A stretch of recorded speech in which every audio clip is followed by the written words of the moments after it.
Hi, it's Craig here from Your Travel Expert. We're a proud sponsor of the Fletcher Sharpe Croquet tournament. I operate a range of cruises around Australia, New Zealand, Mauritius and soon the United Kingdom, specifically based on the croquet players. If you're interested in travelling with a group of like-minded people, having some fun, friendship and a whole lot of camaraderie, pick up the phone and give me a call on 0478 628 885 or email craig@yourtravelexpert.com.au. 9, 10.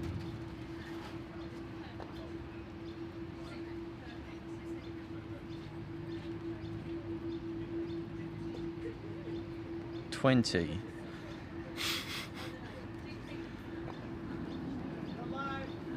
Oh, and we're now live. All right, we're live for the final of the Fletcher Sharpe Invitational 2025, where we have Greg Fletcher playing Robert Fletcher, the battle for their mother's love. Yeah. My name's Felix. I'm here Ethan. with Ethan.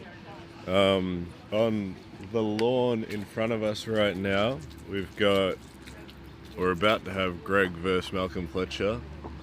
Quite a fitting end to this tournament. On the lawn to the right, we're going to have Aston Wade versus Jason Hodgett for the finals of the Y event. So they're still playing for $250, I believe, that Jason has very kindly offered to give to me if he wins. Has he? Yeah. Okay. He didn't tell me that, but I'm sure he'd be okay with it. Oh, yeah. It's just one of It was those a ones. unspoken rule. Yeah, exactly. Just a quick thank you to our sponsors for this event as well. We've got Alison Sharpe from Sharpe Shots, Craig Fife from Your Travel Experts. Alison and Craig kindly put together the money for the winners this morning. We've got Danny Meyer from Digital Lifestyle Solutions, the Fletcher brothers from Invictus Croquet, kindly supplying new balls for the tournament. Very good balls as well. I quite like them. And then some of our other sponsors for the raffles, we've got the Faro Seafoods. I think you can win a seafood platter. Ooh. If that's your thing. No, I'm not a seafood connoisseur. The beer though, Oh. Hawke's Brewery, good beer. Once 10 o'clock hits, we'll be on those. And we've got the Georgina Carnegie kindly brought a pie warmer. I need to go have a look at that. Yeah, so... After here. Live. Well, it's not appropriate for live stream. Yeah. We don't talk about that. So I think they're about to get under... I was going to say there's a few more sponsors that we need to get, our smaller ones, but I'll Yep. tell you who they are and you can do what Get us a piece of paper, because we're Yeah. currently live. A large bit? Get a piece of paper, because we're currently live. Oh, sorry. No, So you're I hope alright. you announce yourself to the world adequately. So David Stanton, tournament manager, I presume, is giving the Fletcher Bros a bit of a talking to before the game. I would assume David might be saying if it starts bucketing, we might have to change it to a best of three. I know they've talked about that over the last few days. I think we've got the time for a best of 5. No, I don't think it really matters about time. I think it's more weather-wise. Yeah, but from my knowledge, you only have to stop if it's lightning. Yeah. So- well, all the lawns get saturated, which Yeah, they of did on course. one of the days. Okay. Yeah. And especially if they're saying, there Oh. won't be 90 mils, but if there is 90 mils of rain, that's enough to build a small pool. Yeah. But, I mean, at the end of the day, it can be the player's decision. Yeah. Oh, great. Okay. Oh, yeah, that's all we've got.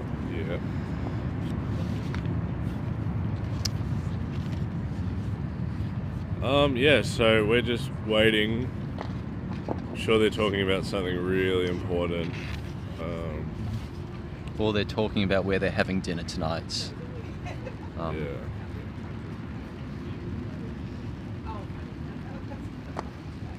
I must say, I reckon they are They've- talking about the best of 3. the moustache fashion with the Fletcher bros. Well, they seems to be in right actually now. took that from me. I reckon. Yeah? I reckon I had that before them. I know Greg's done it because we're playing in the Oz Open doubles together. Is that why he did it? He actually did it for the world teams, but he's kept Yeah, it that's what I going. thought. So Yeah. we look the same. Yeah. Word on the street is he had handlebars at one point, Oh, and I think that okay. would have been pretty elite. I would have liked to have seen that. I'm pretty sure I've seen Malcolm with the moustache before the world teams. Malcolm so- used to have a full beard as well. Yeah, he very much did. Yeah. And it was kind of a short lumberjack kind of beard, if I recall correctly. Yeah. But it was a proper one. It wasn't a weak one.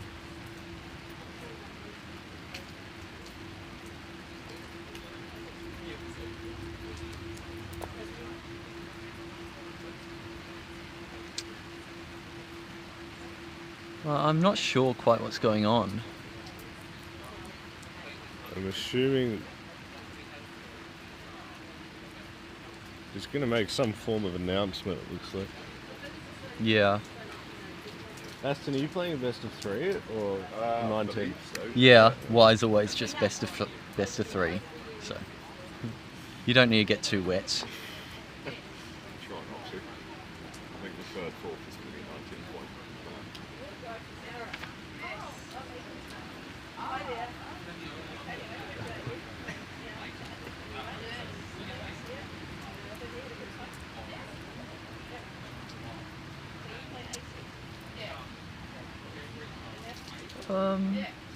Okay, here comes David.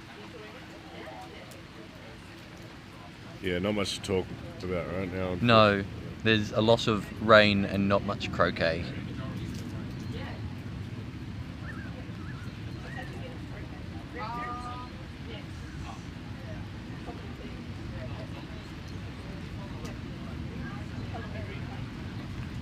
Terry. Michael as well. So are there any other finals on today, or is it just No, the... I think everyone tried to get it all done yesterday because of the weather. Yeah. So Let's have a look. I'm looking at the wrong thing. Oh, here's an announcement.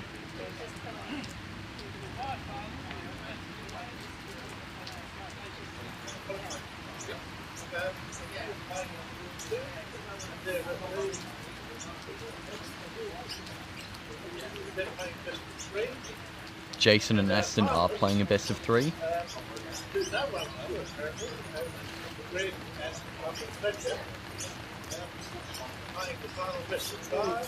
best of They are 5. playing best of 5. Okay.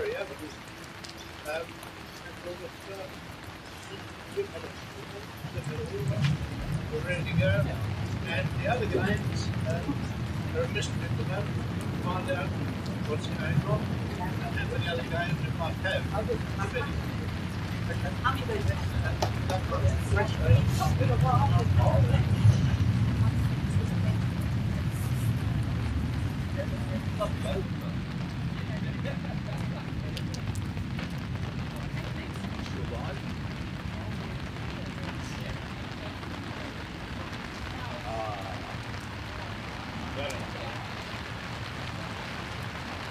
Here we go. Do you know if they've tossed for colours yet? Dunno. I know the rain has. The rain is tossed. Yeah. It's choosing downpour. I think it's currently tossing.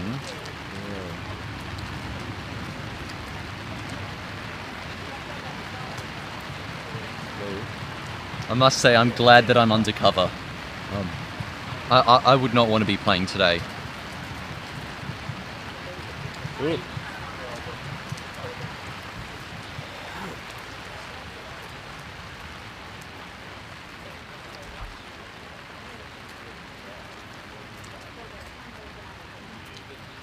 Alrighty, here we go.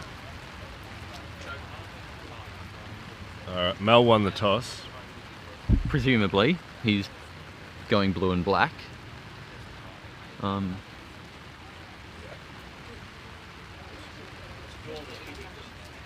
The storm Yeah. is hitting.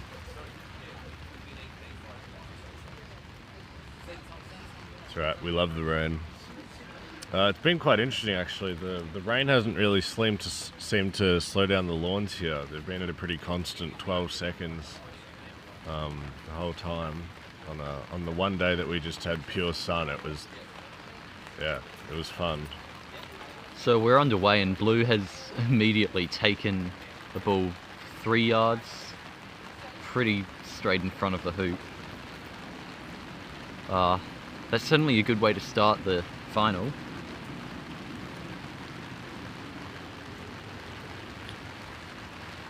We'll have the live chat going as well. We've been cool looking dudes from Gary Phipps. That's right. We got called cool looking from a very cool dude, so See you next Sunday, Gary. Should be good. Red shot at blue and missed. Black's just playing into position now.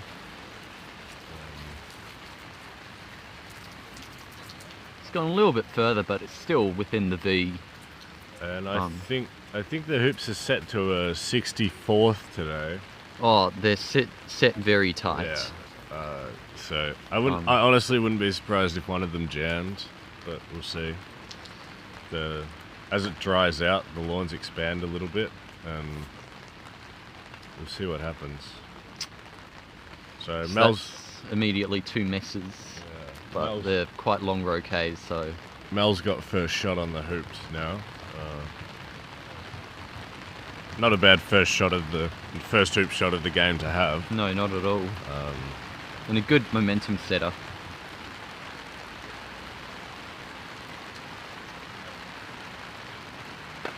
Yeah, he's Let's run that run it down. perfectly. It's probably going to run the next hoop as well. Come on, get in. Oh, there was a chance there. Yeah.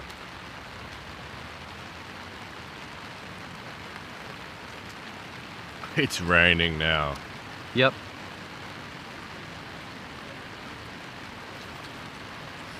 So Ewan Burridge seems to predict that the lawn will flood within the next 15 minutes. I'll give it 20. Yeah. I don't know. Well, We were digging a few divots yesterday while we were playing, and it seemed to be pure sand underneath. So I think it does filter very well. yeah, I was saying I've never seen these lawns flood, and this is where most of the New South Wales tournaments I play in are held. It does puddle a little bit, but only around the corners. Okay. And it looks like Greg's got a wire with red, so Mel's going to shoot at this. I reckon he's got a pretty immense double right now. Yeah. I think red might be hanging over the double a tiny bit, but I guess we'll see. Didn't look to come off he's the mallet missed right. everything. But yeah, no, I can't imagine it flooding. It would honestly be cooler if it did flood. Yeah. So Greg's just going to play for position. Well, we need a bit of drama. Yeah. It can't just be a boring match. Hit that a bit long. In all honesty, it doesn't really matter. No. Well, if he's got the wire, it Yeah. won't matter. But of course, if Malcolm does hit this, then Black does just have the opportunity to set up should he want to. Yeah.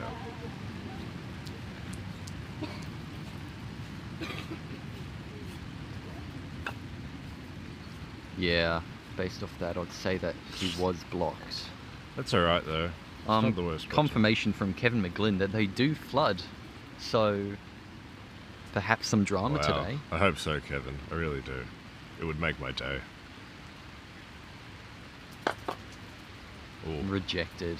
just a great example of how tight those hoops are. That would have probably run every single hoop at Canley.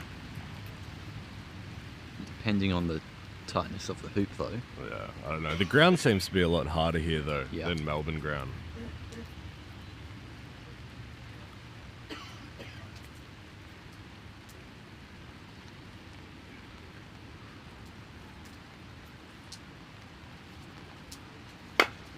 It's a great shot. That is almost That is sensible insane. and has sent his ball to all the way to the south boundary. Yeah. And looking at Blue's hoop shots here, it has the hoop available.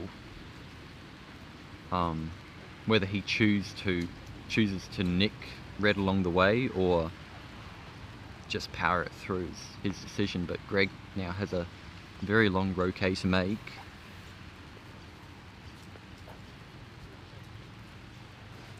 With hoop 2 on the line. That looks good. He's got it. Oh. That has done him dirty. I get the feeling that Mel will just clear this. I don't think he might jump. I don't think think he's open. Is he? Yeah.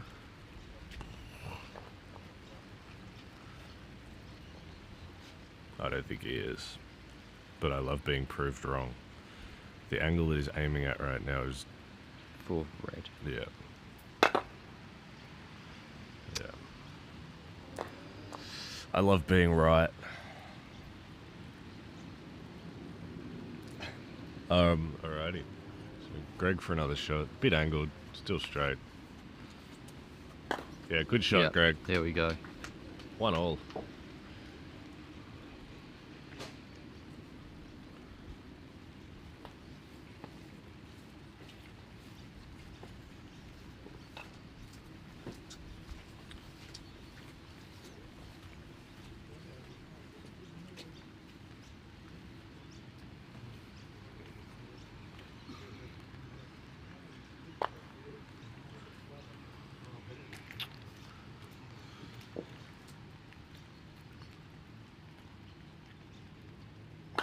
I like that shot from Black.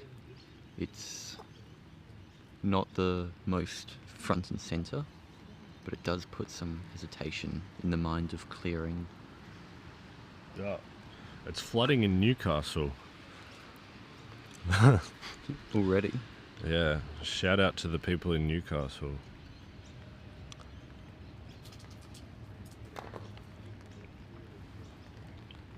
So about a 14-yard Croquet here. He misses by good foot to the right. That's alright. I guess that's the blessing of a best of 5. Yeah, You've got so much time. You've got the time to warm up. By the time they get to game 4, the Concordia Club will be open and everyone will be happy.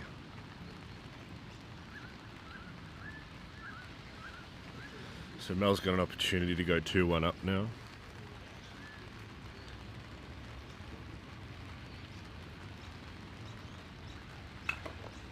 He's rejected.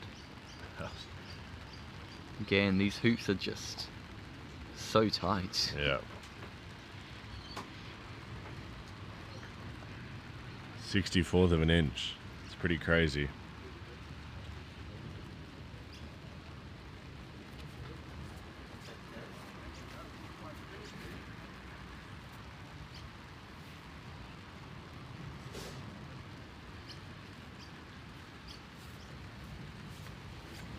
I think that's some AC being played on the other lawn. Mm. Oh, and what a shot What a from lovely Greg. shot from Greg. Oh. I tell you what. That just floated through.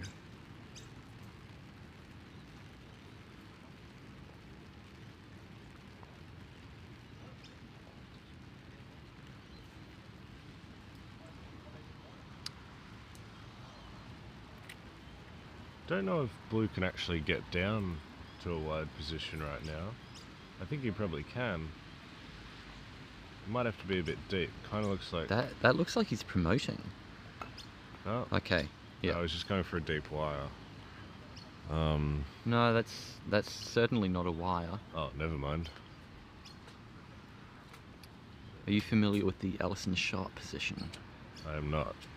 It's about that position. You put yourself level with the hoop you're going to, and this only works when you're going to straight down, Yeah. and preferably on not a centre hoop, so hoops 2, 4, 8 and 10.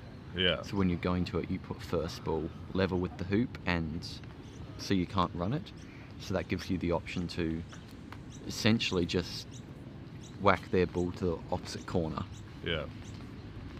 And then with the second ball, Doesn't it also just give yellow the opportunity to clear up the lawn though? well, in this instance, I wouldn't call it a great tactic. Yeah.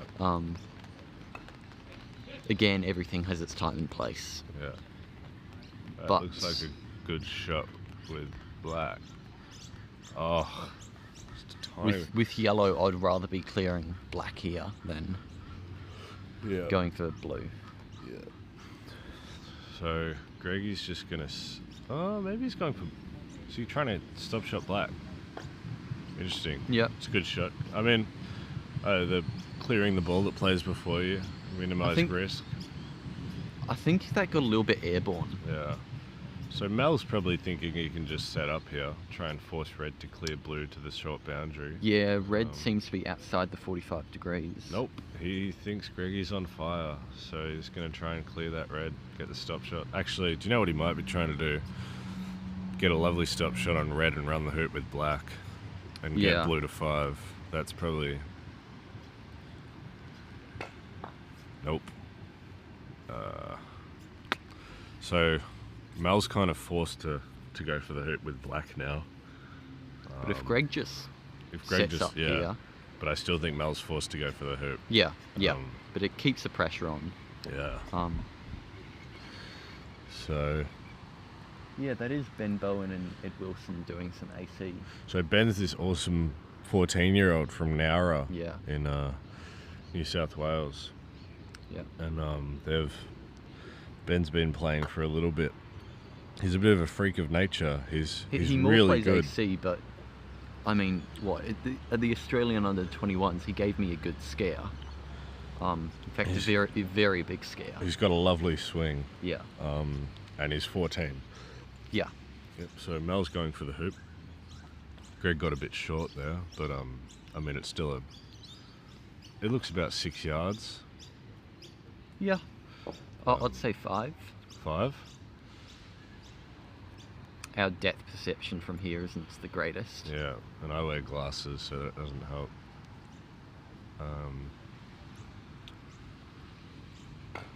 Shot. Shots.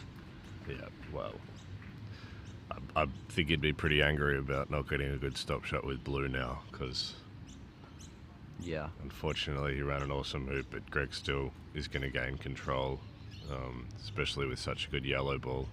Might be, I was probably playing it safe 2 there. yard. He probably could have gotten a little bit closer, but Yeah, but when you're at such an advantage Yeah. with the balls scattered, yeah. So Greg, will, and also it's not leaving black with a double. yeah. So Greg's going to play into wire, black from yellow.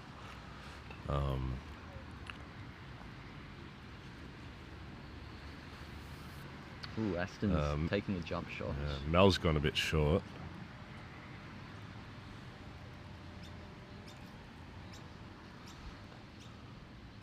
Greg has... No, he's just played in. Interesting. I thought he might have gone for a...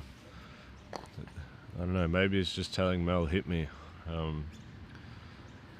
guess it is only the 5th hoop, so there's... Yeah, I don't know. If Mel hits this centrally though, he's got full control over the hoop again. Shot. Oh.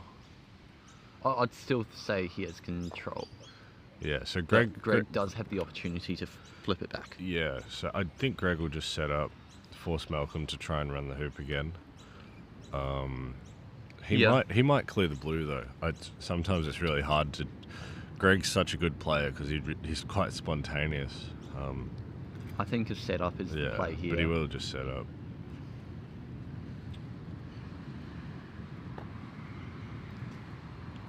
Going back to it being Oh, a best that's of not. 5. Oh, okay. This early in the game, it's testing the water, seeing what's.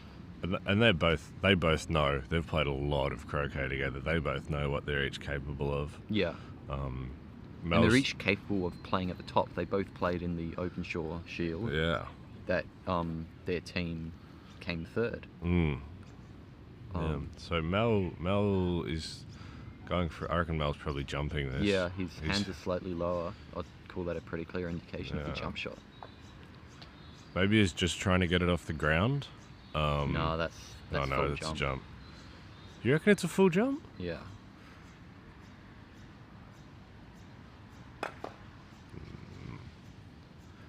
So I only needed the height of the ball, and it certainly got it. Yeah, that's true.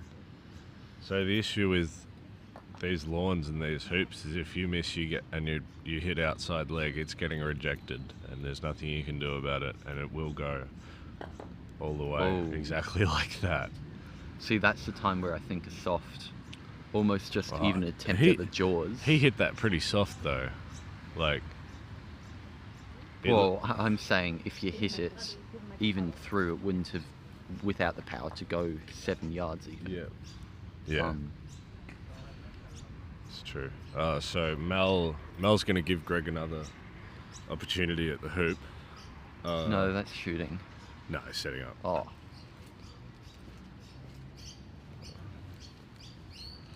They're going to be playing a lot of mind games here, I reckon. I think Mel's thinking, well, you just missed that one. yeah, but Greggy Black's will gone too far. Yeah, but So Greg will probably see this as a free shot. yeah. Exactly. Rejected again though. So now Mel probably just play 3 yards deep, dead in front. So as if red comes in, yeah, he has options with black. He's always got the stop shot on yellow, staying in front of the hoop there as well. It really just depends. I get the feeling that Greg might clear the black. He's been really good with his mid-post stop shots, so that's always an option. Blue's gone deep, but I don't. Oh, maybe he will just set up. But I think blue's outside the 45 again, so I think it leaves red with a deep position. Yeah. I do think that black will stop shot yellow. Yeah, stop shot yellow, try to spin himself in front of the hoop. Which is easier said than done on these lawns. I can't say, I haven't played on these for a year. Yeah. Oh, gee, it must have been a year. They're peaking right now. They're so good. Nah, see, that's a bad shot. Unless he gets yellow. No. Oh, Oh, that's turned. Well, Greg can't go yeah. to the So far so side. Mel will just clear the yellow again now. Give red another shot. It looks like Alison Sharpe has a trophy in the background. She's stealing it. Yeah.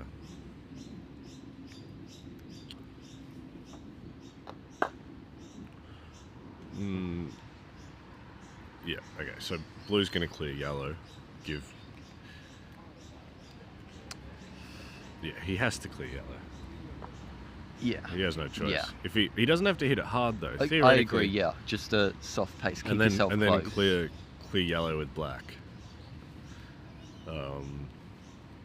Sorry, what? Well, You're saying I played clear- when I played against Malcolm yesterday. Oh no, it's just That's playing just in. setting up. Okay. So what he did against Well, me, we're I in the presume that red can't see the hoop by yellow then. So now red can't see blue. Yeah. So red will clear black. Oh no. Maybe he can see something. Or he might even just try a jump. But I think he would be... Oh, Oh, jumping. Yeah, that's jump. Oh, here we go, ladies and gentlemen. It's all happening. in for a treat.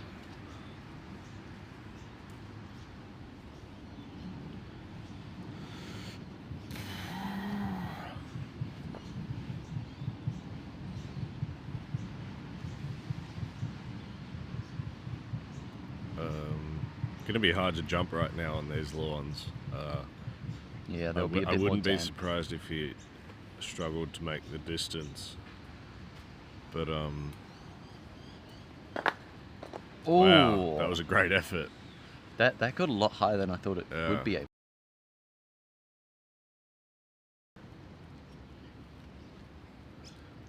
Wow, I'm really surprised that the rain stopped as well. 'Cause So as predicted, Malcolm's clearing yellow with black. So my theory was, right, Yeah. this is what Mel did against me. So with blue, you lightly hit the yellow, so you maintain position. Yep. Red feels forced to clear something. If red misses, And then you finish. you clear the yellow with the black. It's not 'Cause as these good as guys- he would have liked it, but it's still a good, strong hit. Yeah. Because these guys back themselves hitting 14-yarders. Yeah. So Well, I think almost everyone at this tournament does. 'Cause it is. Do you not? oh, I mean, I wouldn't like. You've probably got to s- back yourself. Yeah, like 70%. But there's still always that Exactly. niggling. I don't know. I'm not at their level. There's Everyone still always always- that niggling thing of like, yeah, I could miss this. Oh. Just like Greg's missed that. Now, I think I've had this discussion before, but I'm going to say it again today. A Fletcher game usually gets called a battle for their mother's love. But who do you think wins their mother's love? The winner of the tournament or the loser in commiserations? I don't really know what to say to that, to be honest. Oh, nearly got in the jaws of Hoop 6. I think their mother loves and supports all of them. Yeah. So, yeah, I think she'd be so proud of them. Yeah. You've got three sons that are just at the top of their game right now. And then there's also the other son, Yeah, um, whose name has escaped me, but it'll Wesley. Wesley, yeah. I've never met Wesley. Greg speaks very highly of Wesley. Yeah, although, well, he Oh. seems to be the one person in the Do you reckon family who I doesn't play croquet. I honestly think he Hoop could go shot. for the hoop right now. I mean, he always could. There's no way. I think it's essentially a free shot. Yeah. It's too hard trying to get a wire on these lawns. But again, I would say mid-pace. I wouldn't be risking heading my ball Well, to the the boundary. pace that is comfortable running the hoop at. Yeah. Yeah. Oh. Some crazy rejections. So yeah, it's It currently. does leave a wire open. Yeah, I I think mean, Malcolm's blue's in just such a gonna- good blocking position for black. Yeah. Black looks pretty good. Might be a That's- tiny bit short, but yeah, Oh. runnable.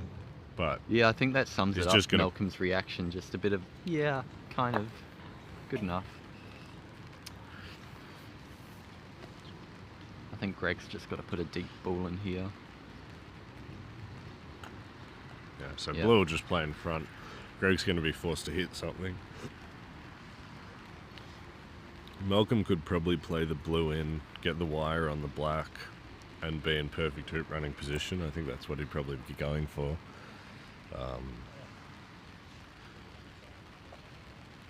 Yeah, here we blue sets up. Yeah. Oh, Black. so it'll still be open on black. Black could even try the triangle to hit Yeah. yellow down south Yeah. and black towards hoop 7. You don't want to be greedy, but if that works. Shot, Greg. Oh, but Great shot. of course it's now all Yeah, what theoretical. do we know? He's just going for blue. I would. Oh, I'm actually surprised Mel's going for this. To be honest, I'm not. I would. This is a tough hoop. Yes, but especially if you're going 4-2 up, that sets a good message for the game. He's lined up. He's lined up pretty perfectly.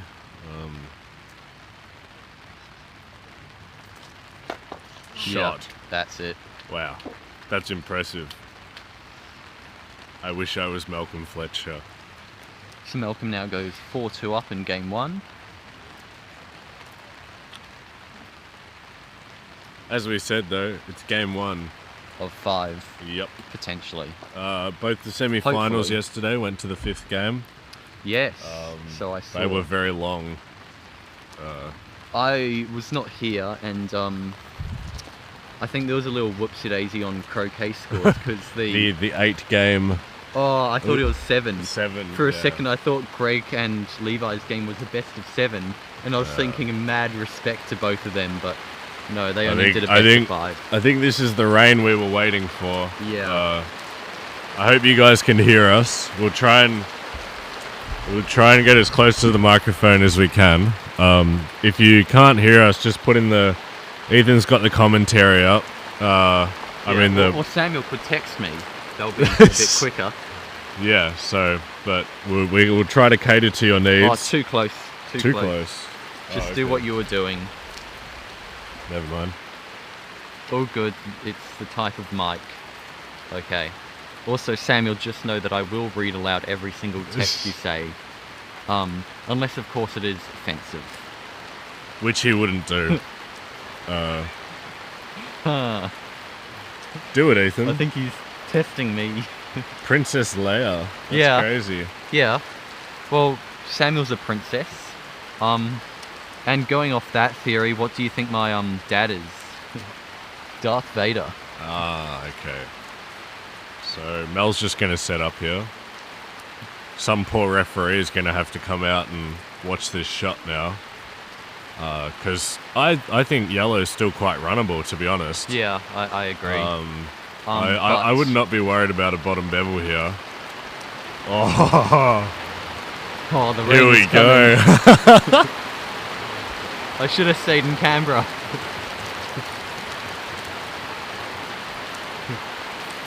And I think they're having a bit of a rain break. But over on lawn 2, they do not stop. No.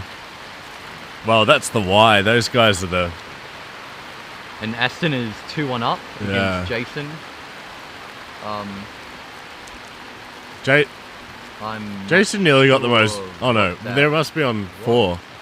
No, there's no peg on who. But yeah, so they're on hoop 4? Yeah. Yeah. Aston's 2-1 up. Aston in a t-shirt, just like, I don't know, That is a trying to man right reapply there. the sunburn. Every time I see him, he gets more and more pink. Maybe it's just the white clothing. I mean, that certainly doesn't help. Okay, There you go. Greggy it looks boy's like we're back back. up. Greg's trying a shot. It's not bad at all. I don't even No. think he did a ref for that, but he'll call one. Oh, Don't I clear think he blue. was just Don't clear looking blue. at it. Come on, Greg. I think snuggle on blue would be okay. It's definitely ballsy, but Wow, this is cruel. This is really cruel what Greg's doing right now, getting the ref out. yeah, poor Oh Terry. no, he's got a... He's got an umbrella. It's Wow. not that bad. Terry's cheating the system. Maybe Terry's going to try to share with Greg, or Greg will try and hold the umbrella while he's playing. In fact, over in the Is that aid? Is that cheating? Getting an umbrella while you surely play?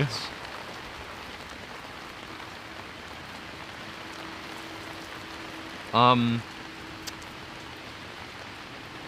Well, in the US, when I was there for the under-21s, I saw Tom Balding wearing an umbrella, as in he had it down his shirt above him. I believe that. So then it wasn't for the rain, it was for the sun. Yeah. Yeah. You see some weird things at Croquet. Amazing, but also some weird. It doesn't look like this rain's going to clear up either. We just started getting a puddle. But, oh, this is, yeah, all day Greg's got this. Oh, Oh, rejected. yep, so Red's going to Clean get... shot, yeah. but rejected. Red's going to get destroyed now. Mel might try and get it wide through hoop 6. Or just send it No. all the way down to corner 4. Or get the block through blue. Yeah, there is the potential of flicking down to 8, but I don't think he's in a good enough position for that. I think he probably... That's a good point, Sam. I think he could. Do we want to extend our commentary If team? you hear a little British voice in the background, that's Sam Cuthbert. He's been lucky enough to get invited to this tournament. Oh my God, Terry Terry nearly had a nearly trip. died then. Okay, no, not that far. He's alright. But yeah, we'll get... Sam's just sitting next to us. If he has anything he'd like to add, he's shaking his head. shaking his head. He's just going to tell us what to say, apparently. Yeah. Yeah, we'll get Paul Kaiser on later. Does he want to come now? We've got room. Come on, sit down. Let's join us. Let's space out a little bit. I reckon Greggy's got that. Oh no. Alrighty, we've got It's gone through a bit of a puddle. Oh, we've started flooding. well, that's Flooding. It's off the lawn, but We've got Paul Kaiser now as well. Good morning, good morning. The Kiwi local. Where are you based? Local. Christchurch. Paul's from Christchurch, everybody. Not exactly local to Australia, but No. Yeah, New Zealand local. Shot Mel. Shots. Mel, Terry should not touch this ball. Oh, should wet not. croquet balls are a scary thing to behold, ladies and gentlemen. So yeah, Mel Fletcher's 5-2 up.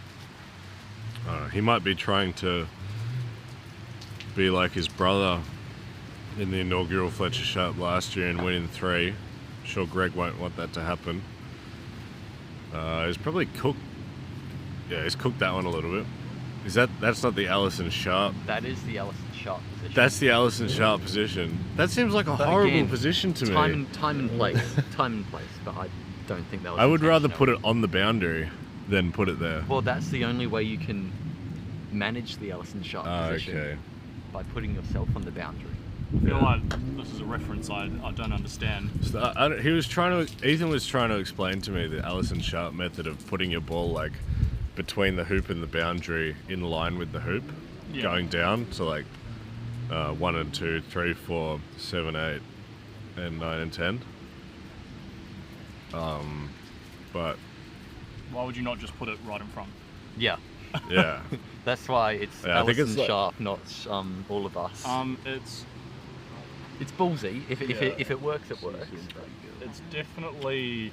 I like that kind of position, maybe a little bit wider if opponent has run the hoop and they're down in that area. You know, you don't want to put it in front; you'll just get smacked. So I'd like it if Put it it's wide. on the edge of the 45 where you could run it as well, or Right. at least jaws it. yeah. make them have to think about, do Yeah, I want yeah. to leave? Do I want to leave my opponent the shot? Yeah. Yeah. And with these guys, like you don't want to leave them a shot.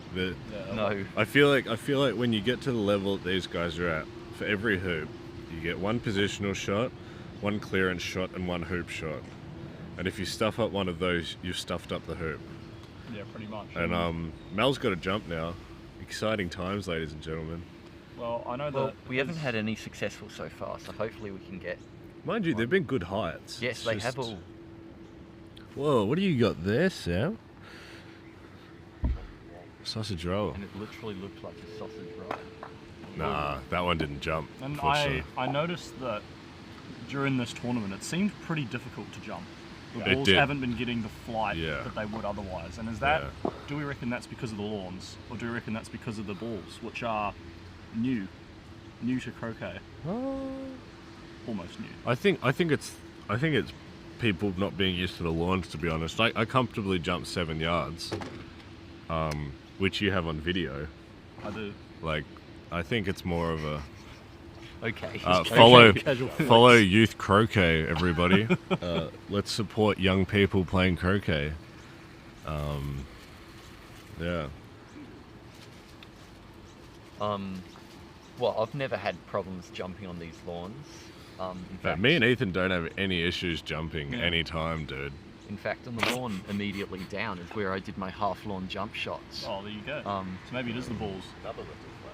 yes, another big flex. Follow youth croquet. That one wasn't on live stream, but I've got a few witnesses. Do we Last think? time I talked to Stephen, he said he was still in therapy from it. So is it one of those mythical things that you just kind of know the story behind it? No one's actually seen it. No. Steve, you saw my they half call lawn. it. They call it the Ethan Gum jump. rule. Yeah, well, he looked away. But what? Georgie Carnegie also saw it. So, do we think Mel can see the red? I think he don't can. so. I reckon. Oh, I don't think he would have put the Oh. black in if he couldn't see it. Yeah, I agree.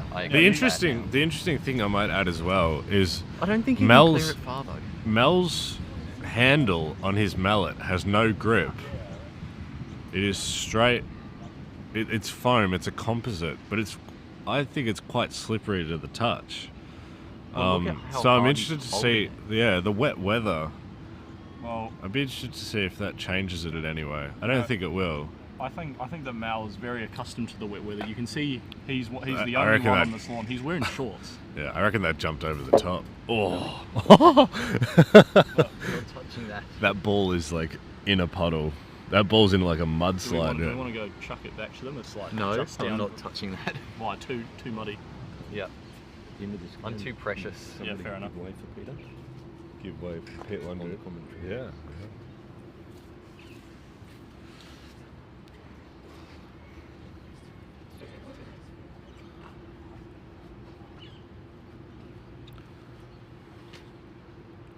But I reckon the shorts could be a psychological statement.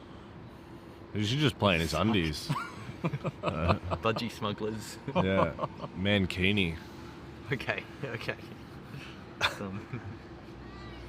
I don't think his wife would like that. Would we like that? No. I'm unsure. Would his mum like that? No. That would be an interesting topic at the dinner table. Oh, what did you get up to today? What did you get up to today, son? Oh, What was this pink thing that I saw in YouTube? Alrighty. Looks good. Sounded good. Might be good. Oh! smacked it into That the hoop. still does, Shot does Malcolm. Well, Black's on the boundary. The shot's there. That's the Alison Sharpe. That's. the job. Yep. Sure. I'm gonna have to ask her about this. So you're saying that Malcolm's put yellow in the Alison Sharpe position? No. Theoretically, that's Well, what yes. Ethan said it was. Maybe a But yard longer To towards the clarify, boundary. this is only when it's first ball down to the hoop and on certain hoops. Wasn't yellow the first ball down? That's such a good shot. Was it? Oh yeah, I think it was. Sam. I mean, Jason. Update from the Y final. Aston is 3-2 up against Jason. So Mel's going for the hoop now. And his angled hoops have been absolute lasers. He ran some honestly. insane 7-yarders Ready to yesterday. see another. This is a tough hoop. Is he going Hoop. purple yellow? Hoop. That was the hoop. So that went straight. No, I'm just kidding. That didn't go through. That went straight through so cleanly went- you wouldn't even yeah, think it yeah. did. No, it didn't go through. But his winning shot against Ed Wilson yesterday was. Oh, my yes. That is one of the few things I saw yesterday. God, that was crazy. Yeah. Not Aston. Ed can't hate that. It's just, what can you do? Yeah, sometimes your opponent just plays a good shot and you Yeah. can't. You just got to appreciate it. Yep.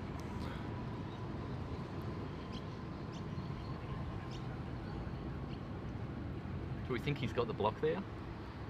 I don't think it matters. And Sam's shaking his head.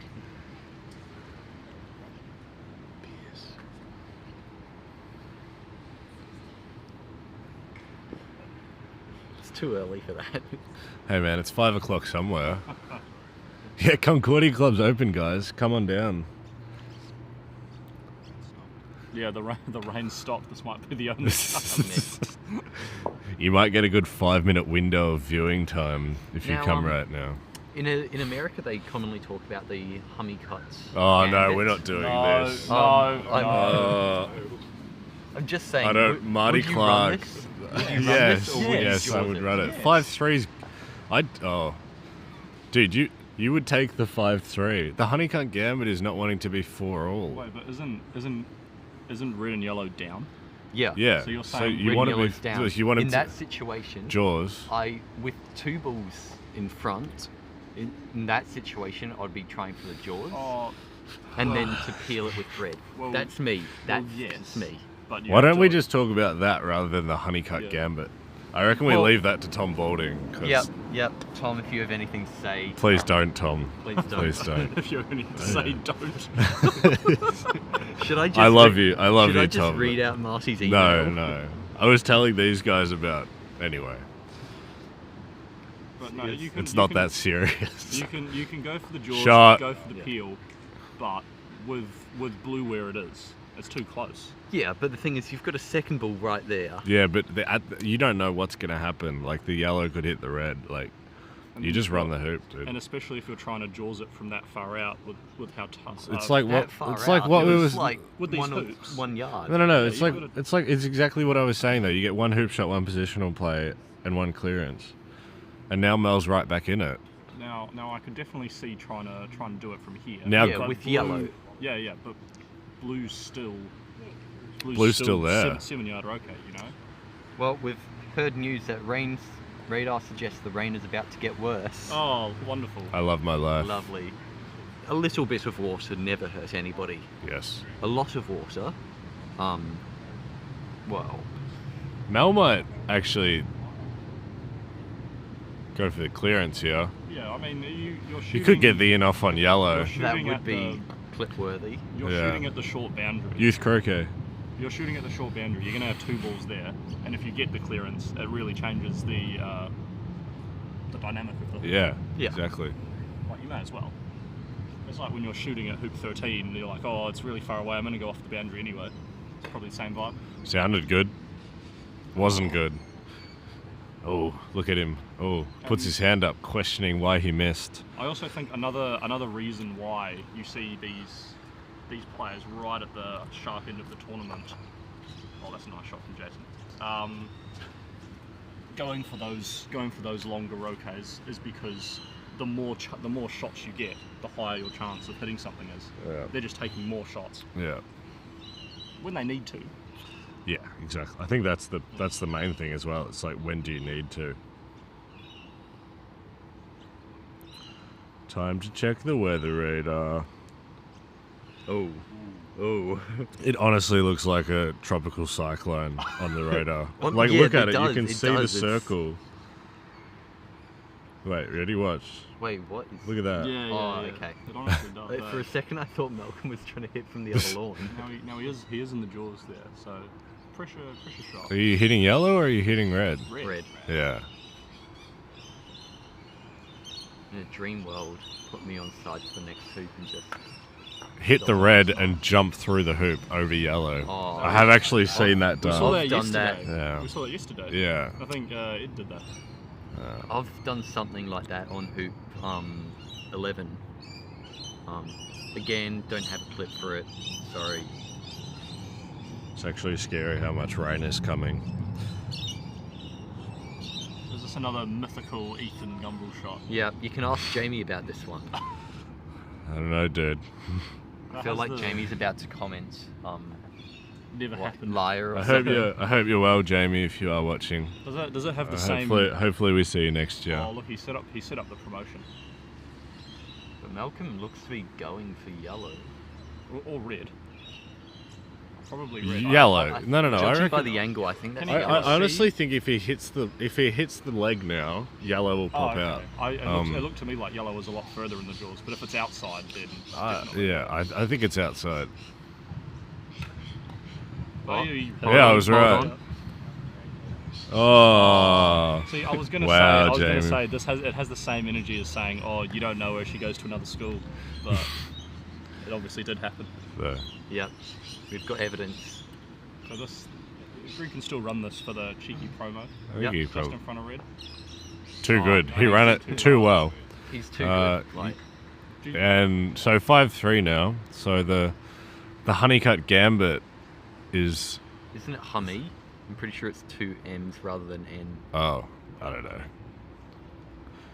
Right, how was Oh wow, I didn't realize blue was on side. Yeah, that's why I was saying he was setting up the promo because he was going to accept that blue was onside. So Ed's mum, Levi, and Ed are not going to play. They've decided for equal third place. Well, that's interesting because I heard from management that if there's no play, there's no pay, so they're not going to get any prize money. Maybe they'll do a best of 1 3-hoop game or something. 3-hoop playoff. Three-hoop playoff. That could be interesting. Yeah. Yeah. Or they should bring Mikey the idea of doing Mikey a, Lau loves 3-hoop playoffs. I want to see. I want to see a penalty shootout one day.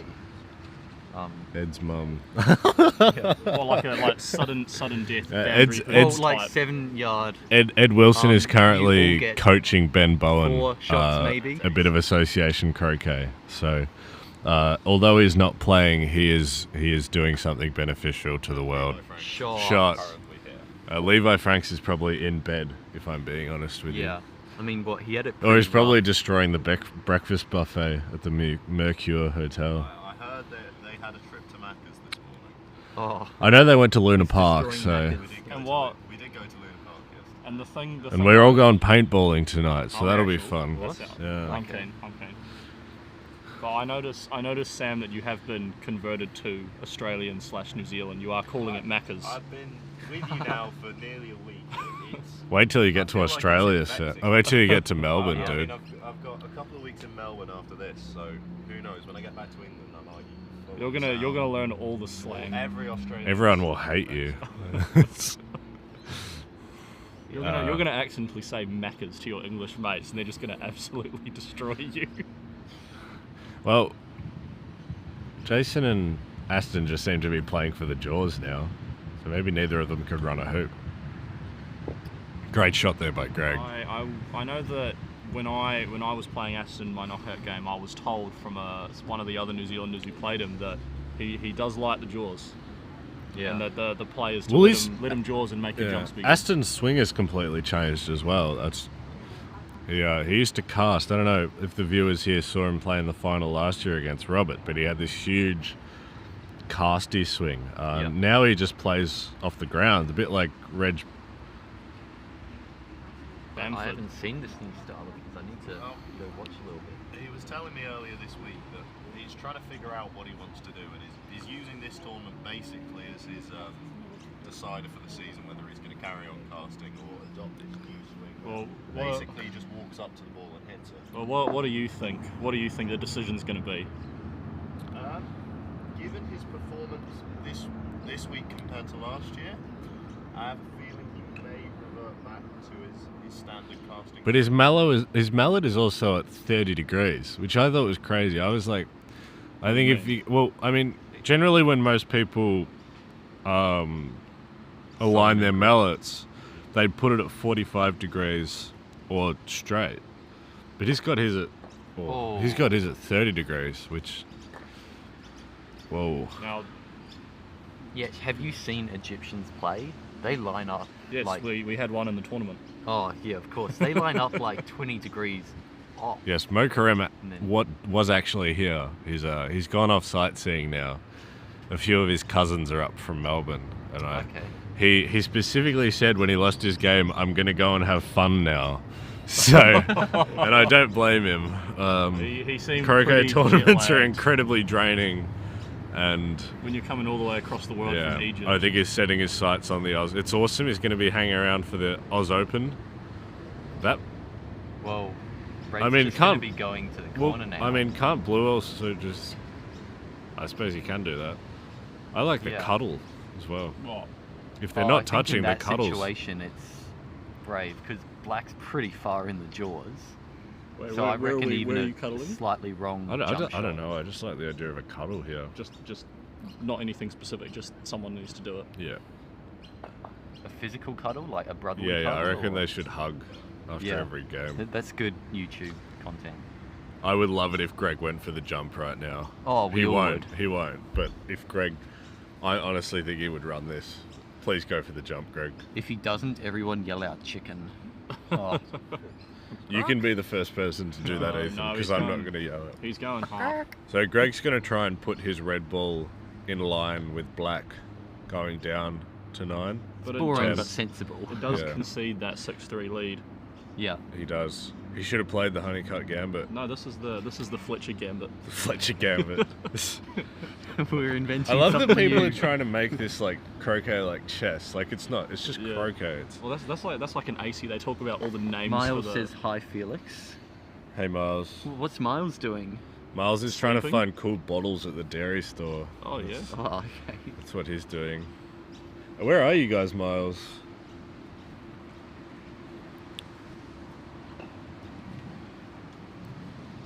So I guess we'll have to see if the Fletcher gambit plays off. Yeah, but You which would Fletcher think played you the would Fletcher Gambit? you would think that Malcolm is a strong favourite right now, being 6-3 up. Strange things have Because happened. Greg did lose the first game against Levi 6-1 yesterday. So 6-1. Oh, wow, okay. 7-1. Yes, we do go to 7. So Greg's going to clear black. Whoa. And a heap of water just came off our tents. With the wind, with a small gust of wind. So much for small. Like, that's pretty... He does not seem to be lining up black. I think he's gonna. It's gonna just, get Well, I Blackish. think black can't run. no, Black he's can gonna, run. No, he'll wire this from blue. Yeah. Let black smack yellow Oh, to the cook line. that. It's gone. So black smacks Bye-bye. yellow to the line. Are you putting No, both I balls think off here? I think No. Oh no, he's going for the hoop. What? but- Oh, no. come on, I Mel. was gonna say. Look at Greg. politely fixing the Egyptian flag. All right, both balls off. Yes or no? Yes. No. Unless he can. No, he can't even what? No. Oh, so Miles is waiting for the train. It's about a 20-minute wait. So Well, because the train station here is so cooked. Like, But it's no probably. trains But, go but it's there. also Sunday, tried to so warn you like, guys. because a Sunday timetable would be different to a weekday Yeah. if Yep. it's what Melbourne's like. So Miles, we are desperately awaiting your arrival. I miss you, Miles. Honestly, I'm kind of liking the cuddle on red here. In this situation, yes. Why not just get behind the yellow and wire? I'm wire pretty sure through? I'm pretty sure it's wide. What? No. Get behind the yellow so red can't clear the blue, and then just That let red try and do Jaws? something. No. Yeah, I think that's the option he's taken, but I don't think it is though, is it? it Oh, it gives, must be. It gives red the shot at black. Oh yeah. Well, no, it gives red the snuggle. That's the only option that No, Greggy well, has. Well, you cut it up the line. But Mel's just gonna hit it. I don't think it cuts him that very far. Yeah. We're in the field. Snuggle is the only option. Especially with the way Malcolm's hitting. No, Greg. Oh no, he is. I think no, it is the snuggle. Because Malcolm will out-hit Greg. It's just what Greg can do to.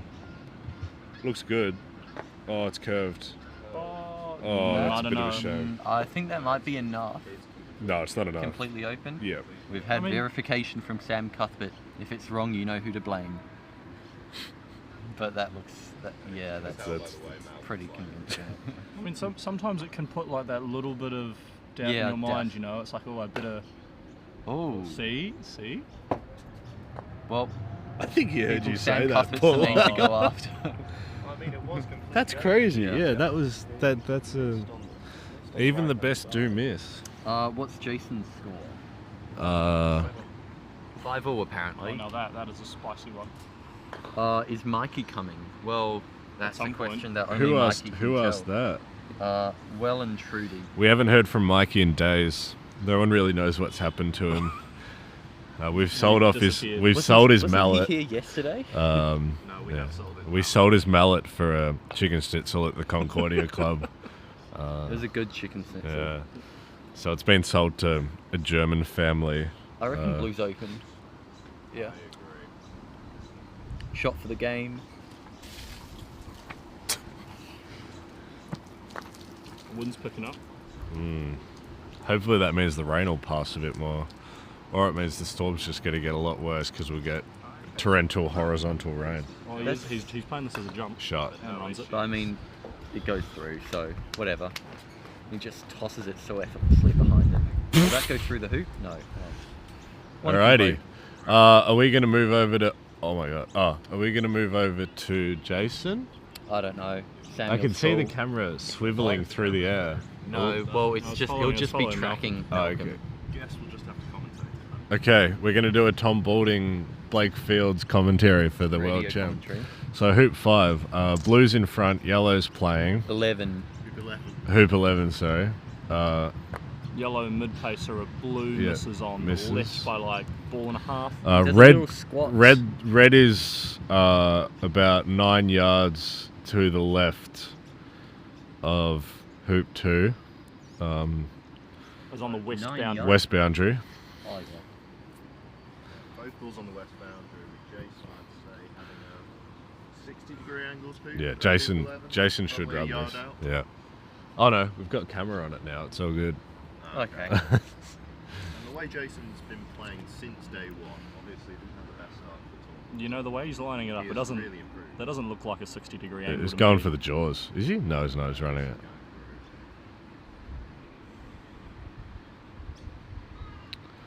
And Jason's just got a lovely smooth style. That's a great shot.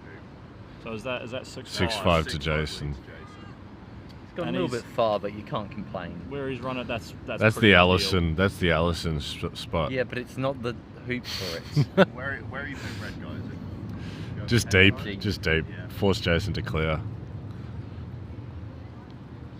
Maybe not that deep. Now Aston's forced to do something. It's definitely a clearing ball if I'm going to see.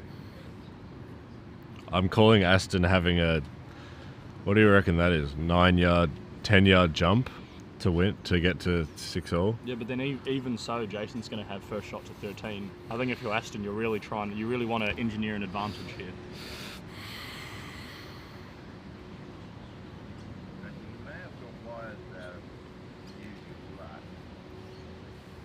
Oh, I think Jason's just opting not to go for it.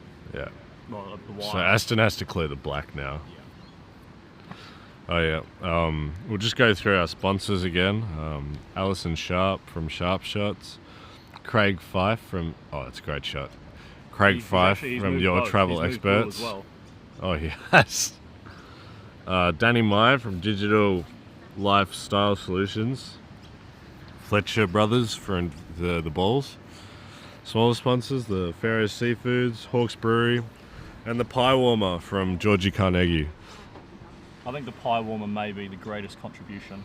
Yeah. Honestly, the number one thing whenever I'm going to a croquet tournament, there needs to be Pie warmer. There needs to be a selection of hot food options. I was a bit unimpressed with Nelson with their lack of pie warmers, to be honest, but that's my problem. They just had a microwave. Yeah. So Aston has to go to the hoop now. I don't think he does. Nah. Well, he can't stop shot black because blue will just clear it. But he needs to engineer some advantage to do 13. Well, he'd like. No, he'd I like just, to. I just think he should run the hoop. I think by stop shotting black, you've got two. I think you've got control over the hoop. But Jason will just clear it regardless of where it is. There's every Yeah, chance but- he doesn't With middle red it. where it is, I think red just takes the clearance back. But there's also a chance that Jason doesn't middle this if Aston manages to get a good stop on it. It does look like he's going for the hoop, yeah. Big swing. Or in and out. Yeah, hits the right hand Oh. wire.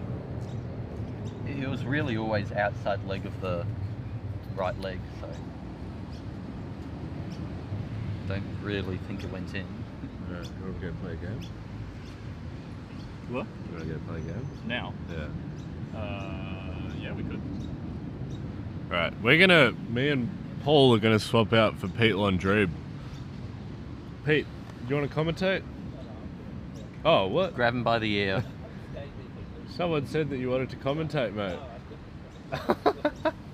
Okay, We've been lied to. We're gonna go to a quick ad break. Yep. Please, mans. Okay. Hi, it's Craig here from Your Travel Expert. We're a proud sponsor of the Fletcher Sharpe Croquet tournament. I operate a range of cruises around Australia, New Zealand, Mauritius and soon the United Kingdom, specifically based on the croquet players. If you're interested in travelling with a group of like-minded people, having some fun, friendship and a whole lot of camaraderie, pick up the phone and give me a call on 0478 628 885 or email craig@yourtravelexpert.com.au. Next year's tournament is going to be even more exciting and more enthralling because next year again we want to be inviting the best we have in the world of 35, those players who are 35 and under. And we want more players from Egypt, from England, from New Zealand, and let's get the best of the best in the world coming to Cook's River once again and give us a fantastic showcase of how croquet can be played by the best. I'm not sure what the 10's meant to be. Oh, we're live. We're live again for game 2 of the final of the Fletcher Sharpe Invitational between, I was about to say Robert, but no, Robert's not here. Malcolm Fletcher and Greg Fletcher. So now in the commentary there's me, Ethan Gumbrell, assisted by Pete Landrebe and Sam Cuthbert. So what do we think of the first game? Well, I think similar to yesterday, Greg with a bit of a slow start, Malcolm really asserting dominance in the first game. Greg yesterday lost 7-1 in his first game of his semi-final against Levi, but really pulled it back, winning the next two, both 7-6, but looking really strong in both those performances. So I think he'll be looking to play in a similar vein to that really now he's had his warm-up game, which I think in a best of 5 you can have. Yeah. But he's now got to really start playing some top croquet in order to beat what's clearly a very informed Mal. I'm just going to go through the route that the players have taken to get to the final. So Malcolm Fletcher only lost 2 games in the block, and they were to Aston Wade and Felix Gelman White.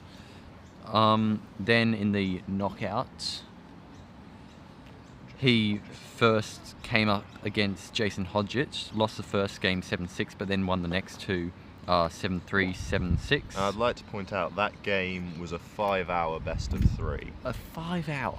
5-hour best of 3. Lucky Jeez. enough to share the lawn with him while I was playing Mo in my first round knockout. And lucky enough. Both of our games were long matches. I think mine was about 4.5 hours. Okay.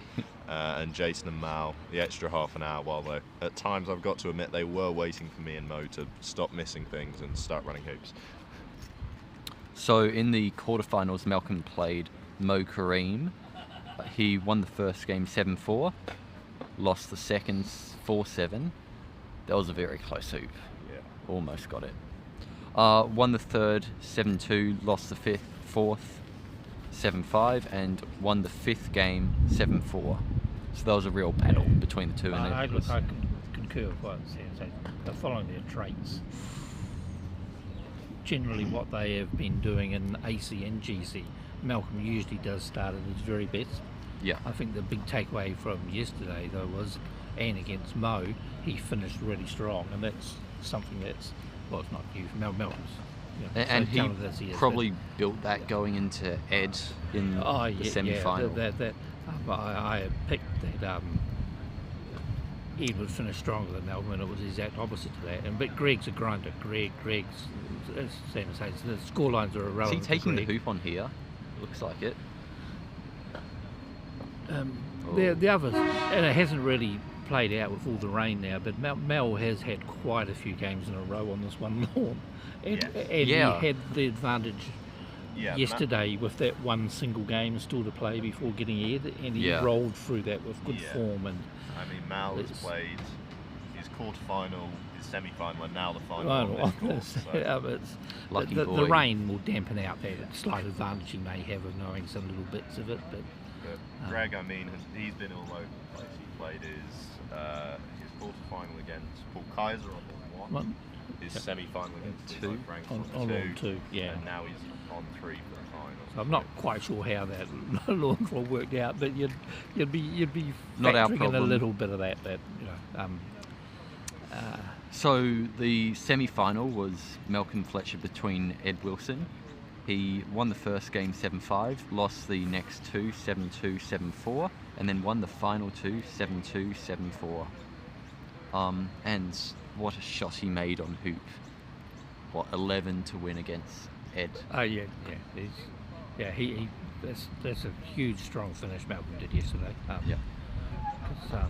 you know, Ed with the class he is, and he's ranked ahead. He's you call him the better player, and Malcolm took it to him and came out on top. Now, following Greg's path to the final, he again only lost 2 matches in the block. They were to Ed Wilson, and also possibly the upset of the tournament, I'd call it. Ben Bowen beats Greg Fletcher. Yes. As we've said, Ben's been playing phenomenally, and it's just a bit of experience under his belt, and I reckon he could be someone to really challenge for titles.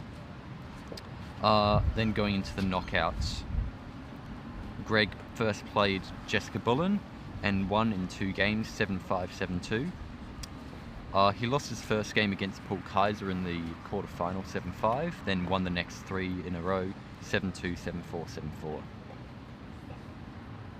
He faced Levi in the semi-final in a best of 5, not best of 7 as I thought earlier.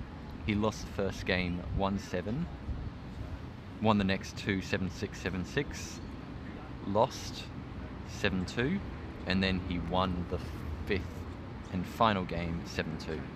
So that was quite a battle between the two of them. So that's similar to the semi then as well, isn't it? Yeah. On score lining. And that has led them both here to the final, where Malcolm has won the first game and has put himself in the jaws of Hoop 1, Game 2.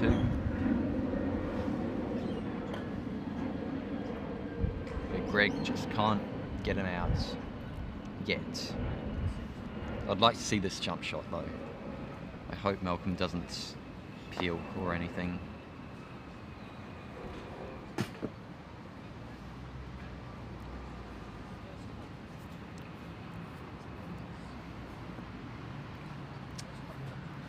So it looks like Aston and Jason are going to Hoop 13. And Aston's got one last shot. There's a good chance of Malcolm.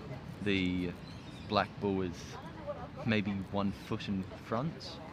Aston playing red, so he's got one shot to save the first game. He played some good delicate shots yesterday, Malcolm, and that one there was slightly easier in the wet conditions, but it was kind of on the money. I'm not sure what Greg's got. I think he's still got the room. He got the room? Yeah, Greg's still going for the jump, so I think it's available. You may have to get it climbing a little bit quicker, or is that blue Yeah. not even obstructing it? But I've had no problem jumping on these lawns, ever. In fact, I used to have the problem of keeping them down.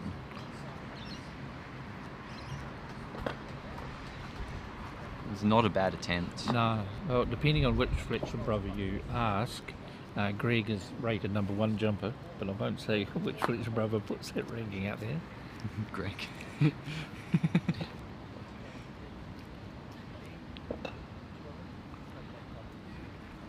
So Jason won the first game against Aston 7-6. And Malcolm has won the first hoop in game 2 against Greg.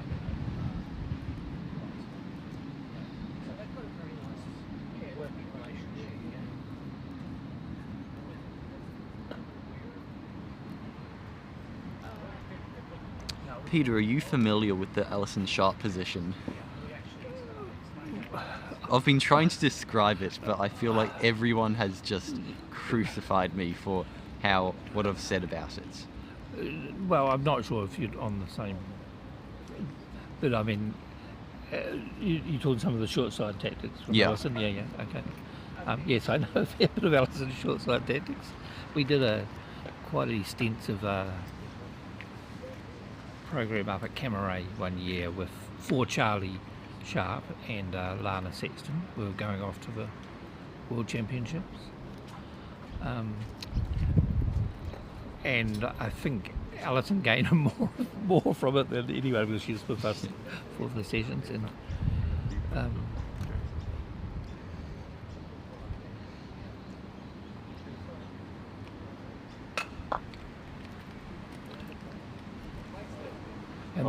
chicken. And the short side tactics was one of Alison's big gains from that, and she used them from that moment on with success. Yeah. But, and so I'm not. You have to give me the question again. What's the thought on the Alison short side tactics? The Alison Sharpe position that I've been talking about. In fact, it was Gary Phipps who mentioned it to me once. In fact, Gary, if you're watching the stream and want to give your thoughts about it, feel free. In fact, please do, because I'm currently getting a bit bullied. So it's when you're going to a hoop like hoop 2, 4, 8 or 10, so you're going straight down, putting yourself about level with the hoop on the short side. Shot. So you've got the option to clear your opponent to the opposite corner. Yeah.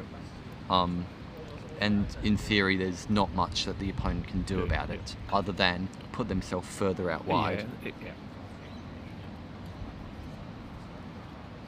And then a lot of the times the response is a longer runner, a straight runner, which allows you to come in on. Yeah, exactly, which allows you to get that blocky. Yeah.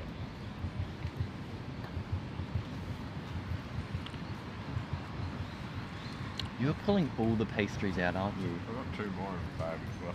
Oh, great, thank you.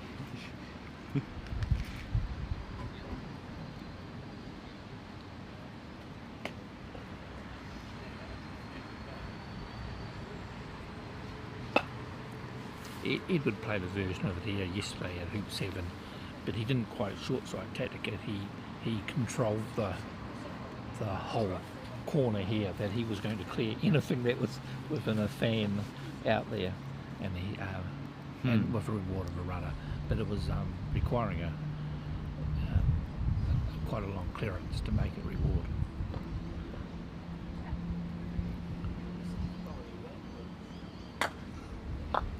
Sharpe correct. Get a photo of that. There's someone lying on the ground of hoop 1, and I presume that is Ben Bowen. Edward's getting to appeal by the look of that. Yeah.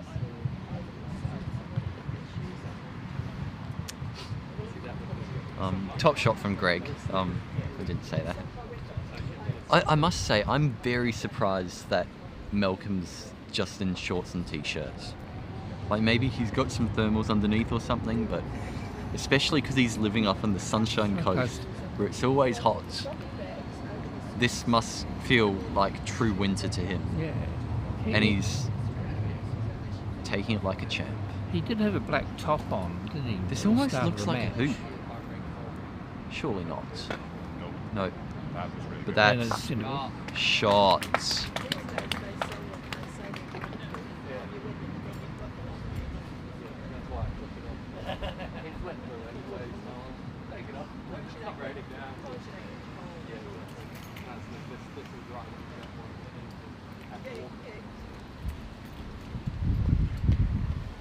Shooting or blocking?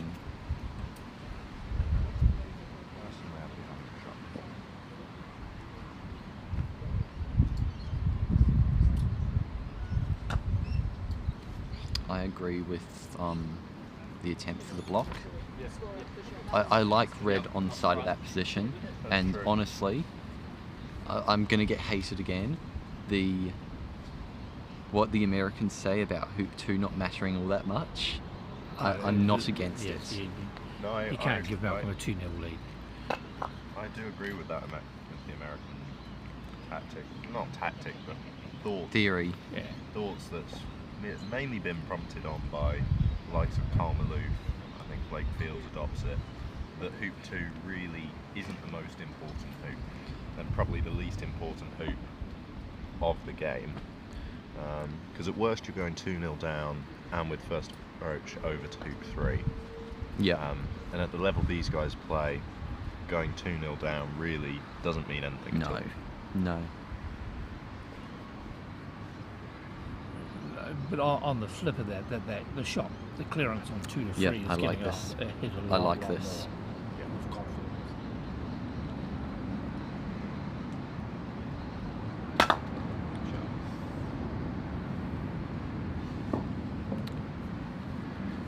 Not the cut I was expecting, but that's fine. The thing is though, with blue really all over red, you didn't need to be cutting it over towards hoop 3, as it's unlikely that red is going to be having this hoop shot. Yeah. Really, I'd just be trying to sensible.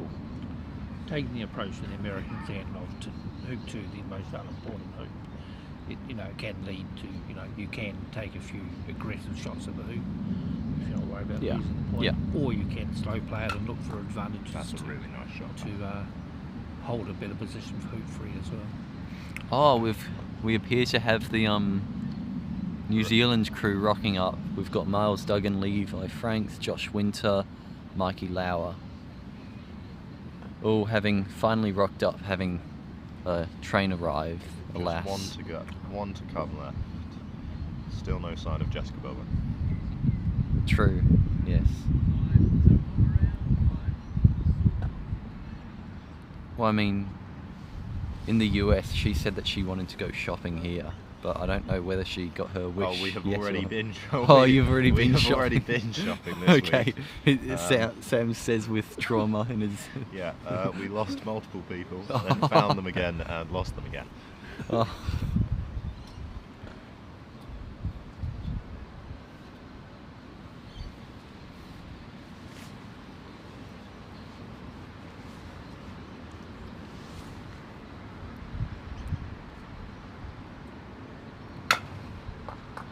Oh, that's bad luck.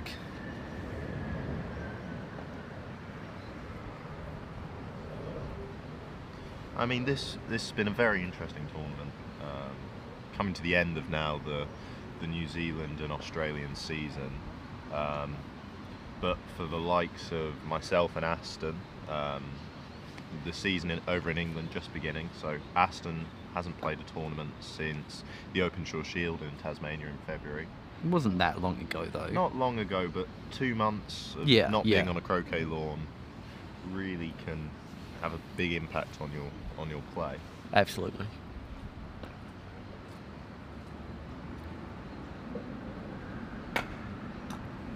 Shots. It's just unlucky that he got a bit airborne there. That's what I have been noticing with these balls, though. They do jump considerably less, I've found, than the Dawsons. Once you make contact. They are lively if they're getting some incline. Okay. Well, it appears blue may have even blocked red getting to the hoop again, which was slightly amusing. Malcolm will say he played for that. Oh, is he going for the snuggle here? No, I think he's just taking position. deeper. That's a really Oh, nice okay. shot. I thought he didn't have that. Question is, are you taking on the hoop here, Yeah. or are you just... Hoop. Okay. See hoop, run hoop. I think personally with blue, the way Yeah. Malcolm's hitting, blue is still in a pretty good position, and I'd Yeah. back Malcolm to clear red, so I would personally here be leaning to the clearance on yellow. Nah.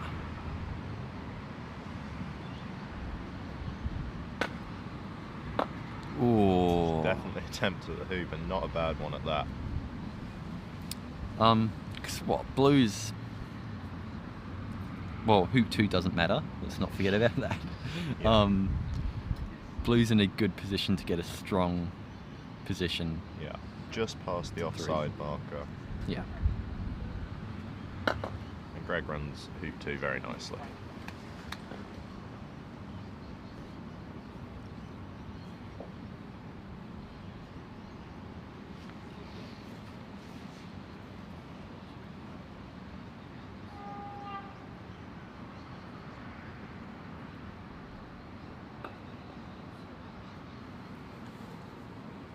It's nice. Yeah, with blue in nice position. Are you one for taking 2 shots at this ball, or are you happy to lay up with your first and just have the single shot at it? See, I'm a weird person. I like to just set up with the first, clear with the second. Because I like to almost have too much confidence in my 14-yard roqueting. Yeah, and I guess it also does put the pressure on your opponent To run it. to run it. Yeah, slightly opposite. I like the 2-shot scenario here, And I think do Sam's get a it clean two-shot the first person. one. You Yeah. can put a deep run yourself, and maybe get a reward of get the first shot. I think. Yeah, on these odd numbered hoops, especially when your opponent can get down to the next hoop, I am really one for. That's a great shot from Greg. I really am one for taking 2 shots. Yeah. Even numbered hoops, I think it's slightly different, as your opponent isn't getting any real advantage to the next hoop. But especially if your opponent puts a ball 2 or 3 foot straight in front. And at this level, you know that your opponent has the ability to control that hoop and potentially get to really good hoop running. In this instance, down to hoop 4. So, as much as I like the Egyptian tactic of hold and clear down the middle on the odd numbered hoops, on even numbered hoops, sorry, on these odd numbered hoops, definitely one for 2 shots. Yep. We agree with that. And with that position of that ball, it's 3. I think demanded that one to be shoot shot. I mean, it was a great shot by Greg, not just to Hit clear one. both balls. Well, yeah. Really good combination clearance. But his ball also stayed close. That's true. Of course, it did get cleared immediately after. But we can't let the truth get in the way of a good story. And I'm not sure what the hoops are like that you have been playing on them, Sam. No, I haven't. But there's a fair bit of bullying of the hoop and just taking full power and going to north or south boundary on the hoop run. There's not that much full control of ball to next hoop. And the way they've been power hitting on return roquets. clearances. That seems to be the right tactic for these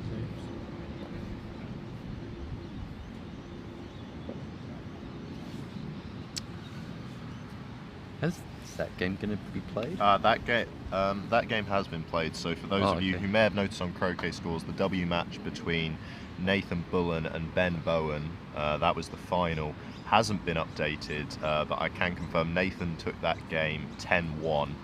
Very strong performance from Nathan, and he was saying to me yesterday that some of the best croquet he's ever played. Apparently was 9-0 up in that game before Ben got one hoop back before Nathan finished it at hoop 11.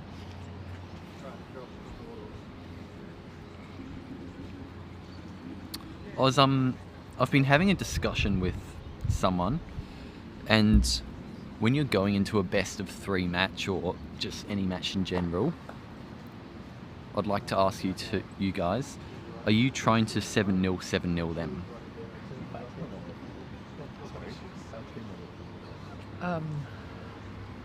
No. No? No, I don't think so. I'm playing. I mean, if you're leading the question, you're still trying to play the positive and perfect shot each time that you are. Yeah. But not at a risk of surrendering a comfortable lead of 2 to 3 hoops you may have at one point. Do we think Greg has any shot here? I think at best he's going to have the cannon. The cannon, yeah. But I mean, it's also relatively tight, so I don't think he can hit it too hard. No, but I think at that distance you should be able to play a stop shot hard enough to dislodge Black's hoop shot. Yeah. A slight cut rush, so it should be fine. You can have a good power. Plays it. No, not too quite. much cut on that one. And sending blue down towards hoop 4, so really quite a poor outcome from that shot from Greg.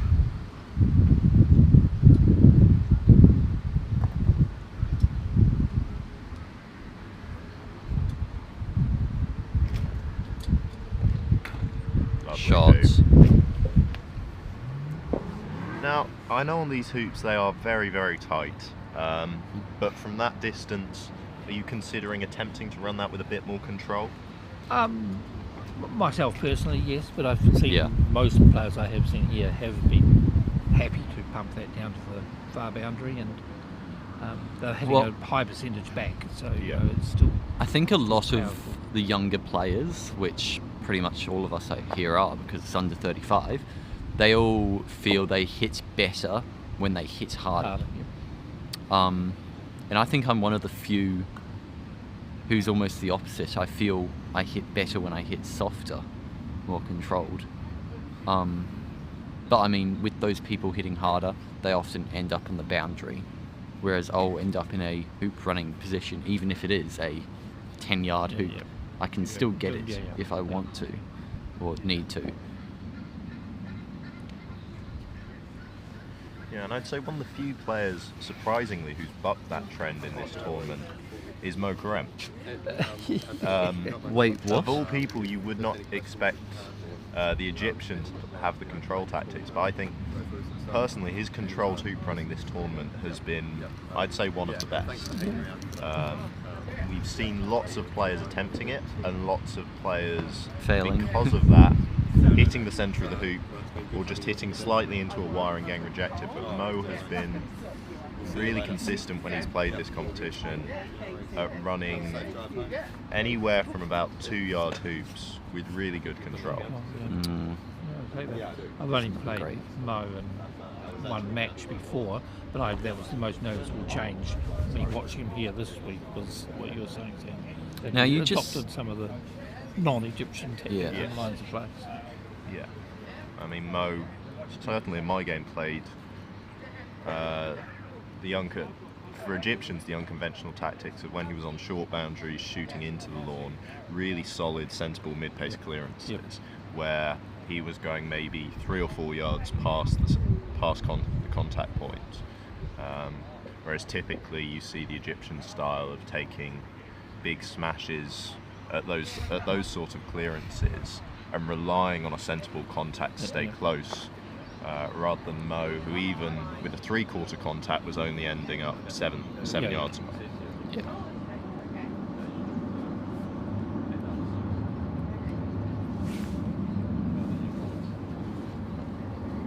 So Greg, in solid control, I'd say, of hoop 4. So, in saying that, who do you think's been the hardest hitter for the tournament? For me, without a doubt, it's been Ed Wilson. Okay. That's what I would have guessed.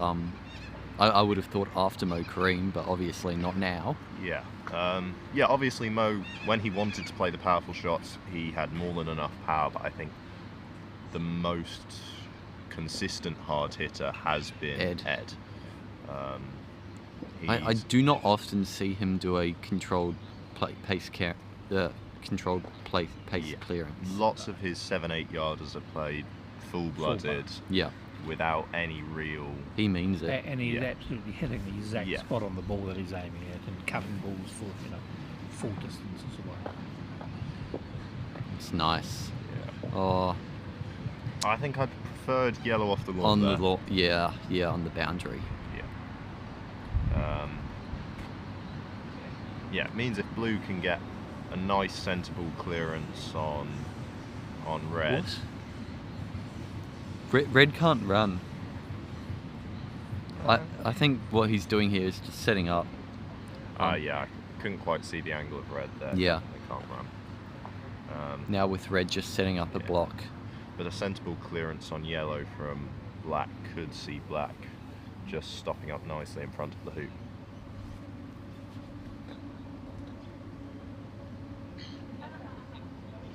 I think that's a little bit short. And here we have the obvious clearance of black onto yellow.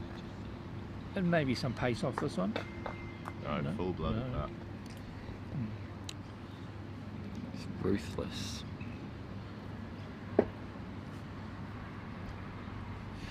Now with black somewhat over towards hoop 5 and being 2-1 up currently, are you tempted by taking a jump shot, especially if yes, if yellow gets itself into a good hoop running position here?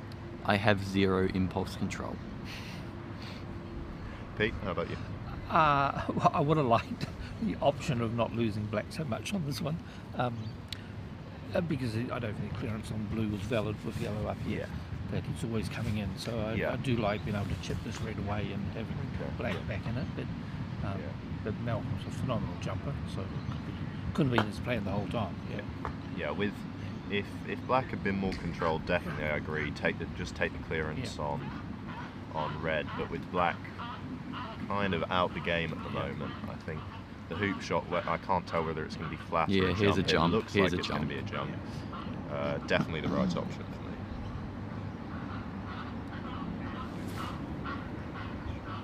Alright, will he make it? I'm saying no. Is above this final. It's about 50% to make this. No, just flicks the.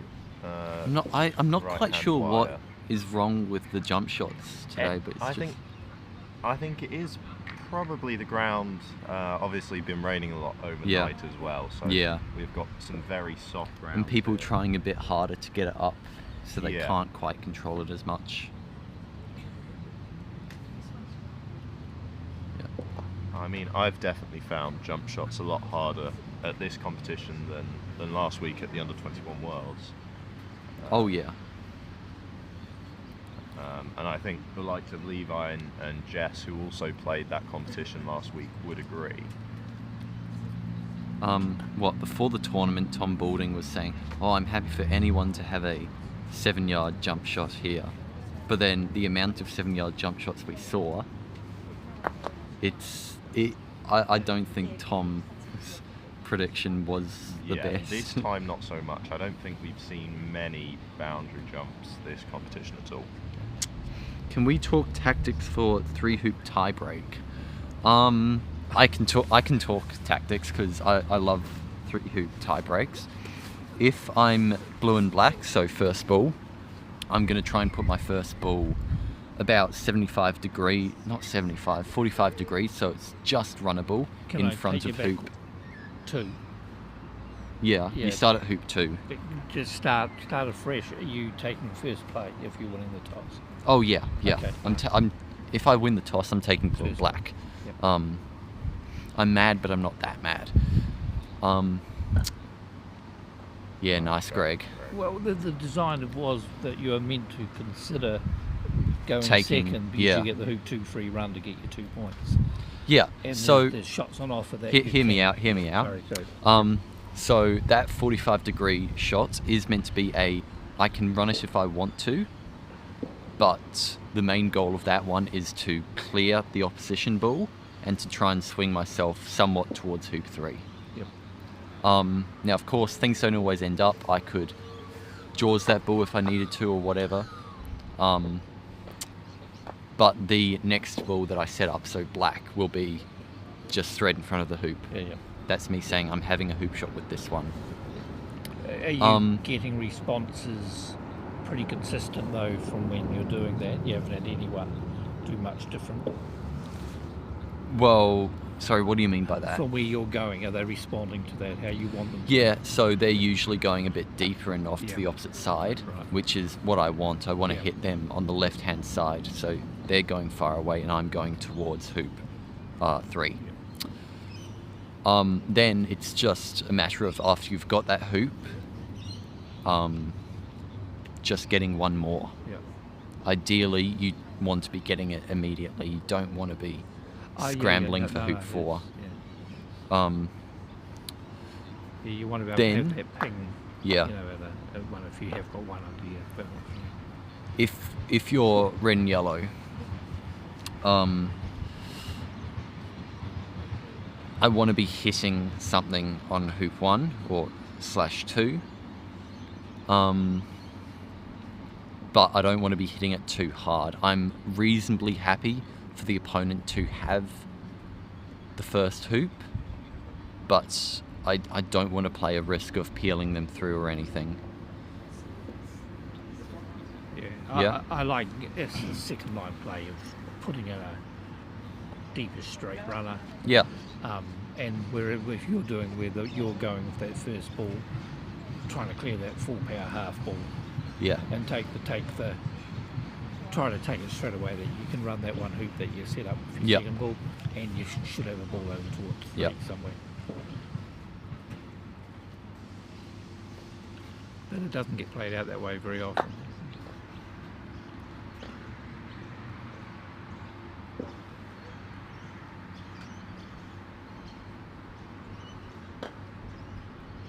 It's a good It clearance. is great shot. The one thing that's good about the 3-point playoffs even is you can play the exercise out so many times of Oh, yeah. variables to Yeah, well, get it's some lines such to a play. different Yeah. thing.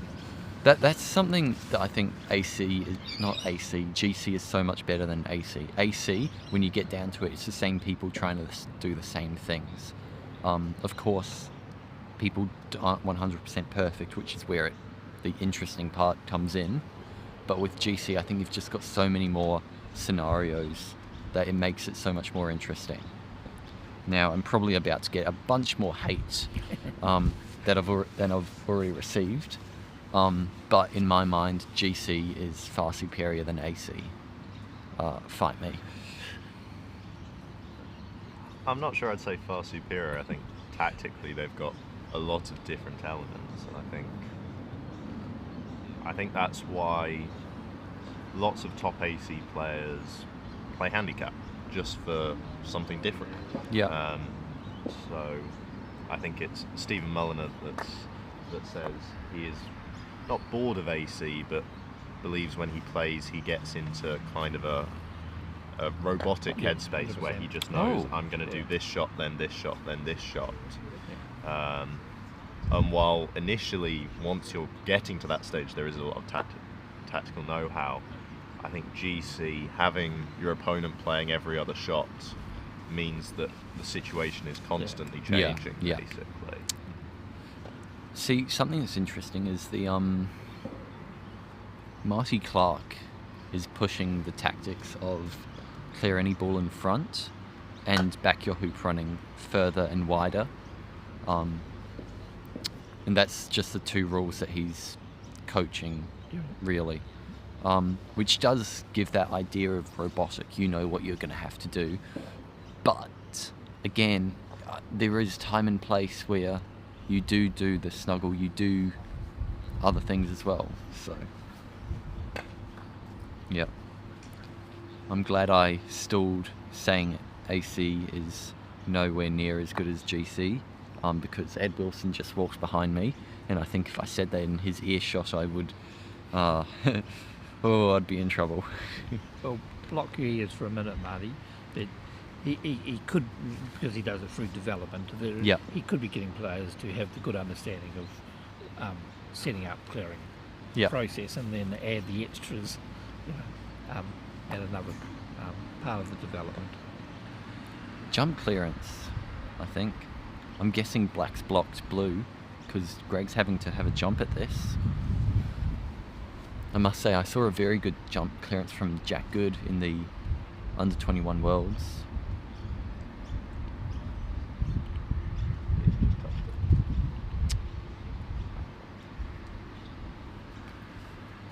Well, that's a shame.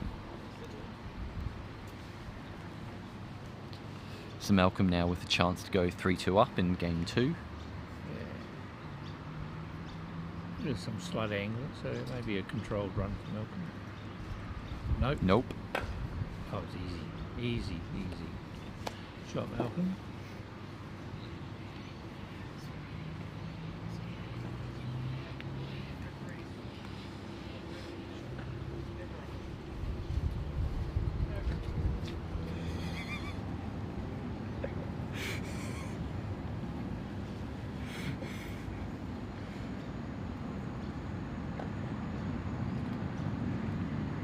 I think what we've seen from just there on that last shot from Greg, where he just skimmed the top of yellow in his backswing, has kind of summed up this final so far. Just Malcolm has been a lot more consistent in his hoop running and his clearing, I believe. Yep, 100%.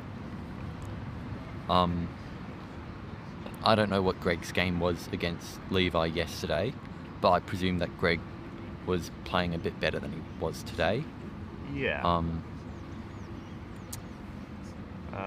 Because he could have just not found his rhythm quite yet. Yeah, I think what we saw yesterday from Greg, his hoop running was a lot better than we've seen so far. Yeah. I don't know whether that's a mix of the hoops being tightened up to a 64th, or slightly damper and softer lawns. But after game 1, where Levi really just played a beautiful game, Greg really took control of that match, and I just don't think Malcolm has allowed Greg to do that, really. Yeah. Just his consistent clearing from 10 to 15 yards has meant Malcolm's constantly been the one in control of the game. Ooh. And that's a rare miss, I've got to say. Yeah.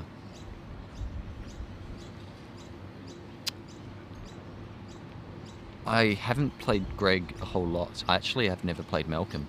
But the things I've noticed about Greg is I feel like he isn't as good with his roquets as he is with his hoops.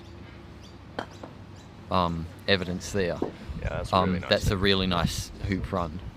But he has always seemed to be a bit up and down with his roquets. Yeah, and I think considering some of the hoops we've seen Greg miss so far today, that could be the real confidence booster that he needs to step up. Yep. And try and take a bit more control over the game. From an AC side of it, I know Greg's GC game, but not as well as his AC game. But he grinds more than anyone just about that I know at the top end. What do you mean grinds? Well, a bit like when he did the scuff on the jump shot there with the top of the mallet. You can see his head ticking over the self-talk little type of emotions coming through, and he kind of locks in. So I don't think he'll deliberately set up plays where Malcolm may take an aggressive turn, but he'll be happy to possibly just turn the balls around one more rotation just at the right time. It is something that I noticed when playing Greg. Not the lack of emotion, but the lack of reaction to anything else going on around him on the lawn. He's not one to mid-game have a couple of words with his opponent. He'll keep to himself and just work through his thoughts in the game. I think that's just all of the Fletchers summed up. Yeah, that's true. That's the Fletcher gambit. You go around and look at this tournament, you've got so many different personalities on the lawn.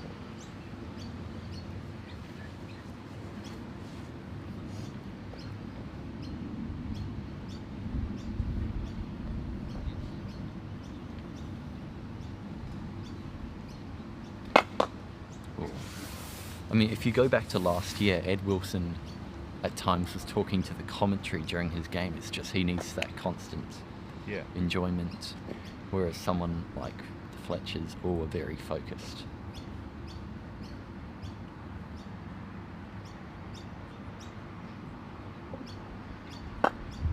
Shot.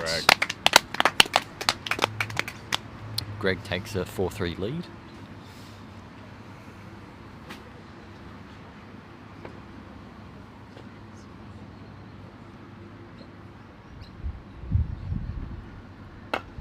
I believe that's the first time Greg has taken a lead all match so far. Yeah. But of course he's still game down. Yes, game down, but up in this one. Yeah.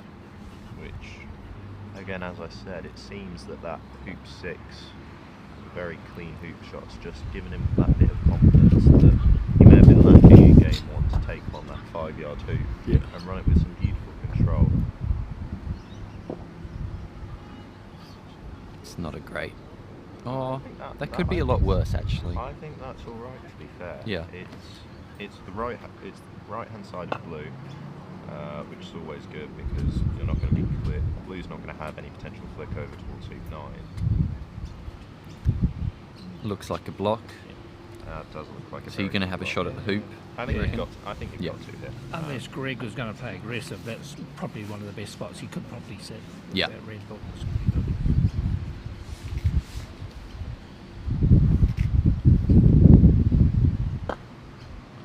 Wasn't clean, but it's a great hit. Hits both wires, but the top spin keeps it dead in front of the hoop. So, but not enough to spin it back through. Not enough to spin it back through, but I think also importantly, it's not rested in the jaws. Yeah. He is going to be able to get across towards hoop 9. But Malcolm's having the jump attempt at it. And you would expect Malcolm to make this one. Yes. Which he has just about. Clips the top of yellow. At first I thought that peeled yellow through, but no. Yellow. No, that's safe. The angle yellow's come out, but just pushed it to the side. So slightly fortuitous there from Malcolm, but brings the scores back level to 4 all. Fortuitous, that's a big word. The last hoop run and the long shot then from Greg, he's noticeably taken a slight bit off his swing. Yeah. Yeah. Because he did have the head across so here that he got a little bit maybe Greg feeling he was forcing things a little bit in game 1. Yeah. And I did notice that with his shots here at hoop 7. It was a lot very much pace off. That was a pretty important hoop for him to get, I think. And it felt a lot more like an AC hoop there rather than a GC. Yeah. Yeah. But going back, we like GC more, so. But AC has its that shows purpose. The advantage of being a bicodal player. There's so many of the top GC players now who originally were potentially just GC players only. Now is he branching going off for a into snuggle? AC. Do you think, or no, just clearance? I think just a clearance.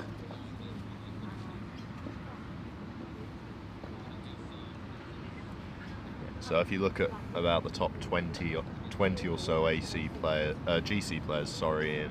in the UK, I'd say probably about 15 of them play AC to a very decent level. Hoop.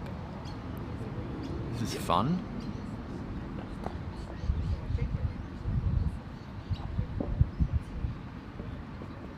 I've got a good feeling about this one.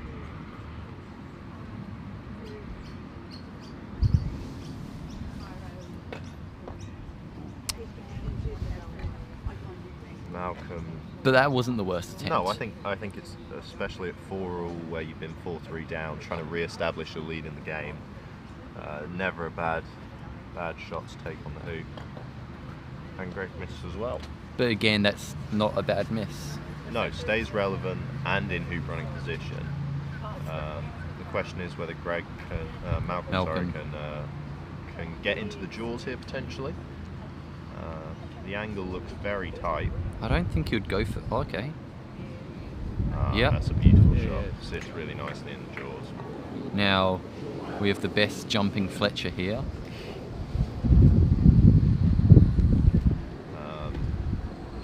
And Greg, his hands are down. He's going for the jump. Yeah. And realistically, he's going to get 2 shots at this. Yeah. Black Rip is going to clear.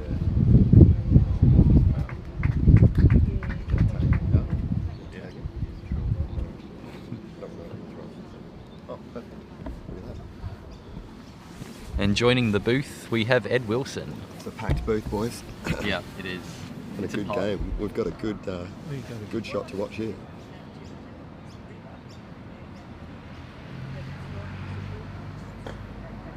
Oh. Yes, Greggy! Shot, Greg. Earlier on, Edward, see if you can agree with me or disagree with me, I was throwing out the ranking of the three Fletcher brothers jumping rankings, and I had Greg at number 1.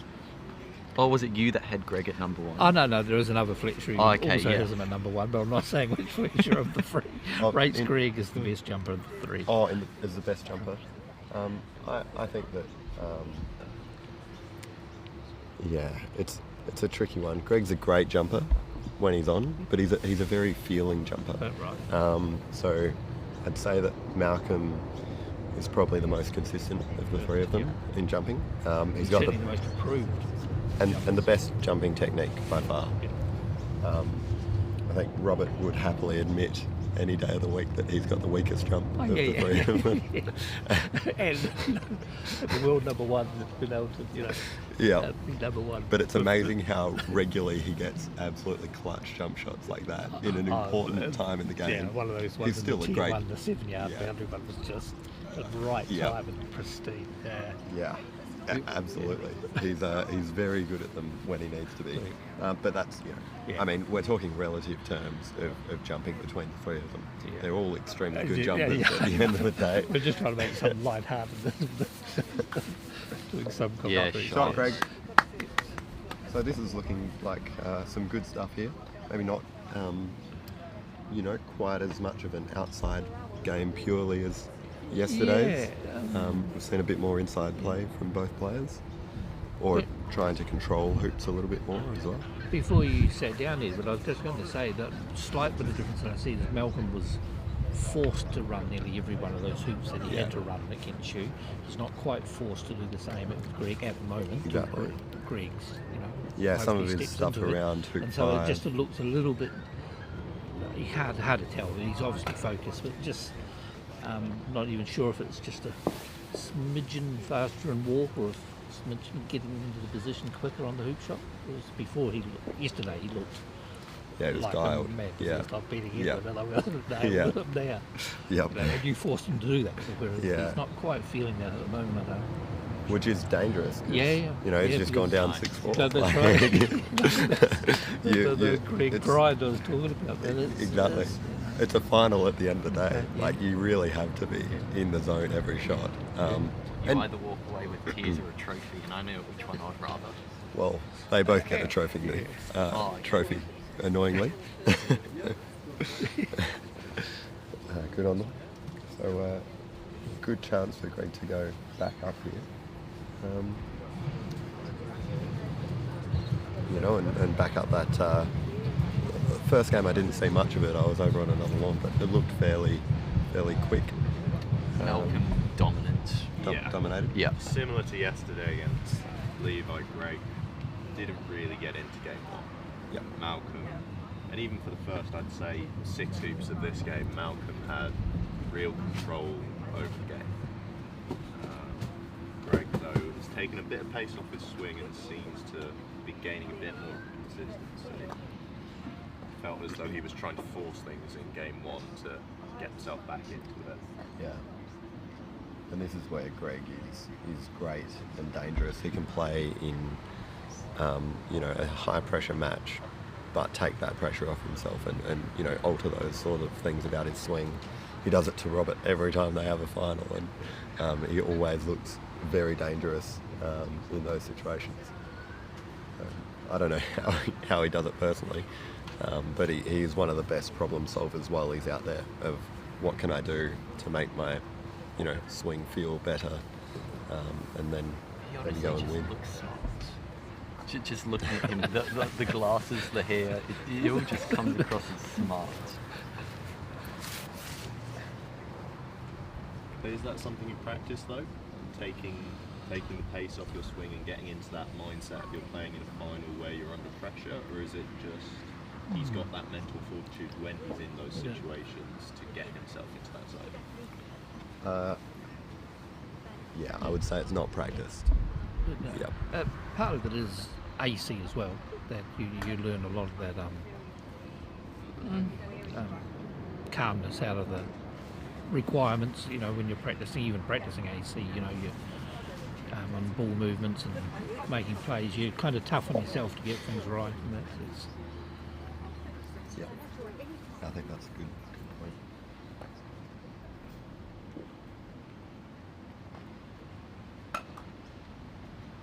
A good chance for Malcolm here to get some control around 11.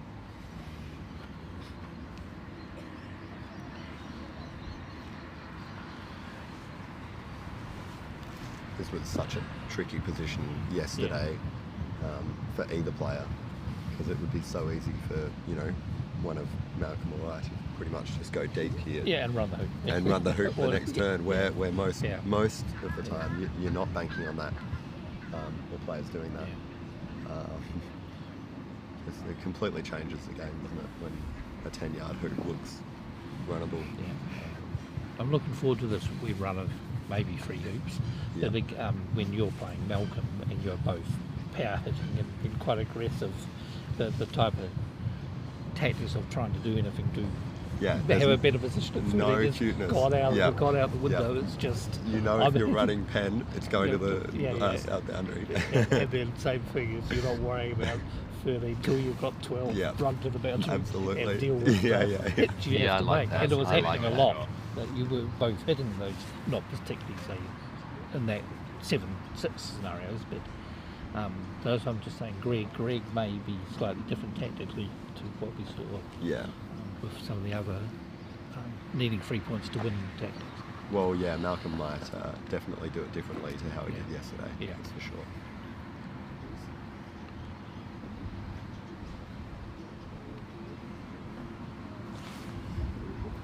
Yeah, Greg's going for a wee trip to the corner here. Okay.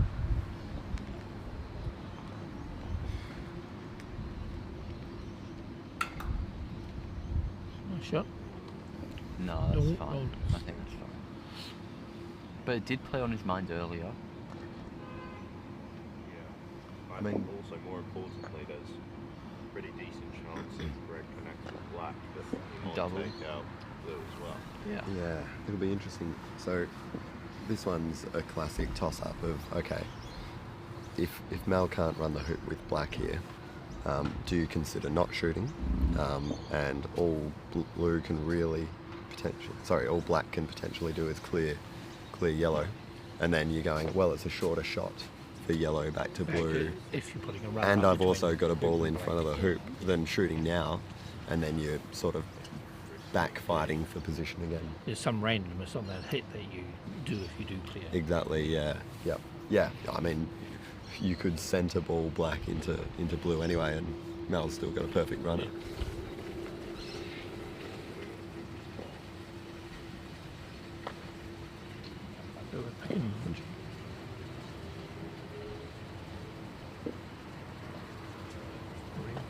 Yeah. Back over in the Y final, game 2 between Aston Wade and Jason Hodgett. We believe Aston is currently 5-3 up, and with a good ball in front of hoop 9 as well.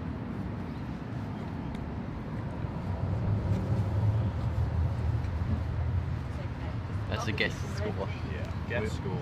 And as you can see, Greg elected to stay in position. That's a great shot. That's as well. great. I think it's a great decision. It's a great shot. Yeah. So. Yeah, I mean, I wouldn't have tried for that close. Yeah, no. I was picking between black and hoop. Yeah. That's sensational. Well, clearly. Well, I would have even considered coming Deeper. further north. Yeah. So north of blue. Oh. Wow. That clearance obviously tighter than we thought it was. Now, I'm presuming blue's blocked on the hoop. Are you just setting up deep? Just setting up, so you've got to run for 12 and letting Malcolm have that shot at the jump. I'm probably trying to place my ball where I think He's Malcolm's gonna going to bounce. Yeah. Force him to vary his standard jump shot slightly. I feel like Malcolm could probably get this on the full, honestly. Thoughts? Blue has hoop, but it's going to have to come just off the left-hand leg slightly to Yeah, it's well, going to be one now of he those won't. perfect ones you get it right. So But I mean, now with that yellow ball, Just, he probably won't. So, By the looks of it, he is going flat. yeah. I mean, you're still safe enough though, because you don't quite get the hoop perfectly and you clear red. Yeah, yeah.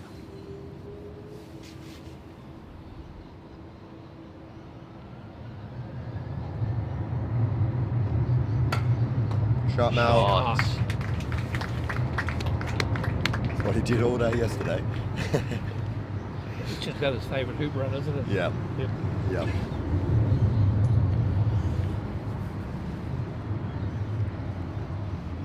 And more emotion than Mel usually shows for the difficulty of that shot. Yeah. Yeah. Totally. Big stuff.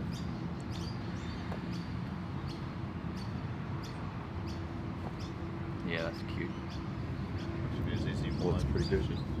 Is he wide position? I reckon he might be able to see half ball on the right, but maybe a touch more. Might have full ball, but couldn't hit left of centre.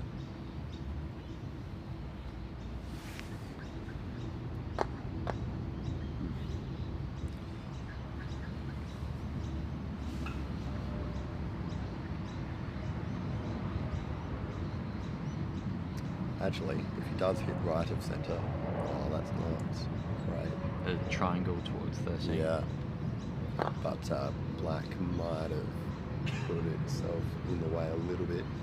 It's definitely at risk. So if you got a perfect half ball, Yeah. you know, red into corner 2, blue into corner 3. You never know.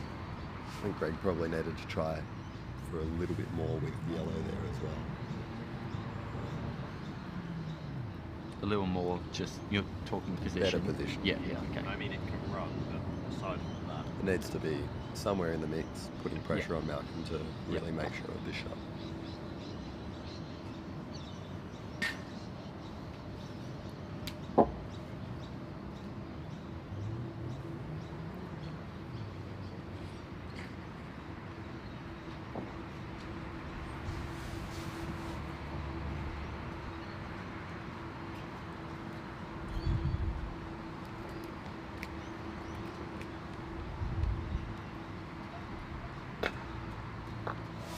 that's the shot. That is That's the shot. perfect. Yep. Can't hit him better than that. Like, you could always have a little less pace and put yourself plumb in front of the hoop, but I can't get greedy. Aston takes game 2, 7-3 against Jason Hodges, so going down to a final third game.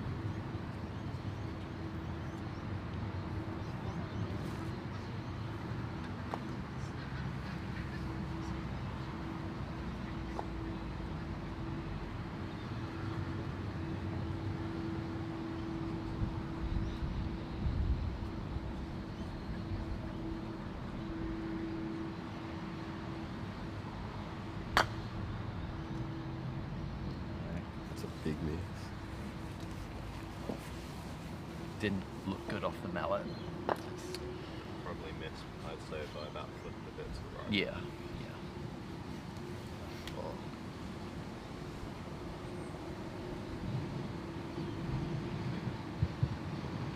Very important hoop here. Yeah, it'd be good to see it run after that blue clearance. Yeah. Get the full reward of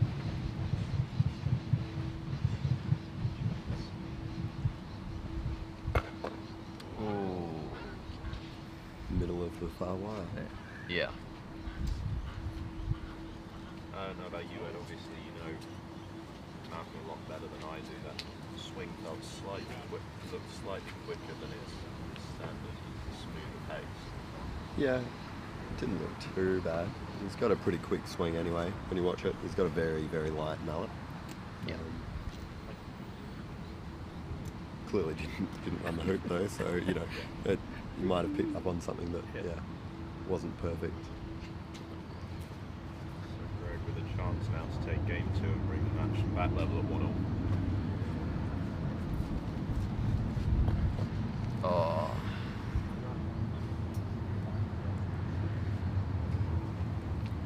Black's got a great in off. If it's centre balls, yellow slightly on the left. Greg was doing a little bit of that in the games where he would have a clearance just too close Middling the and wall. just doing things not quite right. But then he was able to switch it around reasonably quick to get it back on track. Be frustrating for him out here when it's just not quite clicking at the moment.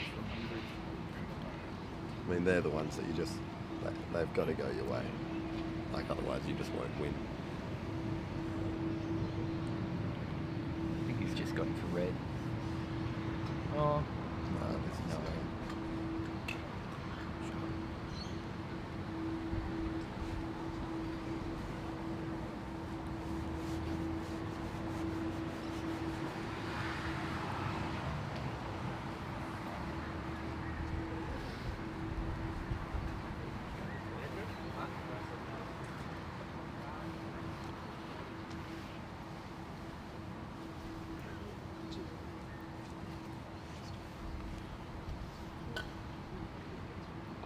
Sharpe.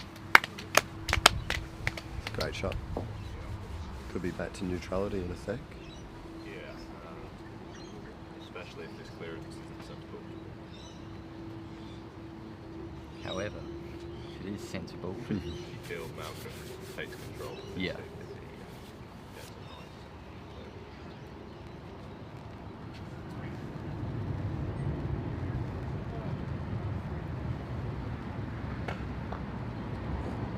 Actually, I think Malcolm's better at those when he gives it a full swing. Yeah. For sure. He'll, you know, centre ball and land within 5 yards of it, where that one, you know, mid-pace, half ball, lands 10 yards away. But he's put himself in a triangular position again with blue. Pretty good chance to dispatch red and get himself back up the lawn. That's a nice shot from Greg. Indeed.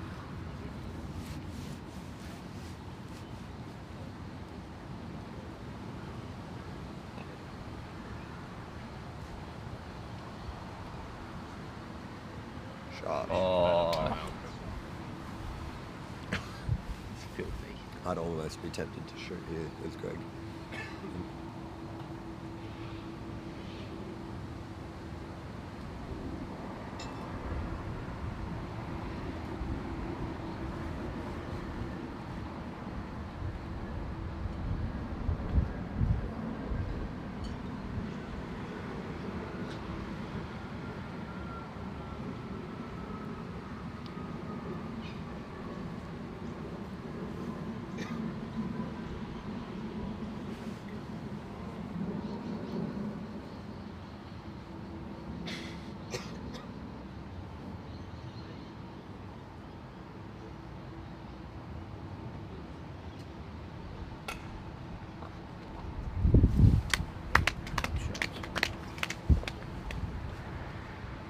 Gets the flick up to 13, not the distance of Greg. It's very missable for Greg. Yeah. It is. It's not a gimme, but Well, it's 10 yarder. No.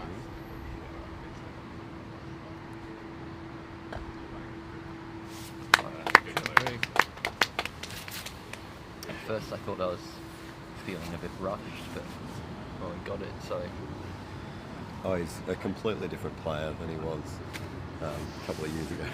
It's just crazy. Well, every shot looks lightning speed rushed compared to what it used to He be. used to have a real deliberate stalk that was quite pronounced. You know, Extremely. recognisable as Greg. and I think sometimes though those long stories get into your head sometimes. Having that short, sweet setup is, I think for me at least, Just get through your shot. Yeah. Yeah. Okay. Yeah, I agree. Shot for the game. Oh, Just didn't look committed to that at all. Yeah. Had 3 hoop shots now. This hoop 12, neither player managed to get it through.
Yellow and blue.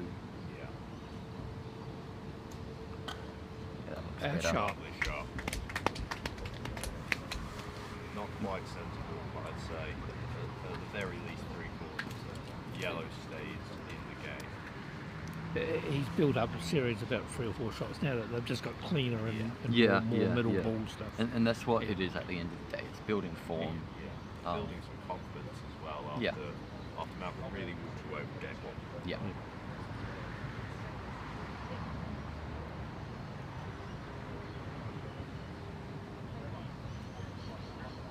Again with Black's position not being ideal for a hoop run, very angled.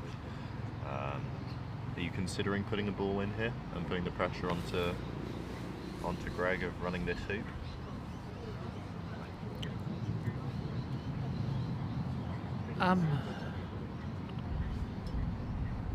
Possibly not. No, I think I'm clearing. It's the same. Greg's having to hold back the flags for Malcolm. The only off shot Greg has had been at hoop run, but all the other shots have been quite nice. So I think Greg may slow the next hoop down slightly and coast it through. So I think you're forced clearing this. Yeah, so Malcolm definitely taking the clearance on here.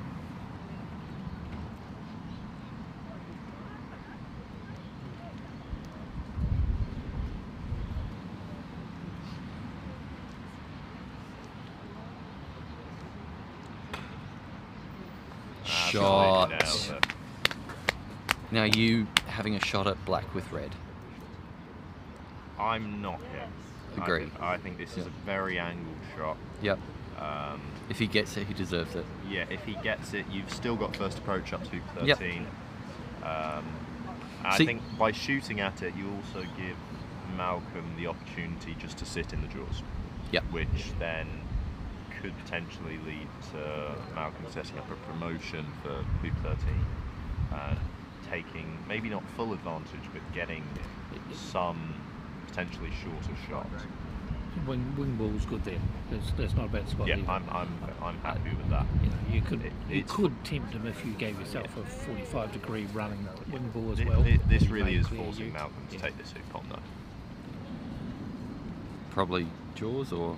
No, I think he's going to be going for this. I think red is good enough that I can't leave it. Okay, does take the jaws. Here's the thing, I'd want to be cutting red behind the hoop because for me in Greg's position, I'm playing a game with 0 risk of peeling through, so I'm not taking the jump. I'm looking to push into jumping position. Pushing and promoting this red straight for a jump position. Yeah. I think he's overhit that though. And but I maybe think that might be pushed out. Though. Yeah. Again, I like the shot that he played. Again, though, the issue is blue potentially has a A clearance on it, yeah. And potentially also sending himself somewhat up towards hoop 13. Yes. It's not as nice a No, shot, this no, one. But It's definitely a possibility. So this game is the second of our best of 5 final between the Fletcher brothers. Malcolm took game 1, 7-3. Yeah. And we're now at game 2 where Greg is leading 6-5. Yeah. And I definitely, looking at this from where we're sat, I think red definitely is capable of bouncing. 100%. The hoops are firm. You only got to get some contact and force this into that left leg. Just a quick thank you to our. It's out to him. Sorry. Just a quick thank you to our sponsors. So we've got Sharpe from Sharpe Shots, Craig Fife from Your Travel Expense. Oh. Ooh, and that's probably the worst thing Greg could have done there. Yeah. Blue is offside, but black will now have the first shot up to 13. So that advantage Greg got by going 6-4 up is now completely gone. So as I was saying, Craig Fife from Your Travel Experts, Danny Meyer from Digital Lifestyle Solutions, the Fletcher brothers from Invictus Croquet, and then some of our smaller sponsors are Farris Seafood, Hawks Brewery, and the Pie Warmer from Georgie Carnegie.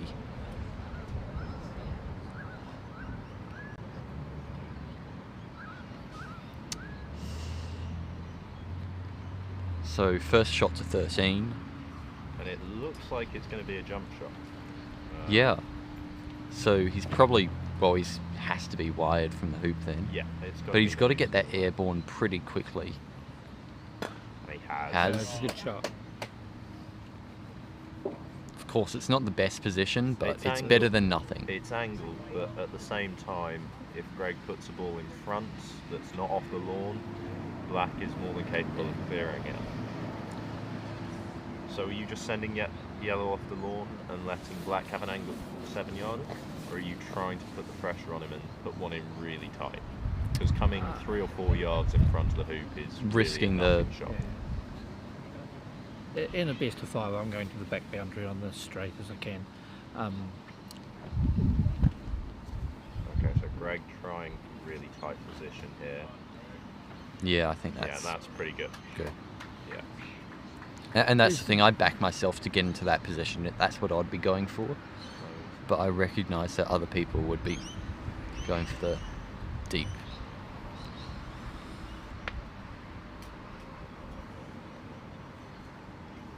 The yellow's drifted a little bit far because this gives a lot of room for this clearance. And I suppose he's got some pressure on getting some decent runner on blue, but it's he doesn't have to get too greedy on it, coming too narrow. Are you playing? In a little while. Okay. Yeah. So we're going to wait until the wire finishes. Oh yeah. The game. So we'll see a third and fourth playoff between Levi Franks and myself. A little 19-point single game. Going to have a bit of fun with it, I think. Yeah. You know, poking yourself up after the pressure. Anyway, so game score 6-all, and who had the first crack up? Sorry? Greg's first crack up was okay? Or? No, it was Mal had the first crack up. Greg peeled him through hoop 12. No. Yeah. Yeah. When Malcolm sat in the jaws, Greg tried bouncing him out from an angle, but peeled him through.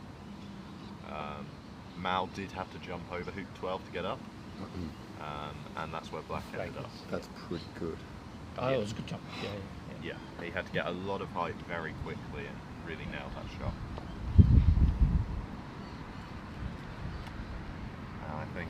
I wonder if black's blocking the hole. Sorry, yellow. Because Mal will be taking that hoop on.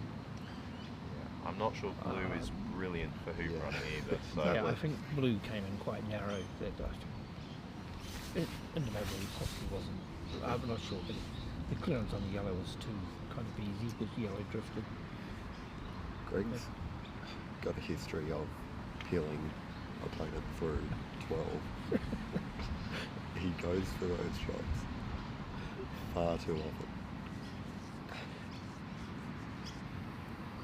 For me, I'm just a 0 chance of peeling them through when I'm at 12. to the extreme, but I recognise that, but I just don't want to risk anything. First shot up is just too important. Yeah.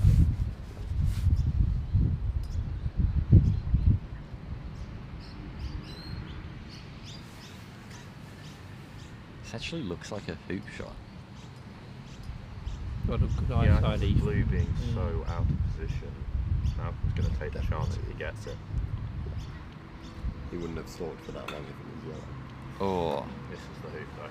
it's Righto, so Greg, Greg he only had slightly those let 2 or off. 3 cracks at Yeah. 12. I'm presuming blue has no realistic chance of running the hoop. I think it did. If it did, there's definitely arguments for the stop shot. Yeah, but Take by the fact that complete he's control. having the shot at the hoop, I'm saying there's no real chance. But he's got it. Greg slightly let off by peeling Malcolm through 12, but takes the game 7-6, and that's 1-1 game 2 of the Fletcher Sharpe Invitational final. Deserved the game as well. Yeah. Yes. Played Oh, well yeah, enough, yeah, but- Definitely. The back 6 hoops, excluding hoop 12, Greg really came back into his own, similar to how he did against Levi yesterday. Absolutely. Alright, I think it's time to sub out some commentary people. Yeah, So fair enough, I think fair it's time for an ad break and then we'll be back soon. Hi, it's Craig here from Your Travel Expert. We're a proud sponsor of the Fletcher Sharpe Croquet tournament. I operate a range of cruises around Australia, New Zealand, Mauritius and soon the United Kingdom, specifically based on the croquet players. If you're interested in travelling with a group of like-minded people, having some fun, friendship and a whole lot of camaraderie, pick up the phone and give me a call on 0478 628 885 or email craig@yourtravelexpert.com.au. Next year's tournament is going to be even more exciting and more enthralling because next year again we want to be inviting the best we have in the world of 35, those players who are 35 and under. And we want more players from Egypt, from England, from New Zealand, and let's get the best of the best in the world coming to Cook's River once again and give us a fantastic showcase of how croquet can be played by the best.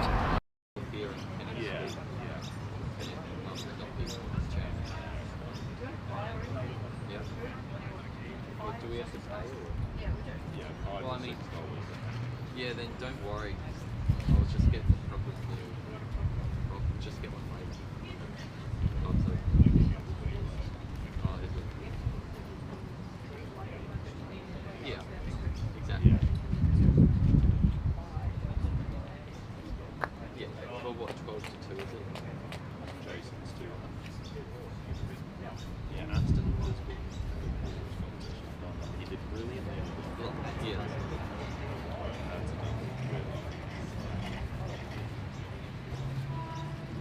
Just waiting for. Is it? It's on. Can you give me your personal contact details because I'll be in Melbourne from Saturday. Yeah, we'll do.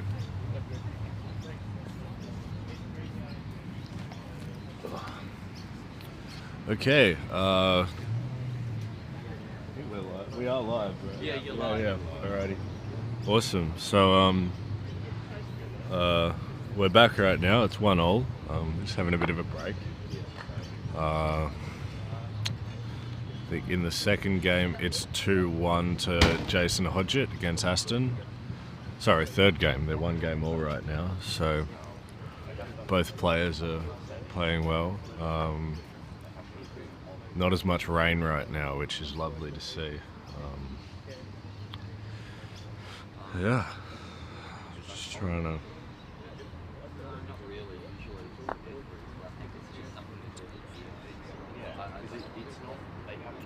We'll get myself and Paul back on the commentary in a second.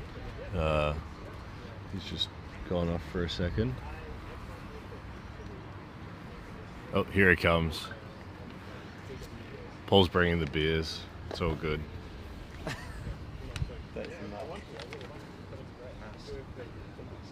Do you guys get beer from inside when they're opening it back here? That's what we did last year. possibly incriminating ourselves, though. It is live. It is.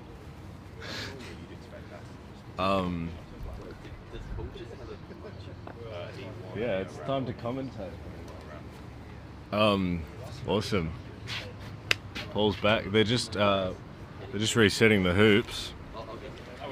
Yeah, we're live, mate. Yeah. They've got to be confused. It's 5 o'clock somewhere. There we go. Sponsored beer. Yeah, this is this Hawks Patio Pale. Good beer, that. On the patio, watching the croquet. Yeah. What could be better? Cheers. Gonna finish the box. That's the game. That's the aim. One game. Yeah. So we've got 12 for now, but there are another I think there's another 12 in the fridge. It's good. Starting So numbers. this will start us off. Yeah. But these are 375ml cans, so they're bigger than normal. What? Yeah. Is that a Kiwi thing? Kiwi cans are 330. Oh, this is the normal. Oh yeah. Oh, it's Bob Hawke's beer. What's that mean? Bob Hawke was the president. Oh, nice. Prime Minister, I mean. Wow, that's pretty cool. I told Ed I'll do that when he gets to 3. So yeah, we're just waiting. If it's on Aston and Jason's game? Yeah, we can cover that. We can commentate that for a bit. I'm sure they might spin a camera around, but we can do the radio play-by-play. Yeah. So Aston's missed. good start. It looks like they're on hoop 4. I'm seeing 2 blue clips. Yeah. So Jason's 2-1 up, going for 3-1. Yeah. He's got about a 1.5 yard hoop straight in front. Yeah. Should be all good for Jason. But watch me just. I get the feeling the rain's gonna come back soon as well. No, you can't jinx it. All right, lawn's prepared. Just waiting for the boys now. Are we going to make any drinking rules? Not live. Ah. Not live. Actually, every 7-yarder, that's hit. We have a sip of beer. That's hit. That's every 7-yarder that's run. We have a Yep. sip of beer. Yep. So every 7-yard hoops. I want to be coherent. Yeah. Every roquet. Josh Winter reckons every roquet. Every jump shot. Does it have to run? No, it doesn't have to run. If they attempt a jump shot. Alright, if they attempt a jump shot, if they run a 7-yarder, if they hit a roquet. Just every shot, you're just It's looking good. It's pretty decent beer too. It's nice. Sponsored by the way. This was provided by the Hawks Brewery.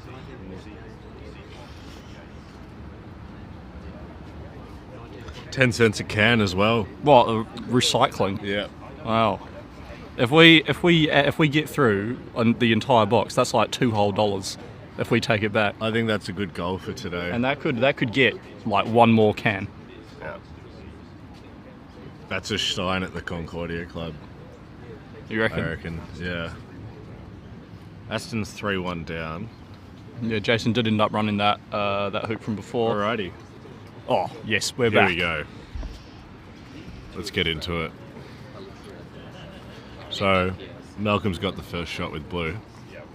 Let's chuck it right in front. No, like nothing interesting here. Standard stuff. I would hope not. Yeah.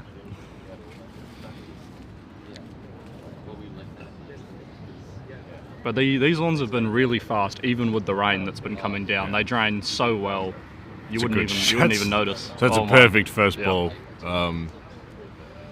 That guy should not be walking over the lawns right now. Because he's going to get hit.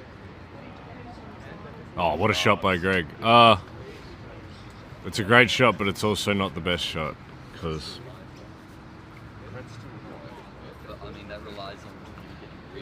yeah, feel free to ask questions as well. We have an assistant with the chat up.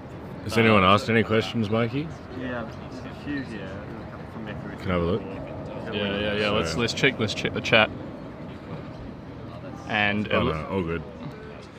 Can you guys talk about your tactics for a 3-hoop time? 3-hoop tie-break. We can ask Mikey about that one, actually. So Mikey Lauer knows about the 3-hoop tie-break. When Jessica Bullen gets here, we'll talk about that, because she's pretty good with that. She's also not a fan. I think I said that we should maybe bring that back, and she had some words to say about that. She wasn't too keen. Yeah.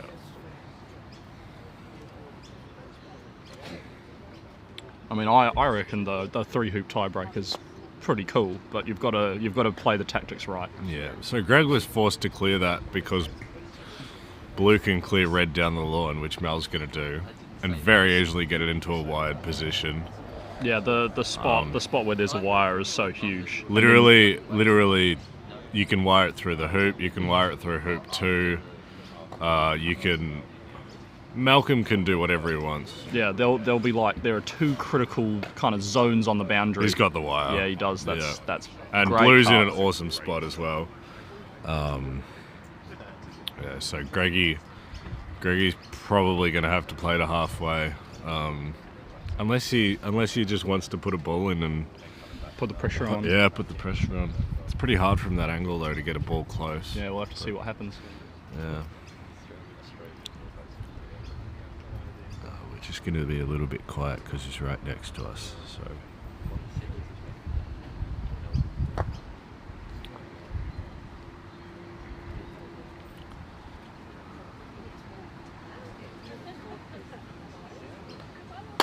So apparently we were all wrong, and he was actually He must have. No, been, I don't think open. I don't think he was open. Was he open on that? No, he wasn't open on that. He was hoping for a bit of curve in the lawn. No, sometimes it's worthwhile going for. You know, you never know what can happen. He might also be thinking that if he plays halfway, blue might have a clearance on red. If black gets good position. Yeah. I know sometimes So I think hard about to do that on when I'm this. going halfway. Shot. Shot. Cream de la cream. Right. So the blessing about having blue there now is regardless of if yellow has a blocking spot or not, blue's there to hit it. Blue also has a hoop shot. Good shot, Mel. And yeah, so Mel's definitely got control over the next 2 hoops. Oh, 1 hoop. That's the thing about these odd-numbered hoops. Yeah. So Greg could. I don't know where Greg should play. I guess you have to. Greg's thinking that he should force blue to do something. Or it's gone a tiny bit too far. So, I mean, yeah, when you're in doubt, taking a tight position, trying to get it wide, you know, never a bad shout. Because that's what these players are trying to force shots onto each other, force them to do stuff that they wouldn't, that they'd rather not do. And I think Mel's gone for the hoop. Oh, he's got a double. This might be the juiciest double of his life. He's got the middle though as well, so he's definitely gone for the hoop. Is he lined up, Mikey? Looks like it. Maybe a little bit too weak. All right. Let's see what it is. Ball, hoop. Ball. Was he aiming at the hoop or was he aiming? Oh, I think he's aiming a little bit in the middle. I mean, you know, if you aim at the hoop and you catch the ball, you're going to catch it on the right-hand side, left-hand side. Yeah. You're going to catch it on the left-hand side, go off to the short boundary, so not too much of a problem. Yeah. So I'm pretty sure blue can still see red here, so depending on how well Malcolm's thinking he's hitting, he could theoretically set up, and then if he clears red on the left, he could get over to 3. Yeah, well, I reckon this has got to be yellow at black, right? If he can see it. If Mel's fully open on it, then it has to be. But I'm also thinking it's also a decent shot because you're shooting at the boundary the hoop's on. Yeah. You're not shooting into an offside position. And Mel's also going to be hitting on that line over to 3. Yeah. So, and we saw in that last game that awesome. Was he hitting the mid pace? Oh, shot, Greg. That's beautiful. That is delicious. Greg's mid pace has been the best part of his game, I reckon. He told me just then that he has a really big shot if he wants it, but he told me that he's just been so comfortable with the mid pace and it's just worked so well. Sometimes you're just in the zone and everything just feels lock great. in. Yeah. You just hit it mid pace because you know it's going to be centre ball or close enough. You turn into a prime Fletcher. Yeah, which he is. Yeah. Mikey's just doing a rain check. Yeah. Sticking the finger out. Looks like Greg going for a little baby crosswire. Only shot he has. Yeah, you can't put that ball in front. This is an interesting tactical position right now, because everyone would probably do a different thing. So, what would you do, Paul? See, I'd probably play maybe not quite the direction that Mal's playing. Maybe somewhere like kind of horizontal, so you have like a vague hoop shot, like still defending that area. So Greggy's going for the hoop. I guess it is a free hoop shot. Well, you can't play it. No. So you may as well. And it looks like it is a mid-pacer. Oh.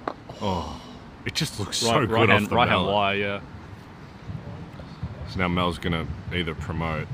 I guess that's why I put the black there, isn't it? Possible, yeah. So he has I mean, that option. Theoretically, yeah, hit the black out and get the blue. Get kind of both balls. Yeah. Sure. I don't know where he is. Yeah, we've been told. Get Mo on commentary or something. We've been told that Mo Karim may be interested in coming for a chat. Yeah, so Mel is going for the promotion. Have we had any more questions, Paul? Oh. No, nothing yet. Thanks, Paul. Oh, that's Jason's mum. Oh. Alrighty, Greg Kane playing in for tight position. Tight position. Oh, it's a jump. Is this a jump? No. There's no way. Don't need to. Because blue clears it. Yeah. Oh, shot, Jason. Jason's jumped, I think. Yeah. Jason was half a yard in front of the hoop. That was a crazy jump shot. Half a yard in front. Oh, it is a because jump. It was too close. Time to drink. Oh, yeah. And if he runs it, we'll drink again. Sounds good. Oh, shot, Mel. See, I find that's one of Don't the know how that happened. That's one of the interesting things about jump shots, because if you're going to be hitting the ball, you're probably going to be hitting it on the top. You can get like different outcomes than you could hitting it flat. Yeah. So a lot of the time it can just clear. Especially because there's a ball top out. spin on the ball Yeah. as well. Yeah. Yeah, interesting. Like I find, more often than not, if you're going for a jump and you can hit the ball on the top and actually clear it away, when there was no way that was going to happen if you hit it flat. Yeah, 2 shots, I like it. Oh, back of the hoop. So, if Mel thinks he can run this, he'll either set up, and if he was thinking of playing really attacking, you could honestly shoot. Shoot it red? Yeah. Oh, I don't know about that. He's totally shooting it red. Oh my goodness. Oh, this is awesome. This is peak croquet. This is the kind of thing that you talk about as a joke. Yeah. But when these you're guys are practicing with your noob friends. Yeah, but these guys are out there doing it in the final of the Fletcher Sharpe. You wouldn't. Hello, guys.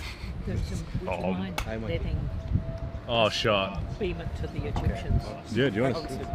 Yeah, we've got Mo Karim has come to join us. Yeah, the Arabic commentators. Hello guys, how are you doing? I'm here with the boys, Paul, Mikey, and Felix. Do you want a beer, Mo? It's the best weather to play croquet. Okay. Yeah. So now it's 1-1. دلوقتي I will speak in Arabic. Yeah, So if for it. anyone crazy. Egyptian. دلوقتي 1-1 في الجيمز في الجيمات، ومالكم عامل 2-0 دلوقتي، بيعمل 2-0 ومعشش بالسودا. Yeah.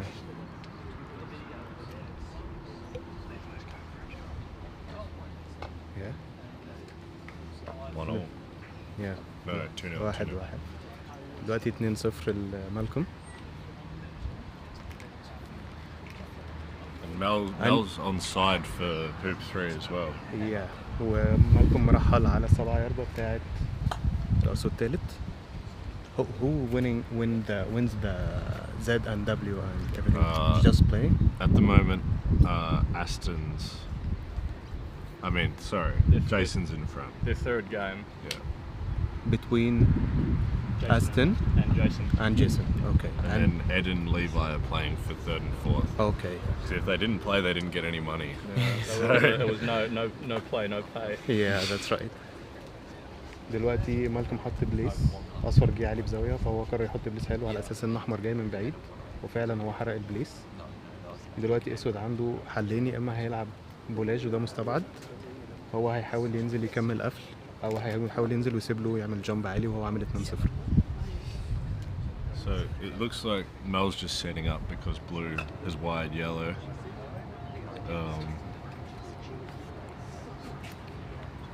I get the feeling that Greg might, if red doesn't look that good, Greggy might jump. Yeah. It's a bit angled. Yeah. It's not easy, and if he miss, it's going to be 4-0. 4-0. Yeah. Blue will travel to the next hoop, and I can't see where his hands are, so I think it's just clearing blue. Yeah. Yeah. Just knock it down. No. Yeah. Shot, Greg. I feel like the jump shot's a big risk there, and if you miss it, Yeah. You're conceding almost 2 hoops. Well, red doesn't look too bad. Greggy really needs to win one of the next 2 hoops, though. 3-1's pretty good, but against Mal, 4-0's pretty hard to. That's right. Pretty impossible, I think. Yeah. Oh, just got Aston going for a 7-yard jump. He's as in a well. good shape in this tournament. Yeah. He's playing very well. He's really locked in. Yeah. And he keeps getting better as the Yeah, tournament that's goes right. on.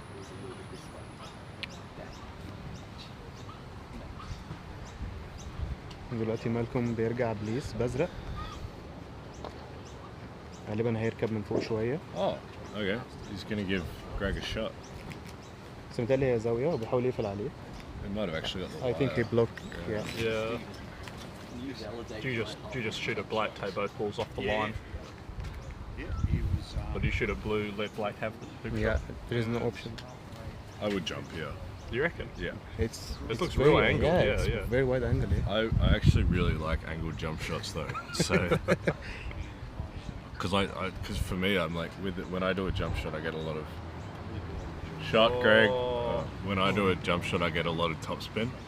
So sometimes I find when I'm on an angle, if I hit it into the leg, I get enough spin for the ball to just go through. Yeah, that's right. Yeah, but I don't know about giving him this hoop shot. No. I would have still. I still think just like if you get any opportunity at the hoop, you take it. So a score update in the Z playoff, the Y playoff. Jason appears to be on the cusp of going 6-2 up in the 3rd game. Alright, let's see what Mel can do. Shot. Perfect. shot. That's probably going to go through the next one. دخل حلو وعمل 3-0 في الجيم الثالث. That's what he was doing against you, Mo. Sorry? That's what he was doing against you. Yeah. It's just so good. Mel's really like this last year. Mel was like playing like a normal person, but this year since like just He's before a the god, World yeah. Teams, he's been very playing good. so well. Yeah, Inhuman. I asked him, and he said that he's been getting into the literature side of it. He reads a lot of golf books, learning about the head game, mental approach. That's definitely a lot like Reg Bamford. Yeah, that's all it is, isn't it? It works very well. Yeah. Do you ever get into that stuff? Yeah, sure. Yeah. Is there stuff it helps me a lot, and it keeps you focusing, and it keeps you. If you 3 down, 4 down, anything, you are. The match is not over. Yeah. You're still playing. Yeah. Is there stuff that and any hard situation, any lucky shots, any this kind of play. Yeah. So you'll be it's okay, fine. I will do my best. He took the 4 hoops. I can took the other 4 hoops. And I think I did that with Malcolm in the 4th game. He was up 3-0 and 4-2, and I take the lead in the 9th, 5-4, and I take the game 7-5. Yeah. So it works if you work with it, it's Is there it's any very helpful. Is there any specific teachings that Egyptian players like? No, everything is online. Online. Yeah, and books. Yeah. That's. Because I know there's the Reg Bamford video. Yeah, where he it's- spends like 2 hours just explaining like going to, on and on about yeah. it. Yeah. But yeah. If you know the knowledge, Yeah. you will expand it with everyone. There's actually, there's a I'll let till Greg has his shot and I'll tell you guys.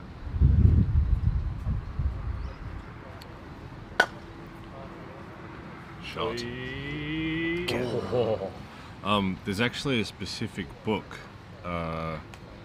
Malcolm was telling me about yesterday. I don't know if the listeners would be interested, but it's called Your 15th Club by Bob Rotella. It's a Okay. golf book, but he says it's very translatable to croquet. Okay. It just goes through like awareness and experience and all that type of thing. Oh, yeah. Yeah. So if anyone wants to have a look at that, you can get it as an audio book or whatever. But yeah, I know as all of us as players are always looking at ways to better our game, and definitely at the level that most of us play at. We all know how to hit a ball straight, exactly. but the Yeah. biggest thing is the head game, because you can practice and practice and practice, You but the have to- pressure is never the same as when you're playing in That's a right. tournament. And that's why if the mind is a muscle, Yeah. so you keep practicing your mind, it will be tough and you have the strength to Yeah. control yourself. Yeah. Not your mind to control you, Yeah. you know? So you have to practice your mental side Oh, yeah. every week, like 2 or 3 times a week. Yeah. Before you sleep, like 5 minutes or 10 minutes, and when you wake up as well. Yeah. And the positive self-talk is very important. Yeah. Confidence. When you're playing, yeah.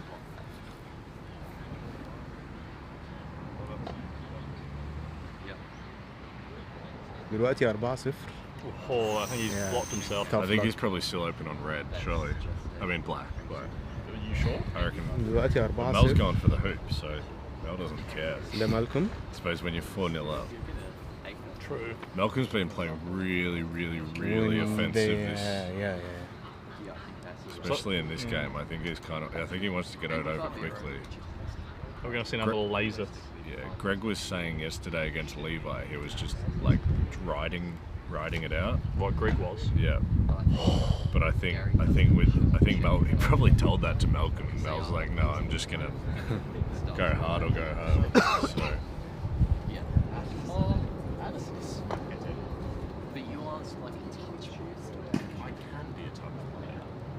Well, there's definitely something to be said for just going for the hoop, because if red can't see anything, no, I think wherever Red you can, put. I think Red can see black. Oh, you reckon? Yeah. He looks like he can. I think black it's I reckon he'll go in off behind the hoop. No, yeah, black doesn't look like it's in front. Yeah, it's Oh, yeah, no, he behind went the for hoop. Oh, They're going okay, for the never hoop. mind. Yeah. Well, that's It's a always- great spot to end up. That's why blue play the Yeah. take run the hoop. Yeah. Play the, Well, he's not immediately turning around and clearing it, so. I think he will try Oh. to jaws it. Oh yeah. I don't even know if he's in front though.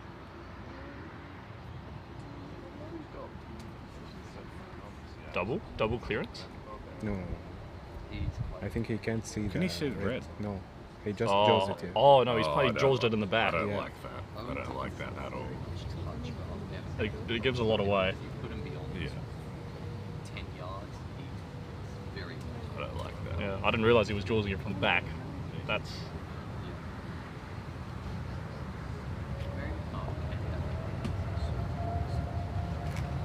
I Greg reckon, yeah. has a lot of options now. Yeah. I'd probably just I'd put the yellow ball. I wouldn't be worried about blue hitting it or anything like that. I'd just put the yellow ball so as black can't hit it through the back. I don't think he should jump this, because red can't get down.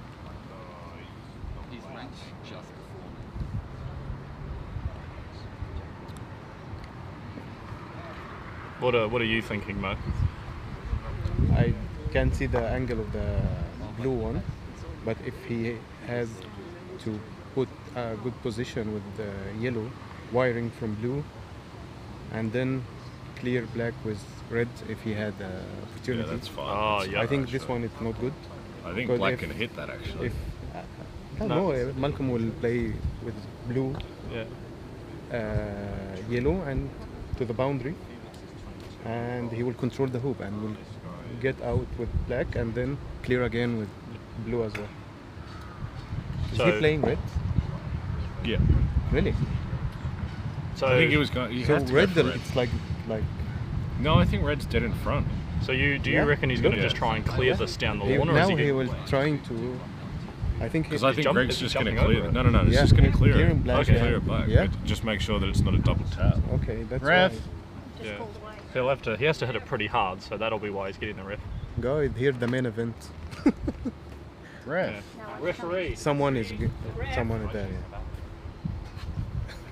We've got about 3 or 4 referees, and none of them will happen to be looking at that time.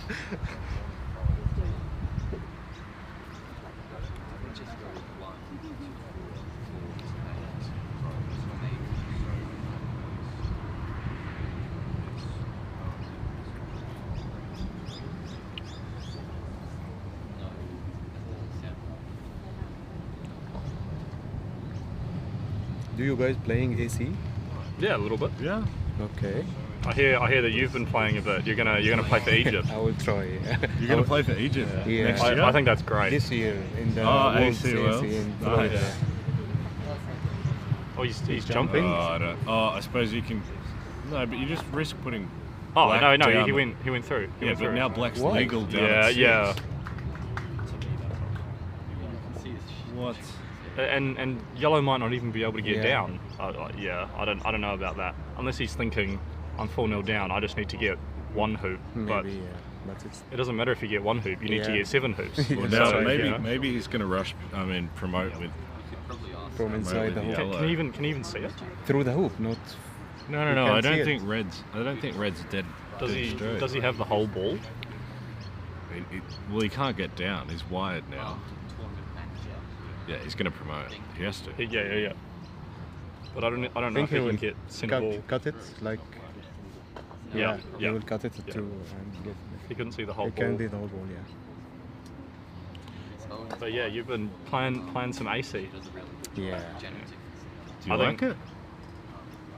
I just practiced like 5 times. Are you the first Egyptian to play AC? No, we have like 5 or 6 players playing before, Yeah. but they didn't play again. Yeah. They stick to the golf croquet because everyone in Egypt playing golf Yeah. croquet. So how do you play the croquet strokes? Because I feel like the Egyptian style is very good for your single ball, but maybe Yeah. for croquet strokes, I'm not sure how you guys would do it. With the Egyptian balls? Yeah.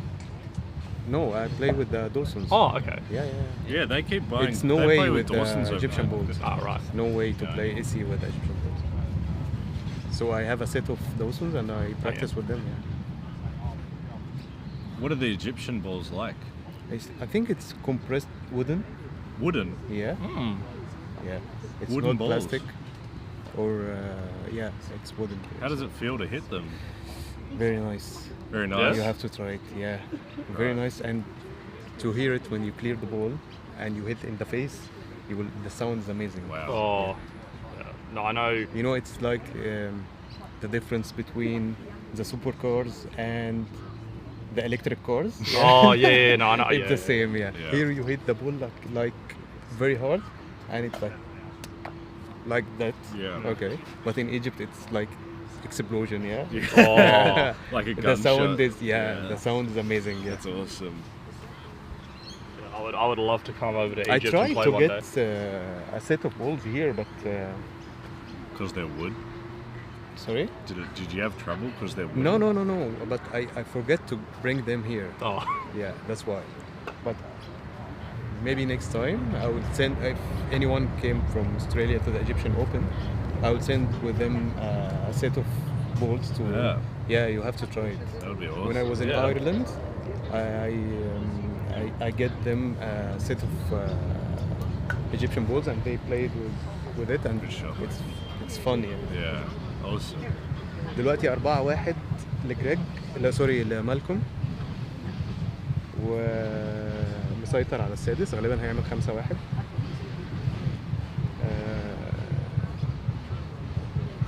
جريج مش مركز قوي الجيم ده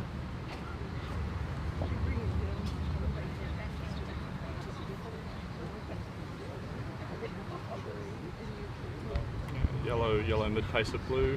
Yeah. Middle. Nice. That's pretty good. And then I don't know if red has a double, but I mean, I don't know what he's be going for. What? Oh, but he's going for yellow. He's trying to get over to 7. Malcolm has. Mel's just had enough. This is big balls. Yeah. Big balls play. It's just big play. Oh, he's put it the other way. Yeah. Bro. He'll probably still run the hoop. So do you now that you have yellow on side, are you going for the hoop here? Does that change your intention, or do you just go for black? I would go with black. Yeah. Oh. Jaws. Yeah, I don't. Do you think he'll run it? No, he will run it. I think he'll run it. Yeah. 5-1. 5-1. Yeah. Clear the. Yeah, for sure.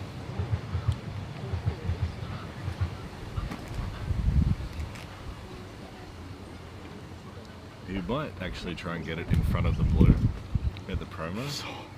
He is. Yeah. He's trying to. Yeah. It's like I can read his mind right now. ESP. I assume you've seen both of the Fletchers play quite a lot, playing at the Australian tournaments. Yeah.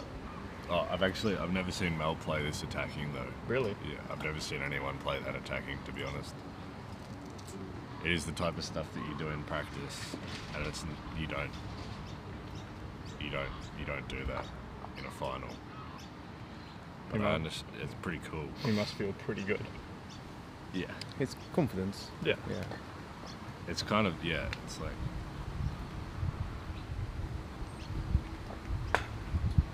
What a shot. Good shot.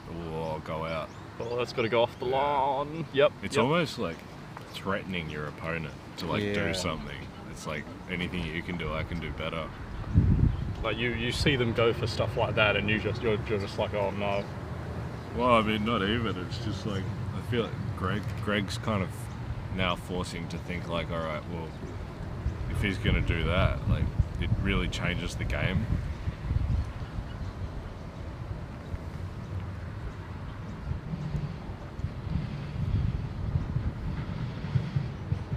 Because Mel's just basically saying, even if you wire me through with yellow, like, I'm still gonna get it. Shot Mel. Yeah, I think he's just got the wire there, but it's still jumpable, obviously. Greg's got a hit. No, he's not. He's playing in front of black. Maybe.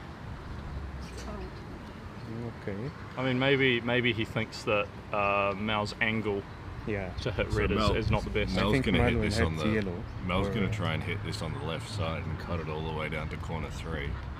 You reckon? Is he going for it or yellow? Yeah, I reckon he's going for the cut. He's totally going for the cut. Yeah, but how likely is it that he gets the cut? I reckon it's pretty likely right now. Well, the way he's playing. Yeah.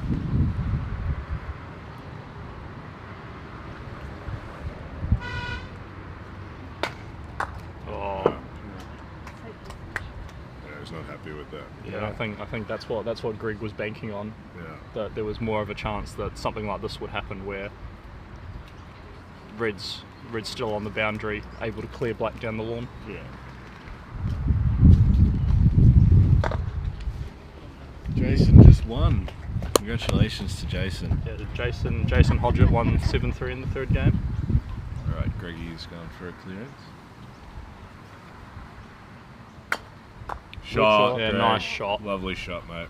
And he may have even got the wire. Yeah. Yeah, I don't think Mel has much.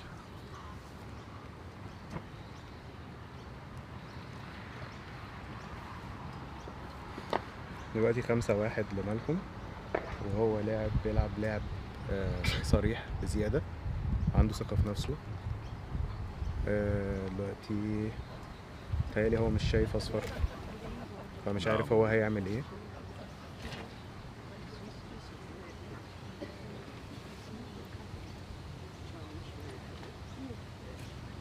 Better check the chat, see if we got any questions. We haven't even been looking.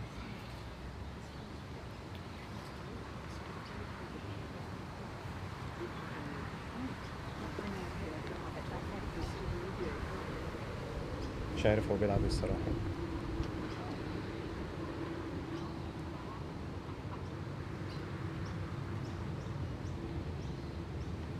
Alrighty, let's see what Mel has. Oh, yeah. Full ball. There's still nothing.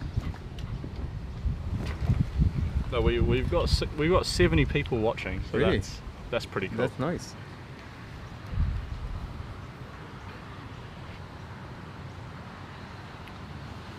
Alrighty, so Greg's gonna run the hoop. Hopefully. Just straight up, you've called it. Yeah. Man hitting everything, so he want to try anything. Yeah. Shot! Lots of applause there. Sometimes everyone you loved have that. to be aggressive a little bit. Yeah. I reckon if Greg can get it back to 5-3, Yeah. it'll be good.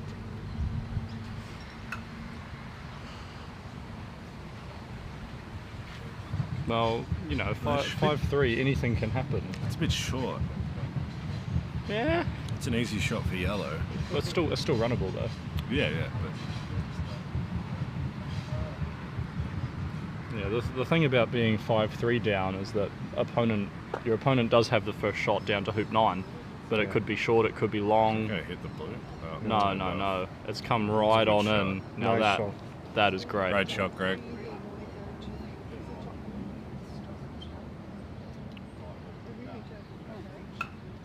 Mel just playing in as well. Great shot. That's perfect. And these lawns. Oh, what a shot. Wow. Very nice. These lawns are so good. They allow you to play these incredible positional shots. Cooks River have the best lawns in Australia. I'm Yeah. calling it. They're pretty insane right now. I can tell. It's amazing. Like One of the best venues I played. Yeah. Yeah, I was talking to Alison yesterday, Alison Sharpe, and she was asking me, it's like, oh, what do you guys think about the lawns? You know, are they good? Are they up to scratch? And I'm like, you can ask any. I don't know about everyone else, but I Any was player like, in the world would say that these are world-class lawns. You can ask any of the New Zealanders because I know them, of course, but you guys agree that they're incredibly good. It's very good. Yeah. Like when you hit a ball that it's not going to deviate. Yeah.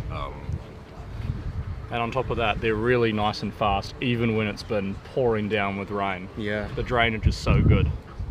They're world class.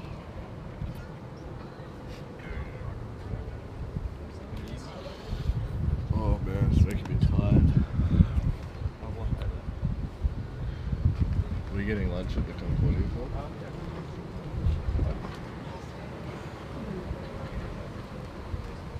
Alrighty. Malcolm Fletcher. Hit this one on the left, get it perfect. Get it behind hoop 7. Blocking on black. You know, that's probably what he's thinking. Oh, dude, why not? At this level, you should be playing for like quarter balls and stuff. When Mo was world number 1, I'm sure that's what you were able to do. Yeah. Good shot. He'll take that. That's wired. That's wired, Yeah, Greg, on the maybe, hoop, I reckon.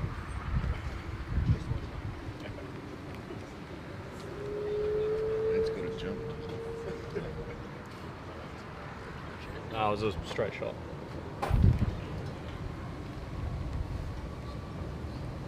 Righty, let's see what Greggy has. Maybe he's got a huge double. Who knows?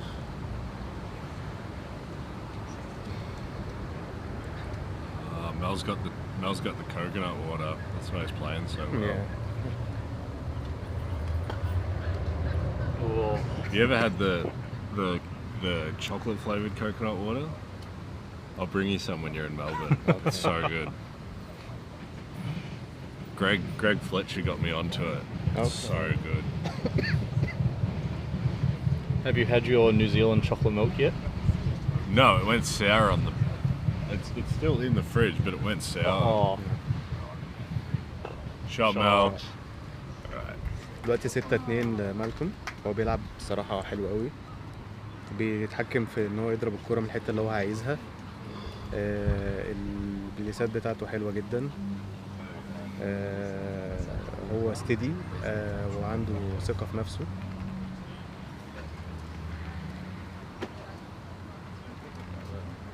Nice shot.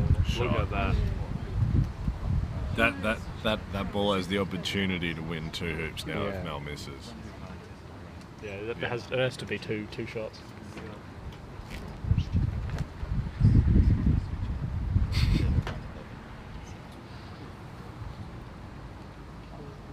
What's with the clips on the centre peg? That's who's won each game. Ah. Yeah. He's got it. Nah. That looked about 2 balls to the left. I think every time he misses to the left. Yeah. See, I'm thinking like in New Zealand sometimes we put clips on the peg to say who's won each game, but you never know what the score is. Yeah. So I was thinking maybe something you could try is get a different kind of clip and put it on the side of the hoop that you won at, so then you know what the score was. Okay. But I don't know. Some people don't like that too much. Yeah. It would be. It also still doesn't like because what side of it? Anyway, it's a conversation for another time. Well, yeah.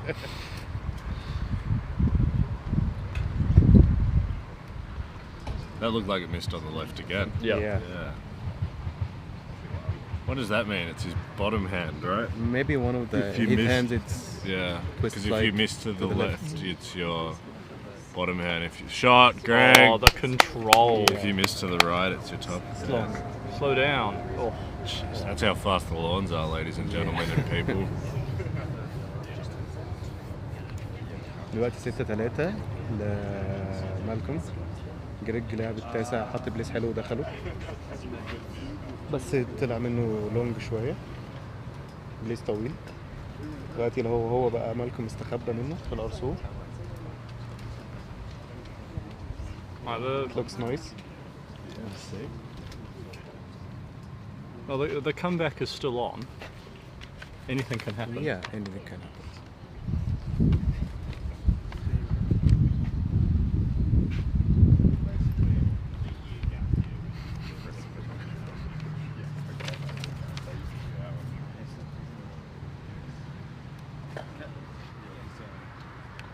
Oh, he's just nicked it. That's good enough. Yeah.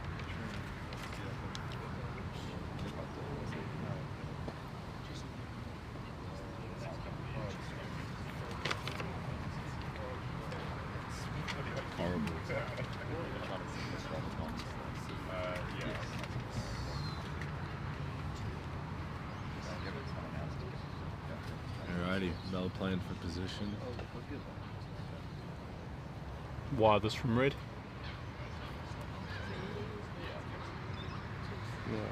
I reckon he might have actually wired that. Greg might be forced to clear. Yeah, it looks like it.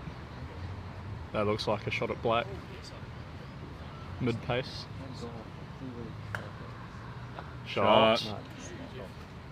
He wanted that one on the left, but that might make it interesting. I don't think yellow's got a backswing now. So Greggy's going to be forced to clear the... Oh, blue's gone. Yeah, we wanted to wire that from red and it's gone way too far. Still going to have to clear blue though.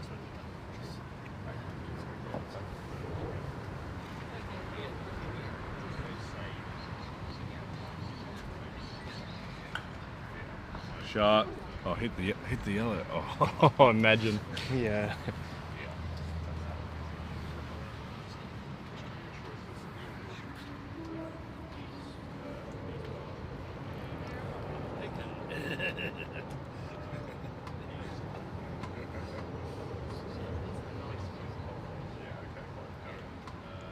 And I guess while we've got a little bit of a lull in the play, we should take some time to mention our sponsors.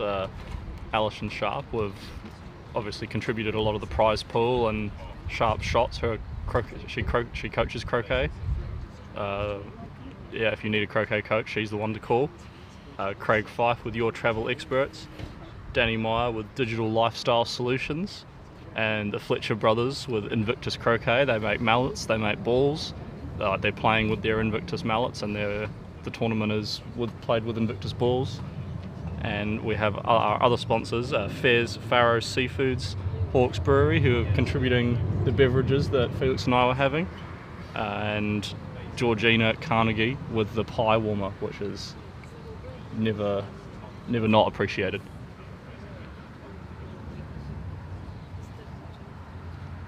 طبعا هو هنا بول بيشكر كل السبونسرز الموجودين في البطولة، زي أليسن شارب، ان هي كمان بتدرب هنا في النادي، وان عائلة فليتشر هم اللي بيعملوا المضارب، وكور، وهي اللي اتلعبت بيها البطولة هنا. الكور اللي هي الانفيكتس، والمضارب الانفيكتس بيلعب بيها جريج ومالكوم تمام كده.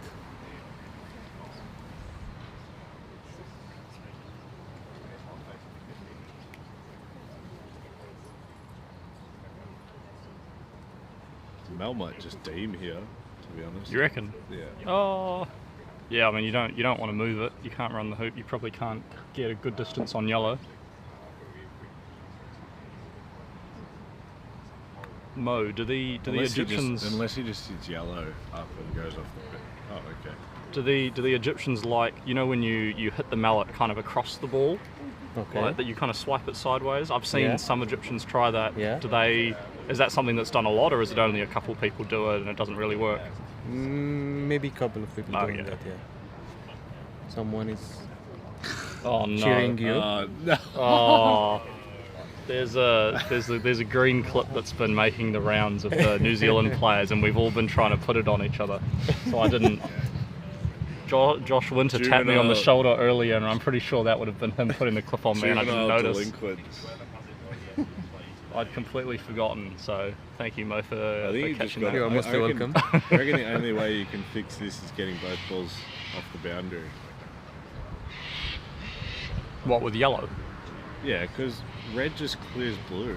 Like, Yeah, he can wire from blue and then Oh, clear no. red with black with red. well, I mean, no, he'd probably just clear blue here, wouldn't he?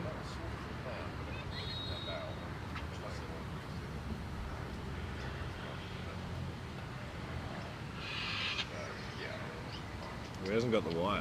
Long.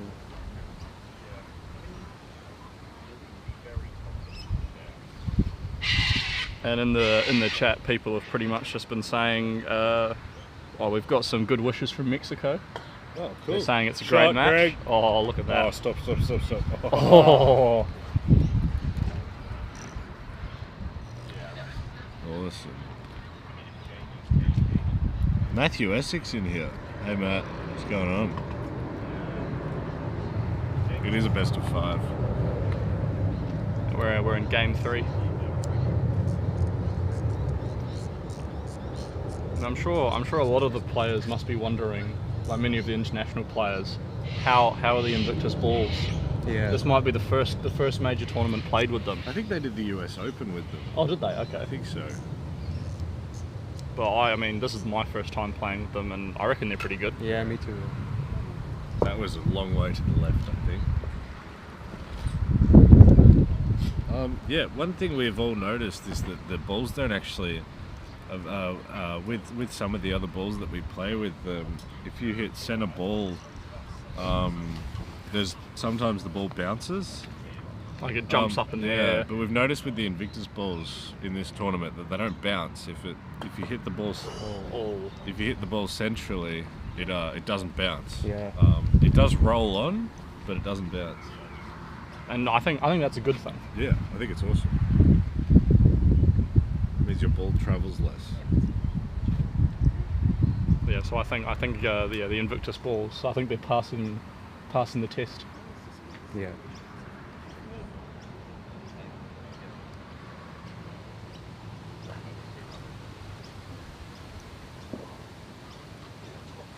Alrighty, Greggy, let's see what you can do. It's better. The draw came out for the Oz Open.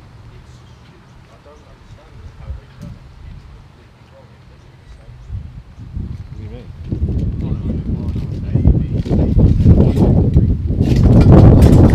Oh, a strong gust of wind has nearly blown our tent over, but we're okay.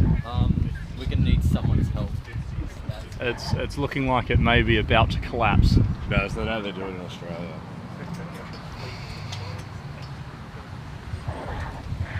No, that's just the blocks though. It's not Oh, the shot. draw. I don't even know how much Are you that he top had. seed? Yeah. Yeah, well you'll play first place 9. Hold on, I'm gonna message Peter. No, you'll play bottom seed first in your block. It's just world rankings. Yeah, but it is. No. Oh, it's nice. By doing the same thing as 1, 2, It must be yellow. Tight position. Yeah. I've actually got the 8s. So it goes 1, 2, I think it's long. 8. Yeah, that looks a little bit long. Traveling, yeah. So that's a free shot for Mal to take game 3. No, I'm not complaining. I'm just saying. Yeah, I wasn't complaining about my block either. I'll take Gary Phillips. I'd love to play Gary. I don't know enough about the Yeah, people in my last year. I don't know anyone in my block except him. Here he goes. This is for game 3 to take a 2-1 lead. Good effort. Look like inside wire on the right. Not a terrible rejection, but yellow does have the clearance on that. We weren't going to be. I know.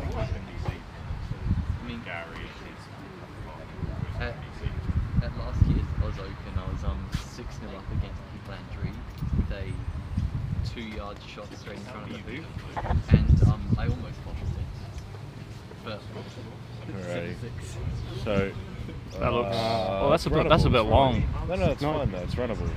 No, I don't think so. No, that needed to be from there. It needs to be right in front. Maybe wide through blue if you really wanna. If you want everything to go right, but I don't know. Well, Shot. Malcolm obviously didn't want it there, so we'll never know. Red must have been runnable if you had to clear it. Yeah, that's right. I think that's too high, to be honest. Well, if yellow wants to clear back, he can only put the opponent on the short boundary. So You won? How much do you win? No, we're splitting. Oh, right. So you're just combining. 1.2 each. Home win. That's It one doesn't point. matter. That's 1.25. It's not a ranking game. It's not a ranking game. No. It goes towards world ranking, doesn't it? No, it claimed and made and just. mid pace. Shot. It's alright. So he's nicked it on the wrong. He's nicked it on the left-hand side, but that's okay because he's gone to the short boundary. Yeah. He's moved blue, and that's what matters. You're going to get so many rankings. I'll get at least over 2,000. That's all I want. Over 2,000. Now this shot, I think you need to hit it hard. You need both balls travelling. You I reckon? don't agree. I think if he hits it dead centre and it stops, then that's probably the best option. Well, he will whack it though. Oh no, he won't. He's doing what I no, it said. is mid pace. I know it is hard. Oh, that's it was somewhere in between. Yeah. That's not a bad outcome. I don't think blue's going to be clearing that. I think if I actually did my index for this thing, I would have been a -3 now. But no one else was doing it, so I was quite happy not to. The kiddies. Do it after. Do it after. Yeah, I thought you could use D-grade.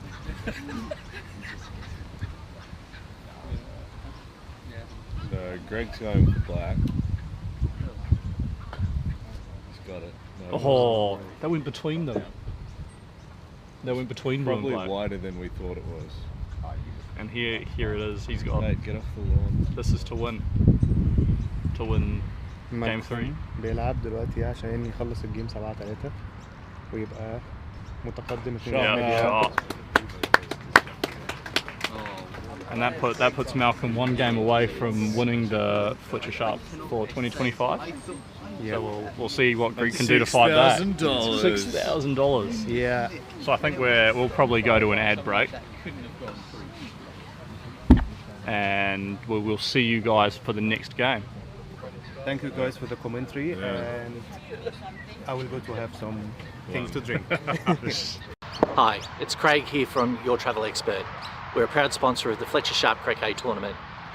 I operate a range of cruises around Australia, New Zealand, Mauritius and soon the United Kingdom, specifically based on the croquet players. If you're interested in travelling with a group of like-minded people, having some fun, friendship and a whole lot of camaraderie, pick up the phone and give me a call on 0478 628 885 or email craig@yourtravelexpert.com.au. Next year's tournament is going to be even more exciting and more enthralling because next year again we want to be inviting the best we have in the world of 35, those players who are 35 and under. And we want more players from Egypt, from England, from New Zealand, and let's get the best of the best in the world coming to Cook's River once again and give us a fantastic showcase of how croquet can be played by the best. I think I've seen that. Yeah, I think I've seen that. And everyone's like, yeah, food. Yeah. It's live.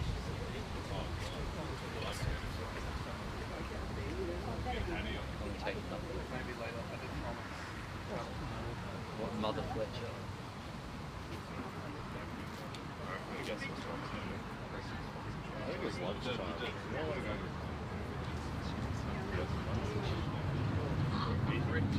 Yeah. Well, I've already got it ordered, so.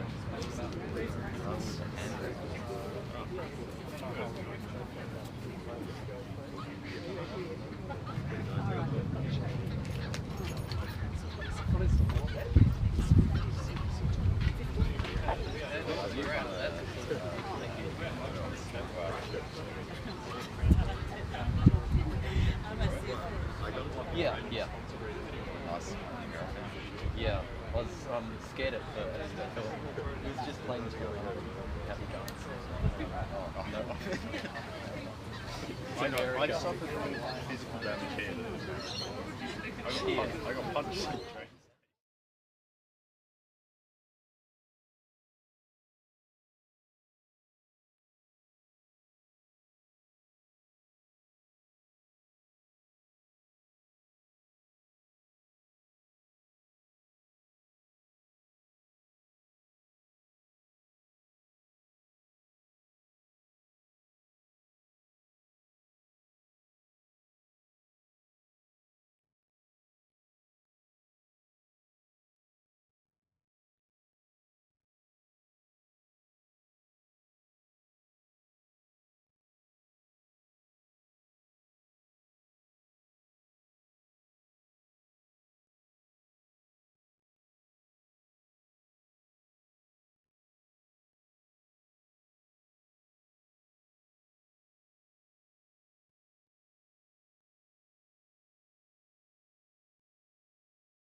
Hello again, folks.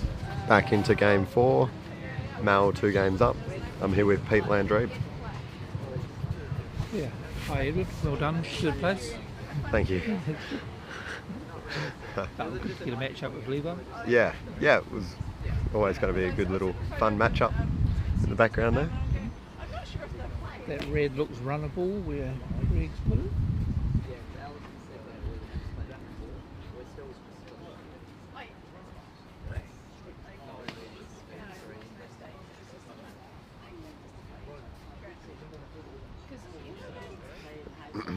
Even with runnable balls, Mal's been almost always putting a ball in first. And clearing second. Yeah.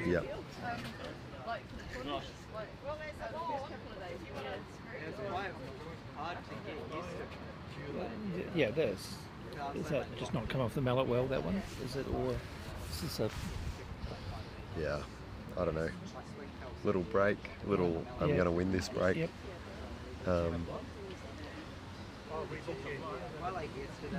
Yeah.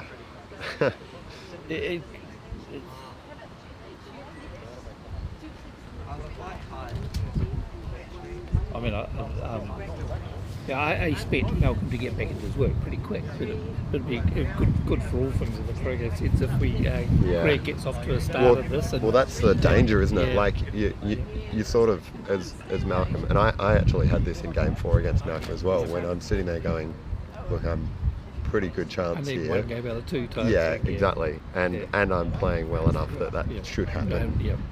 Anyway, and then you just take a couple of complacent ones, and exactly what happened. Game 4, he just got a start. First 3 hoops, a bit of luck. Momentum changes. You now got those forts. Exactly. Good hoop. That's a great hoop to start the game. Greg straight back into it. I should be great for this to go to 5. Malcolm's focus has been great every day, so I expect him to switch back on pretty quick on this. You're not. Yeah, he's definitely brought it out for the knockout stage. That's for sure. Okay. He's been one right there, but you're all right. You'll do as you're told.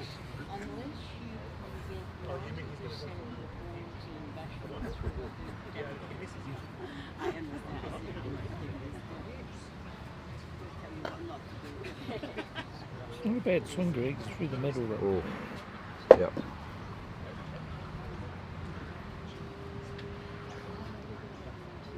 It's not a particularly hilly lawn, but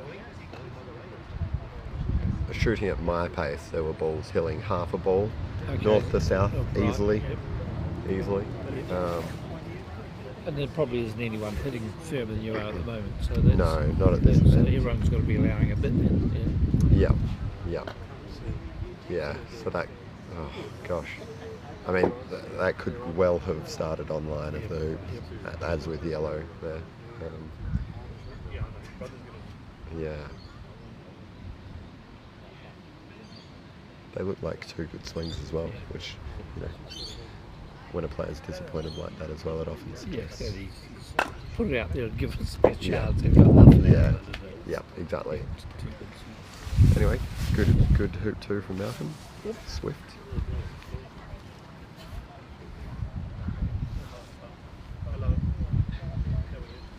That's also for anyone thinking about, playing top level golf croquet at home, why, if you can run hoops to the boundary, it is a very, very advantageous position to be in if you've got the power to play a return croquet, rather than running through 5 yards type thing. Which is very old school Egyptian tactics of croquet, isn't it? Oh yeah, Always and they work. Oh yeah, they work. Yeah. They know exactly what shot to Yeah. face with next. Yep. And the only defence is putting yourself in a run over wide position that may or may not get on a non-perfect lawn. Yeah. And playing to the outside as well is an option, but no one's done it this week. Yeah. And very few people have done it, even when, for instance, Oppo goes through the hoop to 3 yards, right or left of the hoop. They're still playing to position most of the time. Well, I wasn't doing commentary yesterday. I did field a few questions from players about why aren't some of players, meaning you, sometimes not controlling the hoop when it could be controlled in the next hoop. I said, because it was not changing his speed of his swing for any circumstance here. This is still a hoop that has to be run, and he knows the outcome is I'm going to be on the far boundary. I deal with that next. Yep. And I've been hitting most of my roquets. I'll just take that percentage that I'm clearing the next one and running with the other ball. Totally. It's a double whammy of positives, because as you say, you're playing with the same swing speed as you would be for any other nice, powerful shot. So you're a better chance of running the hoop. And then you're also, if you're all right to play that tactic and have that sort of, let's call it a 10-yard return, clearing up the lawn, you're in. If you're hitting that, you're winning most hoops. And I like watching it. To me, it's sensational croquet, but it did seem to be a bit of a swing away from the Egyptian style to more AC players coming in and being attacked for that. Yeah, totally. A pure power game like you and Melbourne Blade is just the best to watch. It's so good, isn't it? And now then you'll see someone saying, well, they didn't actually have to go there when they've got complete control. Yeah, they hit the leg and then they've lost control. Yeah. But it's a numbers game. That's only going to be one of those misses every 10 shots or 5 shots, or whatever it is. You still got to keep going the same route. Yeah, totally. That's a tough thing for a player to switch over into that mentality. Now, the times that you can start controlling hoops are if Oppo keeps wiring you. So if you've got an Oppo that has, excellent lawn speed and Robert, some matches you'll watch him and he'll get wide 80% of the time. In which case you need to start looking at other options. But yeah, for anyone out there who's got a power game who isn't utilising running hoops to the boundary, it's time to think about starting. Yeah, the difficulty with playing, or someone coming out with a game plan against Robert is there's very few people that can play a power game just sustainably right through or the best off and make it work. So they, it's a fighting battle. Yeah, totally. You've got to try something to beat Robert. Totally. You're not going to outplay him on tactics. No. No. So, not many people are, anyway. Malcolm's got an open shot. Are you taking it on? He's been taking these hoops. Not taking yellow. Oh, yeah, sorry, yes. Got black. That was a shot at yellow though, wasn't it? Or, I don't know. He has surprises sometimes taken on a couple of hoops, whereas I thought clearance was good.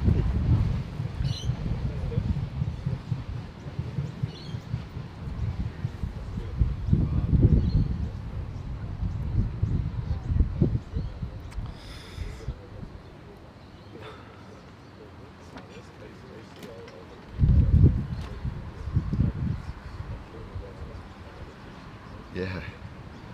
If this black misses and Greg gets a nice, I am saying, yes, most of the time you are looking at a full swing hoop, but within a yard I will generally try and control that too. And most of the time I'm aiming for level with the deep hoop. Okay. So, and then if it does just grab a little bit, hopefully it's within 4 yards. Yeah. Yes, extra. But I think Greg's hampered himself here. Yeah, terribly critical. Greg's had a lot of big time play over the last 6 months, 12 months. Yeah. Sharpe. Like you called in the other game at Hoop 12, there was a couple of lazy balls in positions that can hurt you. Oh, absolutely. But that's nice play from there. Yeah. Yeah, you've got, in these sorts of situations, you do need to make sure that every ball is going where you want it to go. And then when you do eventually miss a roquet, hopefully you're in a position where it's not a critical hoop-saving roquet. It's ideally a hoop-winning roquet for you. So tricky one to get into. Interesting. So surely let him have a crack at the jump with black. Go halfway with red, do you think? Yeah. Or is he going to punch it down? No. No. Well, I'm not saying. He's I'm looked saying at no, it. he shouldn't. Yeah. But I'm saying no. He won't, surely. No. Yeah. All good. But he has left red in a position where black can have a cheeky go if it wants. So is there any point in looking for the spot what blue is going to have as a line down for that red to be... I think that's fair enough. Yeah. Yeah. Yeah. Because, you know, if this yellow goes right in front of the hoop, you do want to have something with blue that you can shoot a hoop ball type situations. Yeah, totally. I like that. That was good height. It was, yeah, nice. He's good at that one bounce stuff, isn't he? Yeah. Very good. Very good.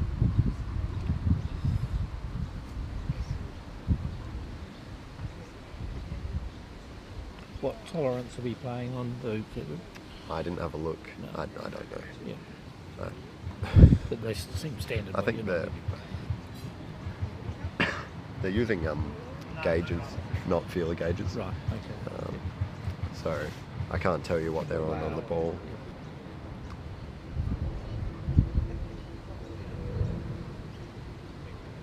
That's a very good shot from Craig. 220 yarders for Malcolm coming up, or 25 yarders.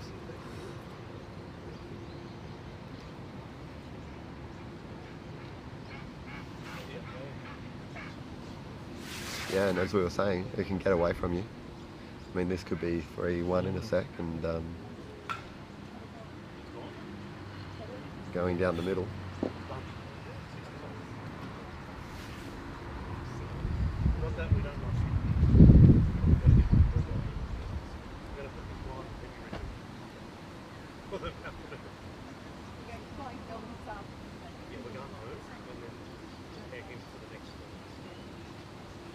We were having a discussion earlier with Ethan and Sam about the American approach of hoop 2 doesn't matter, and I kind of said I think it does matter, but Sam corrected it actually. He said quite well that it's probably the least important hoop of the match, which is probably correct.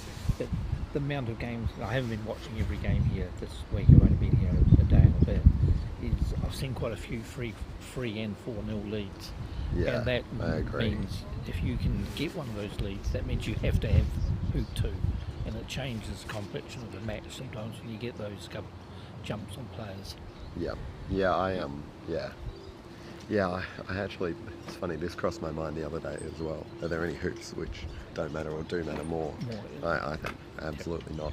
I mean, maybe penalty to go 6-5 up, I think is probably the most important hoop. Yeah. But other than that, I you give them all equal weight. Yeah, and especially in that, as you're saying, when you want to get a lead early in a game, hoop 2 is essential, and getting deep down through hoop 1 to give yourself an advantage at hoop 2, and then really 2 zip up and you hit it first Croquet across. You're looking good. Like, okay, this could run away pretty quickly. Yeah.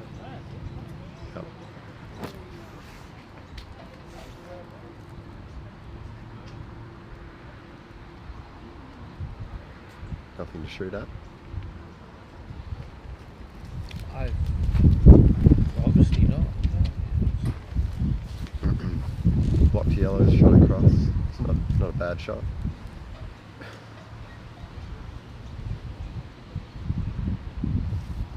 No, it's good. It's a good option. Yeah. Yeah. And he's executed it very, very well. By the looks. You've got to have black in front, which might not be. No. It's quite bad.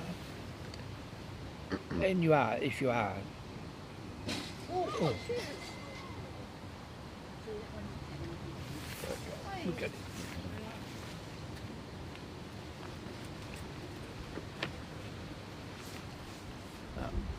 you can see there's one of the tents are blown over the lawn, so but just a few players and helpers have gone down to remove that so they can resume for hoop 5.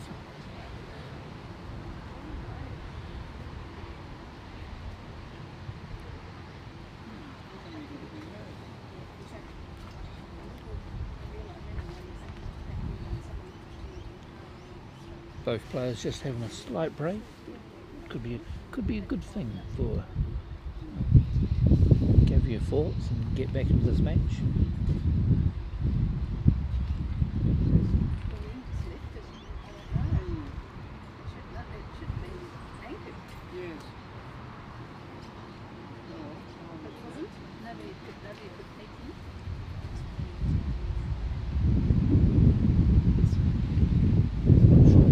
Has here. If he had yellow, I think he's certainly clearing it. He may not have yellow. The runner in. It does allow red to have a. Well, maybe it wasn't a runner and this has gone well past, but he might have not had much of the yellow. So it leaves Greg with quite a hittable clearance. And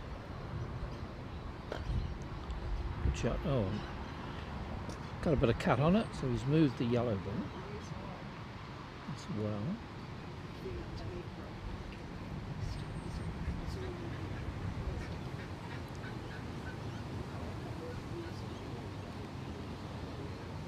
So it's back to about a 50% chance here on this hoop.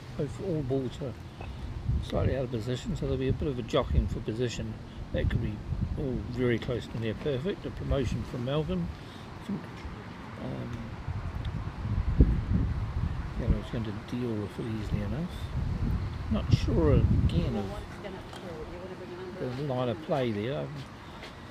Malcolm's been running these long mid-court hoops well.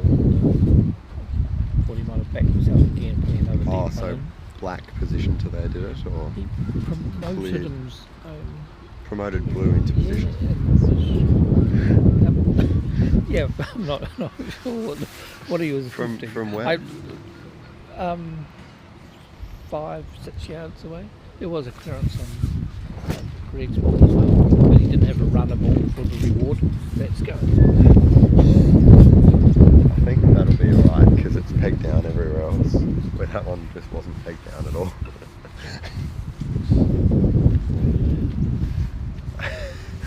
That was a fun little byplay. Don't normally see a whole shelter just getting blown onto a court. It doesn't look that windy out there. It's not. No. Certainly not. Yeah, as a point, it's had a few rotations that no one's getting much ascendancy out of it. Malcolm definitely gets tied into being too cute sometimes. Yep. And I think I was pretty lucky that I was unlucky that he didn't try anything like that yesterday. Because he's better when he doesn't. Does he? Yeah. Way better when he doesn't. Yes.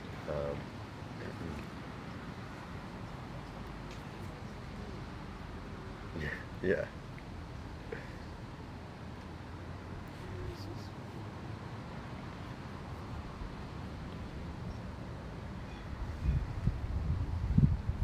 I like the shot a lot better. I mean, yeah, I mean that's a good shot. Yeah. What does yellow now do? Yeah. Greg has more good control with clearances, that he could get rid of this blue and Sit in front, do you reckon? Yeah. Well, it used to be one of his very good shots. I'm not sure. That was a bad one. Yeah.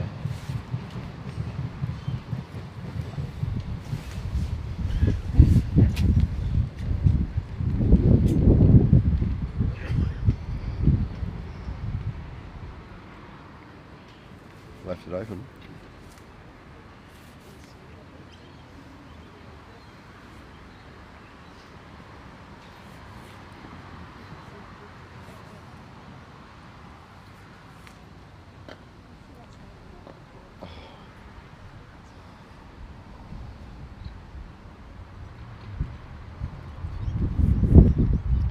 He is hitting it soft. There's no doubt about that. So you got to allow for something somewhere, isn't it? That you're not going.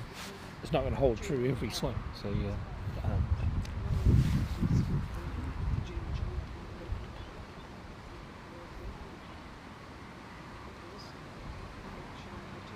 And again, there's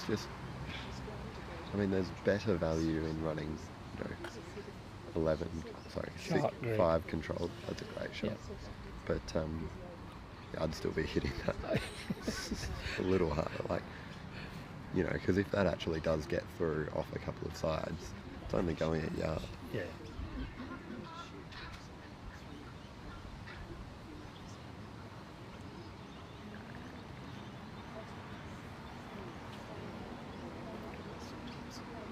Yeah, well, 2 hoop leads are good in golf, Croquet, but 3 hoop leads are great. So you're just taking anything on 5, aren't you? You're not, yeah. You're not worrying too much about the outcome of it. Shot. Good shot, Mal. It looked like he might have needed just a decent swing of the mallet to get things back on track. And again, we see there, when he shoots at that full pace, Blue's only gone 8 more yards. Yeah. He, from 10 yards away. Yeah. He's hit that really, really well. Can't hit a croquet ball better than that. And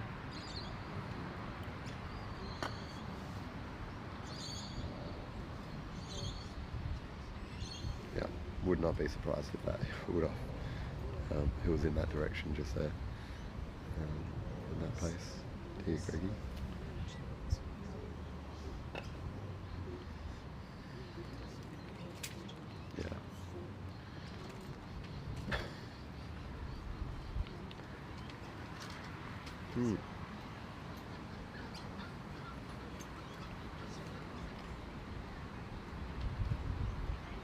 I think, Malcolm's pretty lucky for that hoop there. Nothing really, didn't have to try too hard. No. Sort of ended up falling into his lap. He didn't push the hoop run too much anyway. He just took it and he was doing that also yesterday. He does like controlling hoops any chance that he gets. Anything within sort of 4 feet, he really tries to get it right. Shot. Yep. And definitely, I quite like running hoop 5 by 3 yards because you've only got a 10-yarder down. Yeah. And as long as the peg isn't in the way, you're probably on the way to 1 back if you get the right side of it.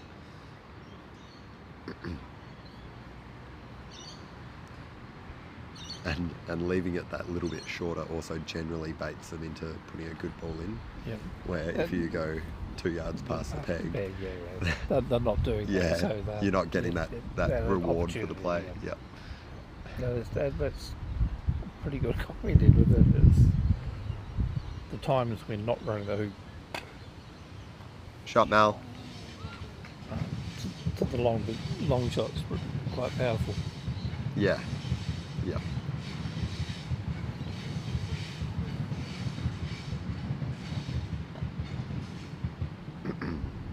So Greggy clearly got that one wide there. That was a good shot, and this one looks like it's mighty close to being wide as well. I think he might be able to see that, but he might leave it for Blue, although it's just so much shorter.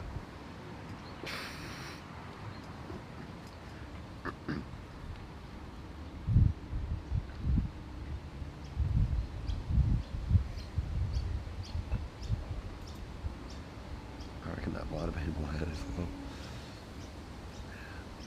How's the scheme going? Bit less flashy than the other games. Yep. Mal's definitely taken his foot off the throttle a little bit. He's still playing really well. But it doesn't look like it's on either of their mallets right now to win or lose each hoop.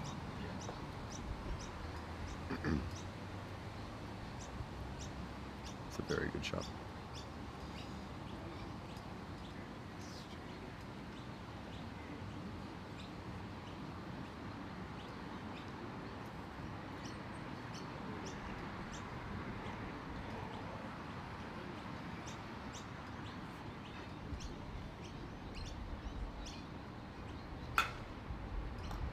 Shot Mal. Shot, mate. There we go. He might be finding a little bit of rhythm here. Yeah. Well, he hit that other clearance clean too. So he got good trust in that shot.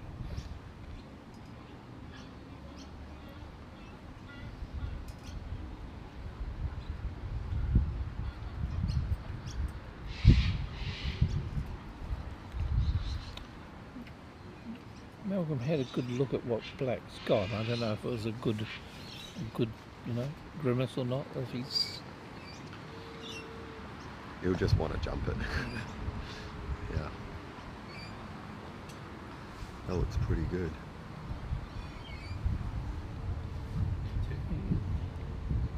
Ah, bummer.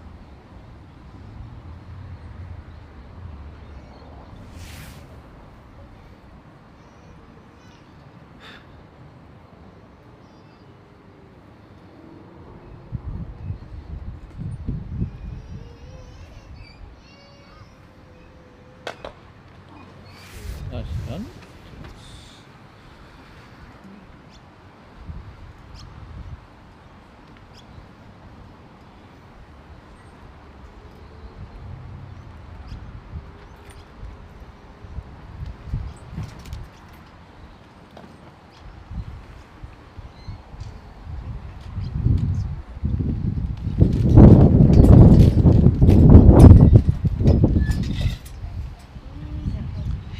I haven't liked the one-back tactics from many players this event. No, I was about to ask just before he played the shot what line of play we're taking this year.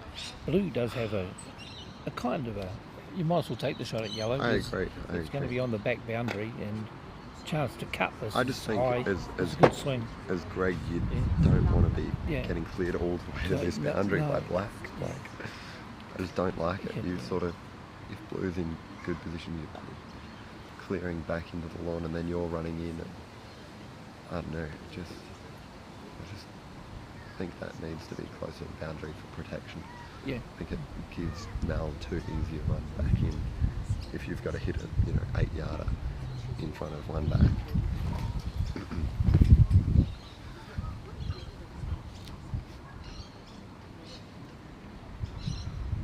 Yeah.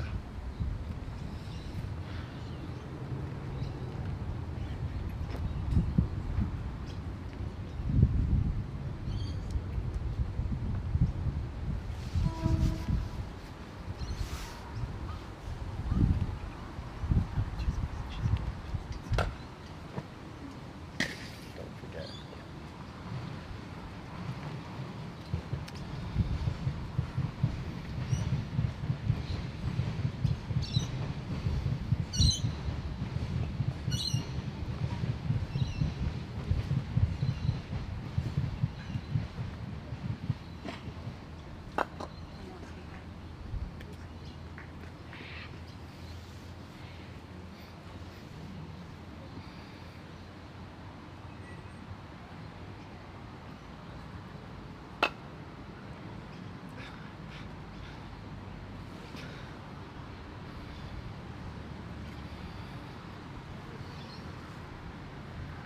He's going to go for the rush.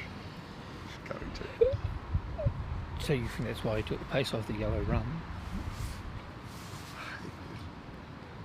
No, he's not set for that.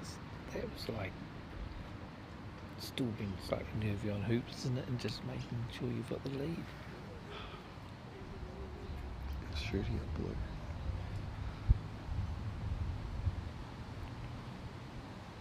Want to add more commitment, and he's got Yeah, it. it's a good shot. I don't think he was setting for it. I thought he was going to take it when he Oh, had it. okay, Yeah. But yeah, I mean that really, he ran that so gently. But back into this hoop now, Yeah. a good clearance. So I mean, he's done his job. I mean, the missed hoops have cost Greg the games that he's lost, and he maybe if he can just get this game and then make the decisions differently, maybe in the last, but grind this one out. There's no one I hate grinding against more than Greg. He's one of the best grinders around. I'll just while the players are sort of having a slow few shots here, remind everyone of our sponsors for this event. It's been a great run event and it wouldn't happen without them. We've got Sharpe as a major sponsor from Sharpe Shots. She has great coaching insights and will improve your game, no doubt. Craig 5 from Your Travel Experts. Danny Meyer from Digital Lifestyle Solutions. And the Fletcher brothers from Invitational Croquet. Also got a few sponsors who helped out with raffles and whatnot, including Farrow's Seafoods and Hawke's Brewery, of which I'm enjoying one now. It's quite a delicious beverage. And the pie warmer was donated by Georgina Carnegie, who also helped organise the event. So thank you to her.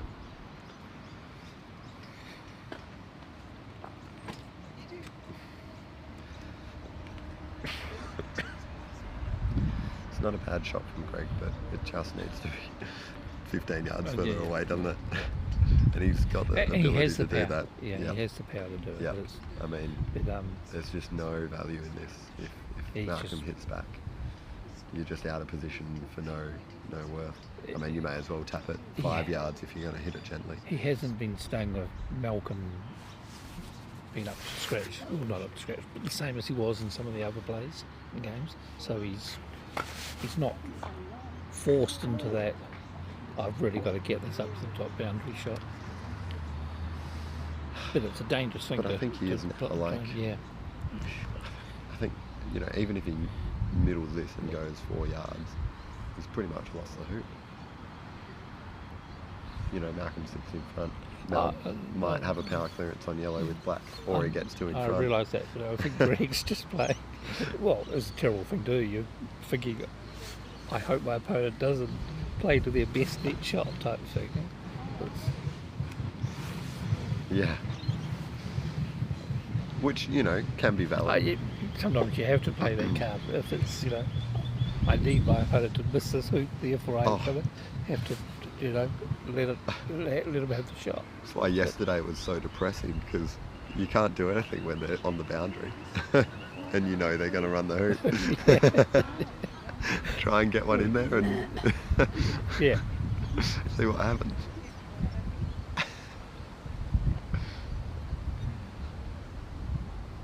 Okay, where's he going with red on this, Edward? Or where should he go with red? God, I don't know.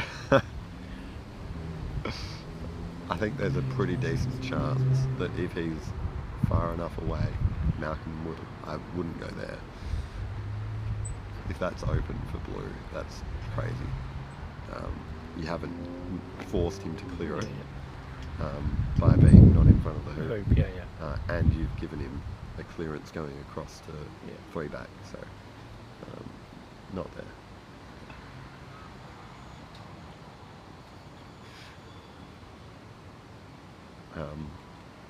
If you go to the boundary, Mel might have tried promotion on blue. He quite likes it, which I probably would have tried to encourage. So go as defensive as possible.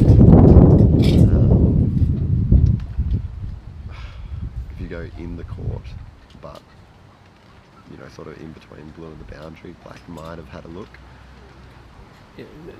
I would consider, sort of towards the boundary on the side that Greg went on, maybe. Yeah, I quite like that. It's make sure you don't give a big wide spot, but that tempting them to shoot at you and not get them, they have to cut you to get the maximum distance is good.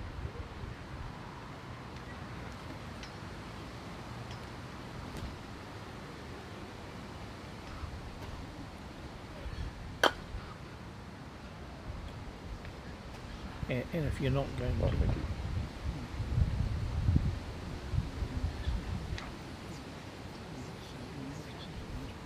I've got no idea what mine even is.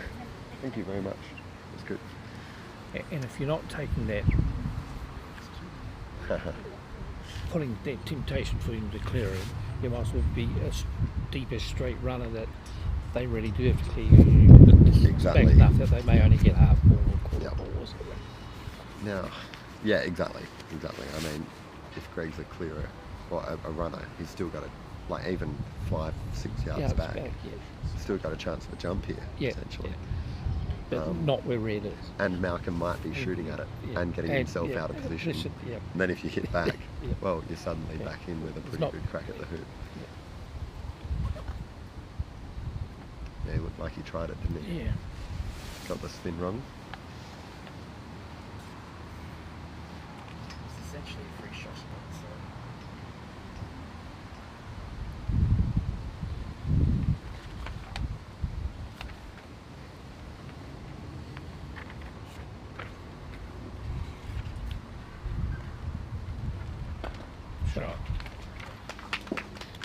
See my day one scores. Yeah, so you're like plus 39 or something. It looks like. Got fucking at 2:30 the night before.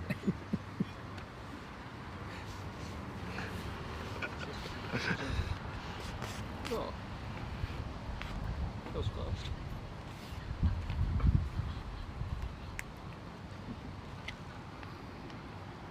Oh, Greg. That's bad.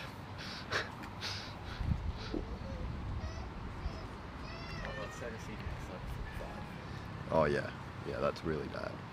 Really bad. You have to have that ball in any kind of running position. At 3 back when you're 4 all. Any kind.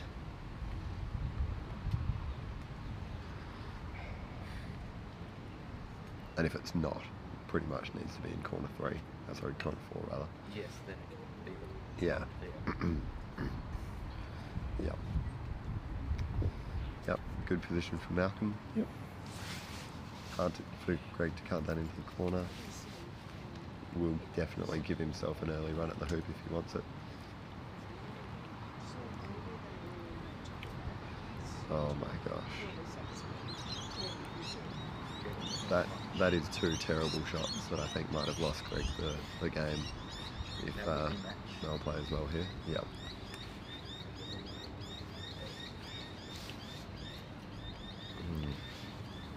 Talking tier 1 then, Edward, when Greg played with Robert, was Robert directing traffic? Was he just saying, put the ball here type thing, and Greg? Yeah, there's... Was there discussions on Greg's a pretty good rhythm and feel player. Yep. So when he had a rhythm going, anytime that Robert would sort of let him play the shot that he felt because he knows he's good in rhythm and he doesn't want to upset that rhythm. Well, and also, take advantage of that. Okay. Yep. Well, if Greg's liking this, he's more likely to actually get it right. Yep. So we'll let him go that shot. I mean, that is a fantastic shot. There wasn't a whole lot that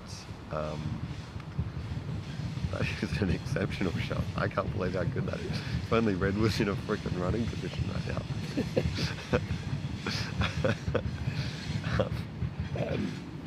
Malcolm's got enough to stun it off the way, isn't he? Yep.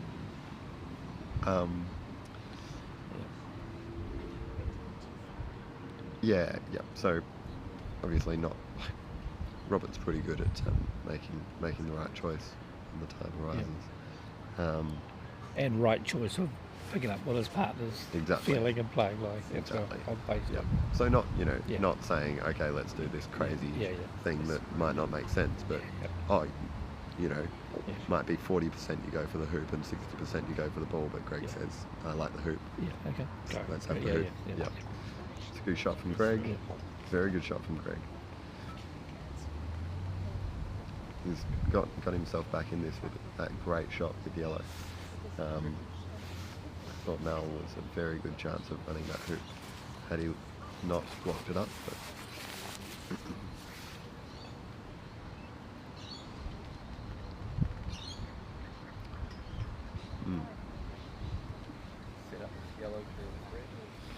yeah, I don't think yellow will be there if he does that, but I do like it. Maybe if if yellow is still there, yes, have a shot at black. If it's not, have a shot at the hoop. Black doesn't appear to be wiring it. It's a good shot. Leaves black somewhere in the line as well. Yeah, it's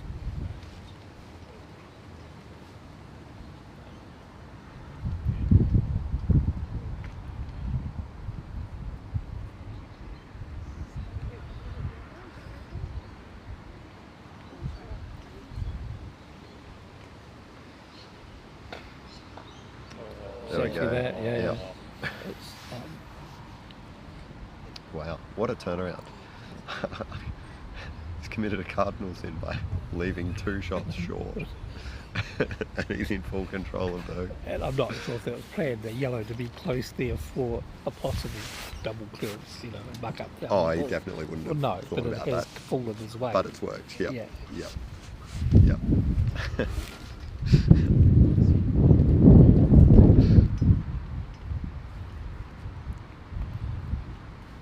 It's in contrast to yesterday. I think you and Malcolm might have just both cleared that yellow ball where it was in that position. Not the yellow, not put the runner in, cleared that one that is in front of the hoop. Yeah. We would have done that Yeah, yesterday. yeah. For sure. I definitely would have. Yep, I really have been playing recently a lot more defensively than I used to. But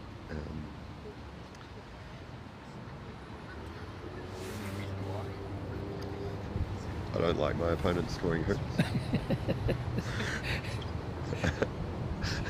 So if it takes 10 minutes longer to win 7-1. Yeah, I'll take exactly, it. exactly right, Pete. Exactly right.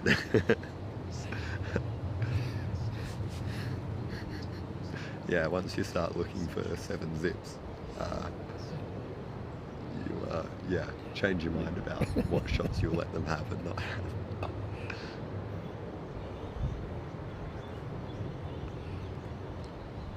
Also depends on where the other ball is. I mean, if the other ball is in a re-clearable position,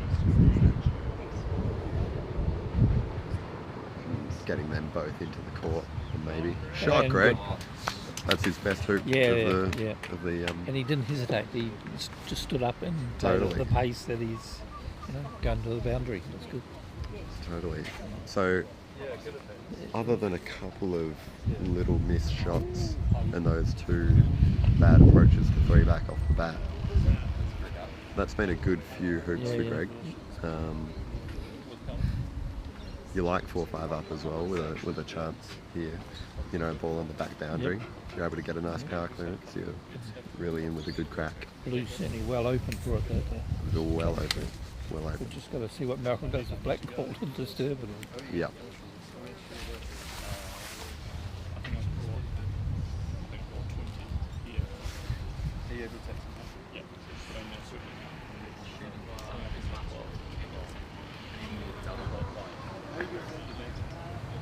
I'll work that out. I think I have some spare space. Oh.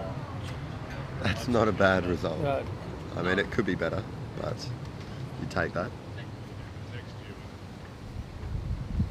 I don't know why he shot at it, but it was a good shot. It most likely was because he ran the hoop so clean and the Yeah. swing was feeling good again, as you say. He's in the room. Absolutely. And he's just riding. Absolutely. I mean, can blue see red? Probably can, can't it? Blue, I don't think can see red. It No, can't I don't. cut red to corner 2. Because there's yeah, a so well, it could. It would have to. pretty big hampered spot for yellow here. It possibly can, because I do think red can hit blue if it was taking the shot. So in the battle. Is he shooting at blue? No. He's not shooting at blue. Oh, okay. I'm not sure about shooting at blue. Yeah, it was, black can't do anything but go in the hoop. But yeah, and getting black away somewhere was kind of okay. If you're going to shoot at anything. Take posi. Yeah, take posi, yeah.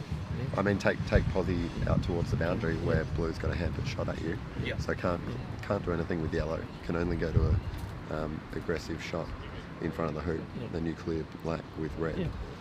and blue with yellow, and you're in for a good hoop.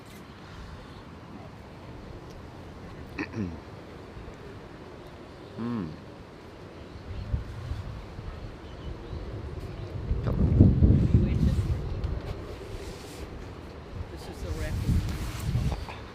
How much? What's entry? $2 for one, $10 6. Righto. The wrap.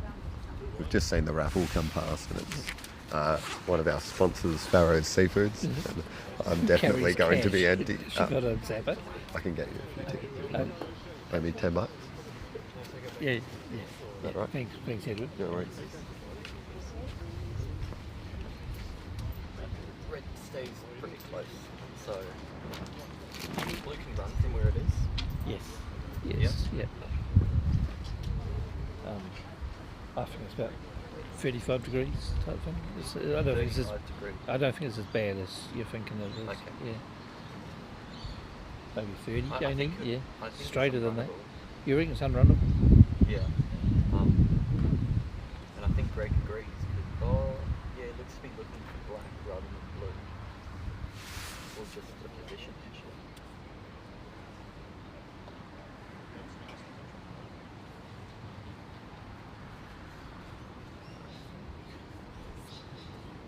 Well, you're taking yellow no matter what now. Well, I think it was trying for the using black, yeah.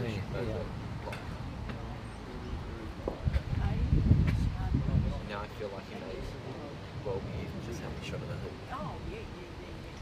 That's good. That is good. Excuse me.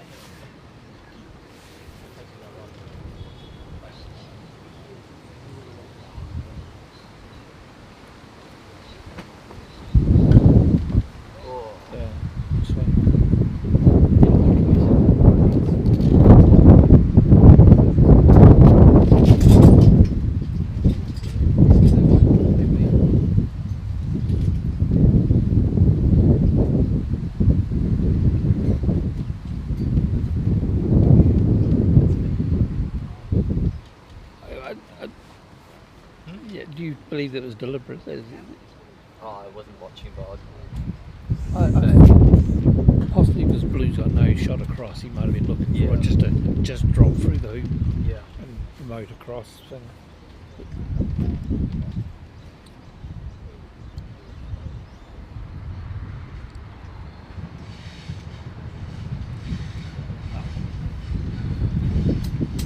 what, are you having 2 shots at blue?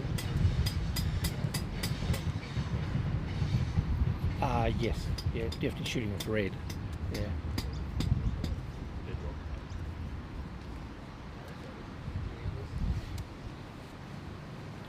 It's 7 yards shorter as well.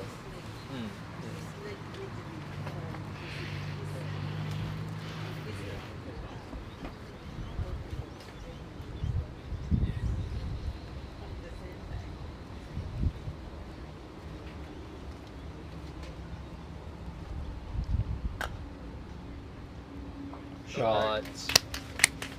Yeah, that was it. He's,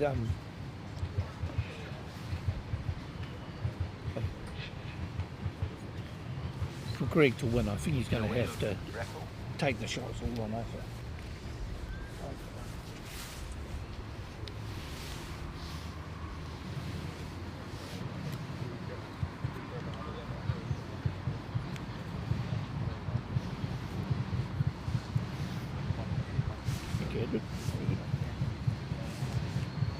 You've got my cap number. Yeah.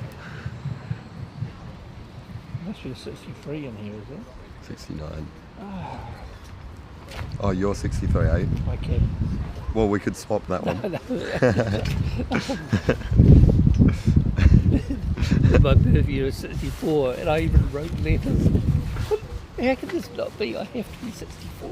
And then they got sick of it. Fletcher said, no, we're just going on your position in the team. But we hadn't even said any position in the team yet.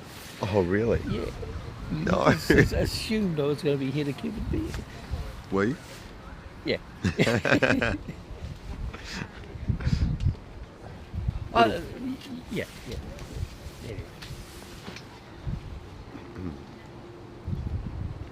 Black to play.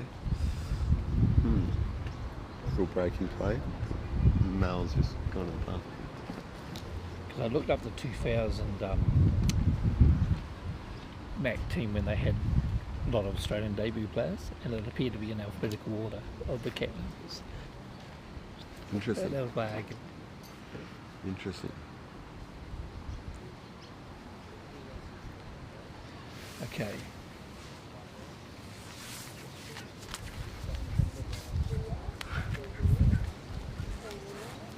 It's amazing that there's only been 70 players for Australia in the MAC over the, 105 Yes.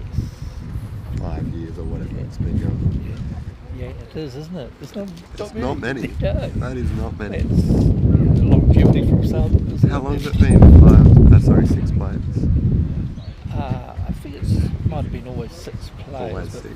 Been 3 Just the teams. 3 nations. Yeah, before USA came in.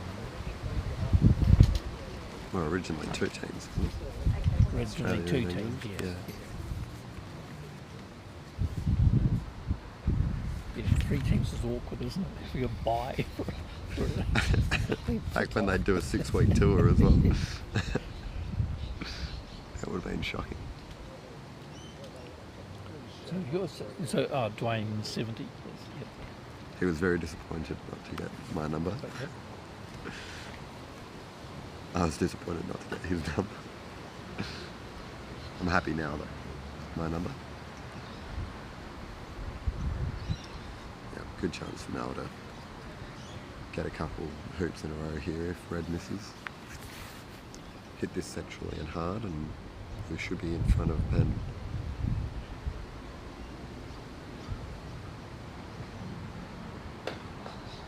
Yeah, there we go. It's a good shot. Okay.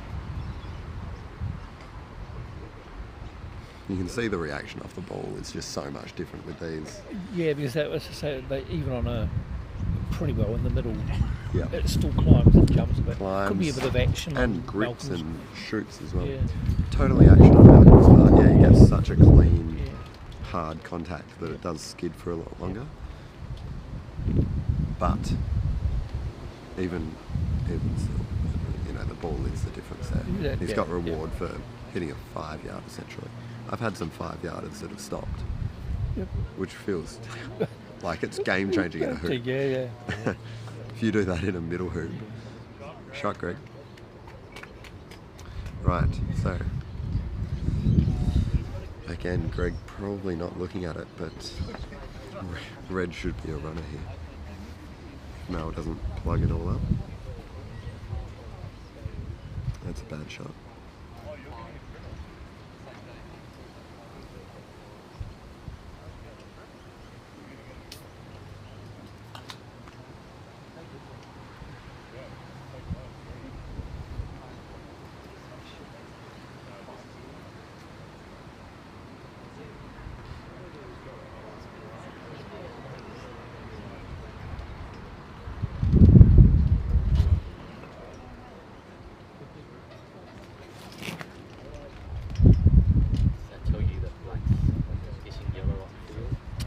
Oh, yeah, probably.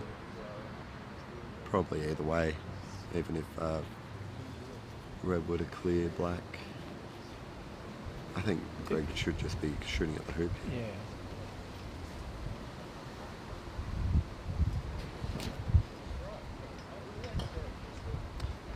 Oh, he might have got the wide jack.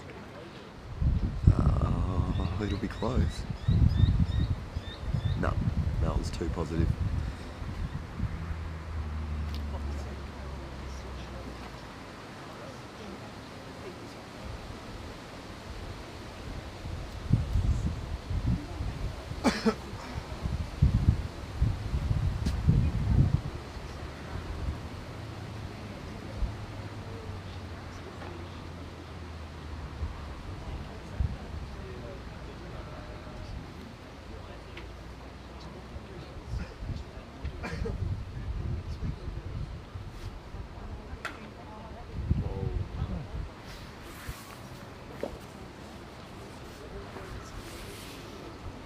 I mean, he hasn't been missing much at all, Malcolm. They're never by much, but there's possibly just a few more misses in this game.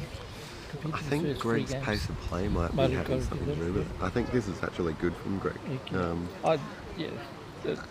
The more rotations, Greg's doing better at the point each time.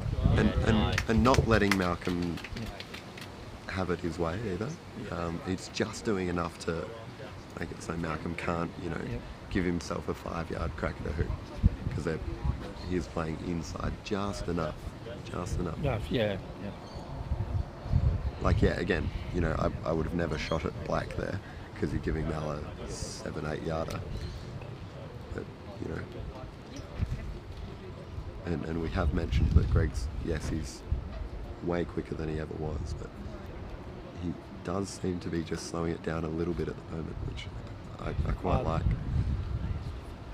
And that's a great shot. Oh, perfect. Yeah. Yeah. I think if Greg can get something out of this by taking the nets out for momentum, possibly could depend on hitting this blue clean, and then let Malcolm just feel that little bit going to the next game. But if this one gets down to another 12, yeah. hoop 12 stuff, maybe unlucky losing at 13 for Malcolm, he's going to be better than if Greg smacks this really well. Yeah, absolutely. So I hope he does attempt to smack this really well. I mean, with pace, yeah. That's enough pace. That's good. Yeah. That's a great shot. Yeah, I mean, Malcolm's going to prove me wrong and smack this straight back. He might not. But I think that makes a big difference in the next game. I also don't think black's absolutely guaranteed either. You know, if Greg has a miss back. What a shot from Greg. Oh, yeah, that's a big shot. And at the right pace. We're not saying he needs to be absolutely creaming them off the court. Just a bit more than he had been doing. It was smooth and good. Yeah. Still quick to get into reaction. Yeah. I think the best thing about that shot is yellow staying in the area. Yeah. He's everything about it. Yeah. Next shot with yellow. So it's coming down to the fifth. Mal's annoyed. Doesn't normally do this mid-game. No, that's the same. I think that's how important it was to just shake Malcolm. It was a good call, Pete. Yeah. Very good call.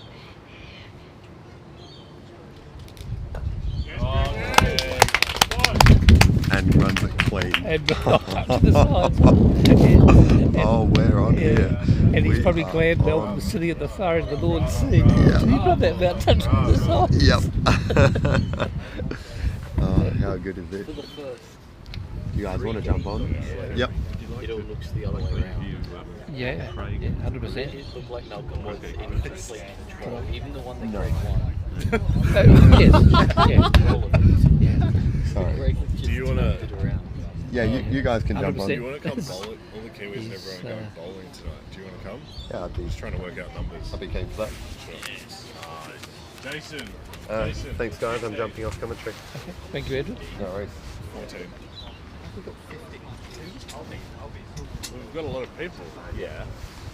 Alrighty, you're doing some switches? Let's do some switches. I'll jump in.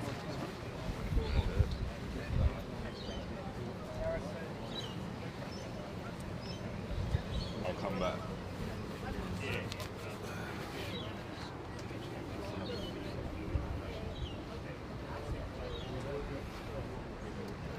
Are we having an ad break? I think we're having an ad break. I can't tell. Hi, it's Craig here from Your Travel Expert. We're a proud sponsor of the Fletcher Sharpe Croquet tournament. I operate a range of cruises around Australia, New Zealand, Mauritius and soon the United Kingdom, specifically based on the croquet players. If you're interested in travelling with a group of like-minded people, having some fun, friendship and a whole lot of camaraderie, pick up the phone and give me a call on 0478 628 885 or email craig@yourtravelexpert.com.au. Next year's tournament is going to be even more exciting and more enthralling because next year again we want to be inviting the best we have in the world of 35, those players who are 35 and under. And we want more players from Egypt, from England, from New Zealand, and let's get the best of the best in the world coming to Cook's River once again and give us a fantastic showcase of how croquet can be played by the best. Gotta have fun, boys. Mind your head, Felix. All right, guys. 2 games each, going into the 5th. No comments yet. We haven't addressed. Who do we think's winning this? Greg. Greg? Greg looked like he had a lot of control. His clearances looked really solid in that game. Yeah. Honestly, I couldn't call it. Last time I made a prediction on a Game 5, it was that Rob Fletcher would walk Game 5 of the World Championship final. Yeah. And we know what happened in that one, so I'm not going to make any predictions. My prediction is that I want to see Malcolm's going to come out really, really hard, full guns blazing. Yeah, I agree with that. And I think Greg's just going to settle in, and I think it probably will go.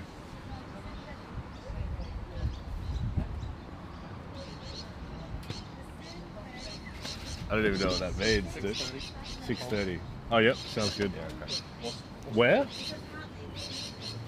Jason, can you text me the address?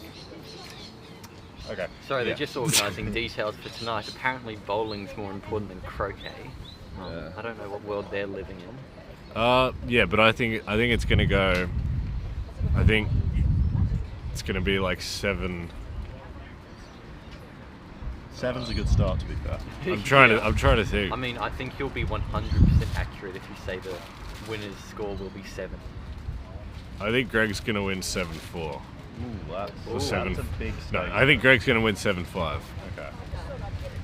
Yeah, as I said, last time I made a prediction, it went horribly wrong. So I'm not gonna make a judgment on this one. I'm feeling Greg too, but I think you'll go to 13. I want to see 13. Right, here we go then.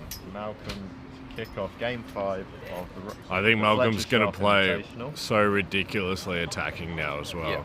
I agree. Yeah. But the thing is that, especially at the end of that last game, just wasn't having the shot completion that he has before.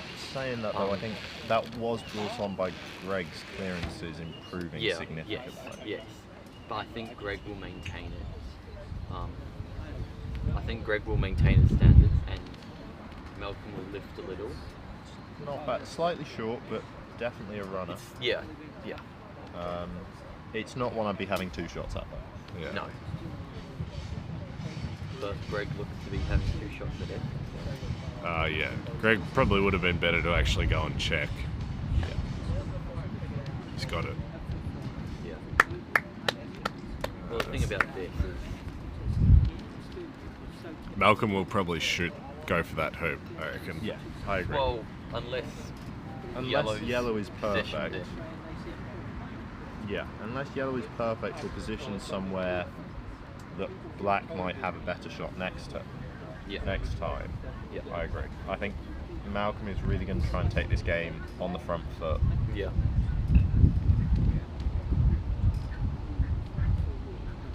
That looks very similar to the last one. Slightly further. Much that's further. better. Yeah, much further that one. That's Yes, really good I shot. think Malcolm would be comfortable shooting at the hoop, to be honest. Well, again, it depends what yellow does. Yeah. I think Greg will have another shot here. I think he'll shoot it. I'm not sure he will. I think he's Well, going but where will yellow set up? I think you position.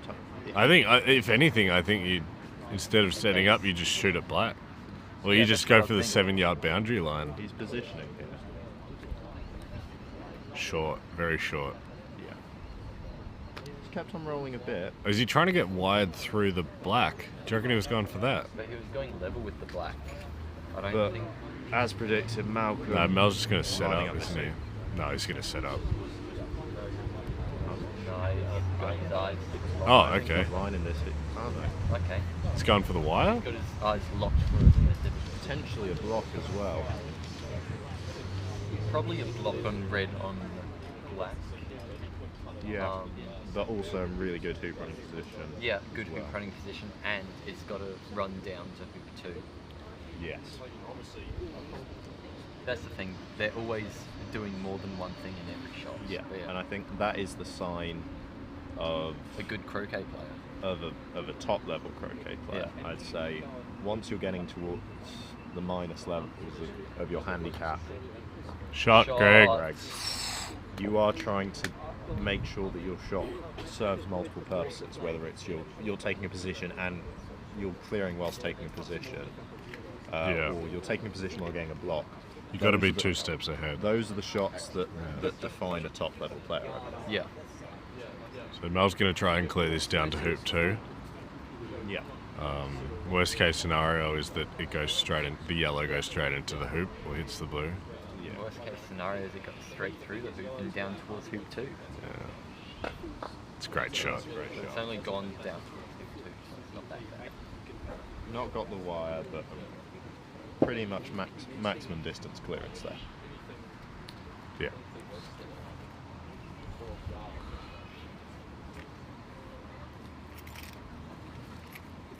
So not as aggressive a start as we thought from Malcolm. Probably testing the waters a little bit. Yeah.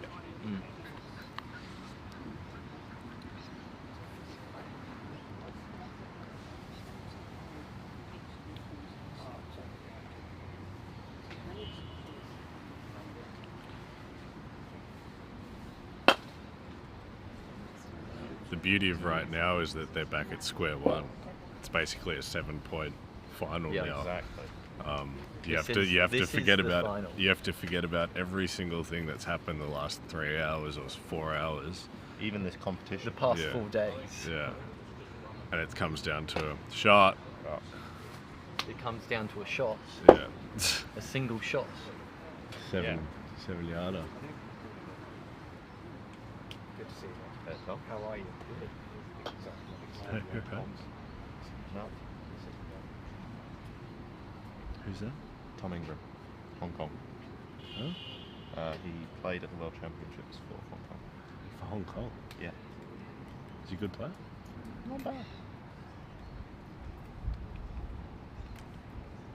Yeah, so good first heat back from Malcolm. Yeah, Greg's got a big wide position. He does have a big wide position. Also, it's a lot deeper than I thought he would go. Oh no, it's just how his feet were. But it's still quite deep. It's still deep. And I'm not sure he's got the wire. He hasn't got the wire. I'm also... But, I mean, that's also quite a long roquet to make. It's a long roquet, but Malcolm has been making those fairly consistently. It's less than 14 yards. I'd say it's probably a 11 or 12 yarder. So I know how you guys feel about American tactics. What do you think about the tactic that hoop 2 doesn't matter? I don't want to get into that. No, we've had this discussion already. I've heard that on so many live streams. I don't think we need to bring that into this one. Let's focus on the game we've got in front of us. Leave that for a New South Wales final. No, New South Wales finals, you just always get the one person sitting on the fence for everything. That's a really It's a great shot. So Mel will shoot it right now, I reckon. Yeah. Unless Greg gets a wire in here. Looks pretty good.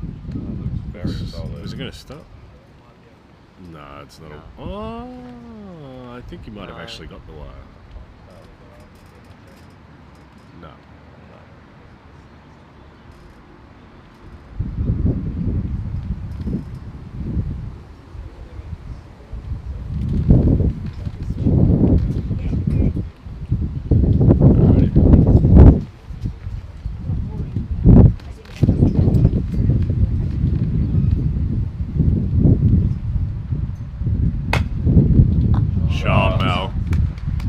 As you can hit that. Yeah. Greg's probably got a pretty big double. May have opened up a nice double there. Yeah. But Malcolm, I don't think would have been too worried about giving away this double, especially considering how good Black is. And with yellow not in hoop running position either. Yeah. Yeah, it leaves it pretty open to Mel. Yeah, with yellow not in hoop running position, I'm more inclined to be looking at the hoop shot here rather than clearance. Yeah, I'd agree. Yeah. Well, if we're going off Ethan's hoop 2 doesn't matter as well. Hey, I did not say that. He's got I the... said Americans say that. Oh. He was going for the hoop. Yeah, took the hoop shot. Just not quite. Malcolm to take 2-0 lead in the deciding game. Yes. That's a good point, actually. Sharpe Nails now it. bullies that hoop. That was just pure force then. Yeah. Yeah, not the most elegant shot, that. But Pure force and got top it through. spin. I think Greg is also slightly hampered with his Yeah, it looks like the red might be. He might go for the promo here. I that's a bit think brave. it's more likely that Greg It's will got to be take deep, just deeper position. No, he's going for it. Yeah, he is. Great shot. That looks Oh my pretty god, nice. that's absolutely perfect. Get up. A little short, but not a bad effort at all. Jawsable, very not, jawsable. Not a shot I like with think it's having still first approach. Yeah. But it is really well The executed. issue is now that Greg has to run the hoop. Yes. Yeah. It's a general rule of thumb that if you promote a ball, there has to be a scoring outcome from that. Yeah. Unless your second approach and your opponent has put in a perfect first ball and your main thing is to clear. If you're, especially when it's the first approach and you're playing a promotion, yes, it has to be a clear. So Mel's gonna give him the shot. Well, what you were saying down here about Malcolm bullying the ball through, I think that's the difference between these two. Greg seems to be trying to stroke them. Yeah. I get what you mean by that. This will be an insane shot if he makes this. Wow, that's a good shot. Good shot, Greg. That's fine. It's the good thing about hard hoops. Well, the question is he on that far leg or can he go through? We'll find out if he shoots at blue. The Hey. way Malcolm's lined that up. Well, either way, I you've don't got to think shoot. it runs through very far. No. It just needs to run. Yeah, that is true. But at the same time, on these odd number tubes, you don't want to hamper backswing down to the next shot.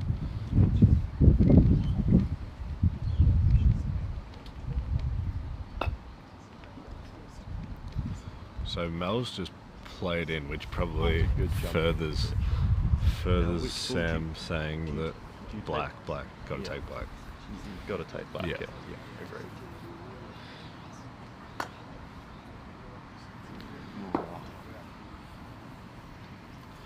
Because you would expect Mal, even though they've been jumping well this game so far, but not to the level. I don't think I've actually seen anyone that I would confidently say has been jumping well. One jump shot. No one's been jumping brilliantly this competition, but you would still expect from the distance where black is. Oh. No, I okay, think so that's a clear indication yeah, Greg cannot Greg run. can't run. I don't even think Greg could get up to black if he wanted to. I know he might try, but it looks pretty hampered. Well, yeah, black looks pretty straight. There's our camera angle. It's not a good shot. No. So yeah, black looks pretty straight. So you'd think if he could get back to hamper it, he'd be able to run the hoop. Oh, he's gonna try. No, I think he's just having a look for now. You've just got to give them a shot. Well, you've got to commit one way or the other. I think you've got to stick. I think Just get it going back really, on this- really on deep. this lawn is too Really, risky. really deep in there. Yeah. That's fine. Yeah, I think like that's the best possible outcome you're going to get. Also, and if at this you're point, on- it's now just hoping that Malcolm makes the mistake. The other thing that he could have done, and I know this is getting quite, but like, make sure the hoop's actually rock hard in the ground before he plays that shot. Yeah. So Mel has to hit a leg. If Mel does hit a leg, the ball will. Whoa! Oh. Wow. That has probably gone double hoop height. I'd say that's at least a hoop and a half. Yeah. That was so high off the ground. I don't think I've seen a ball get that much height this tournament. That would have jumped over the.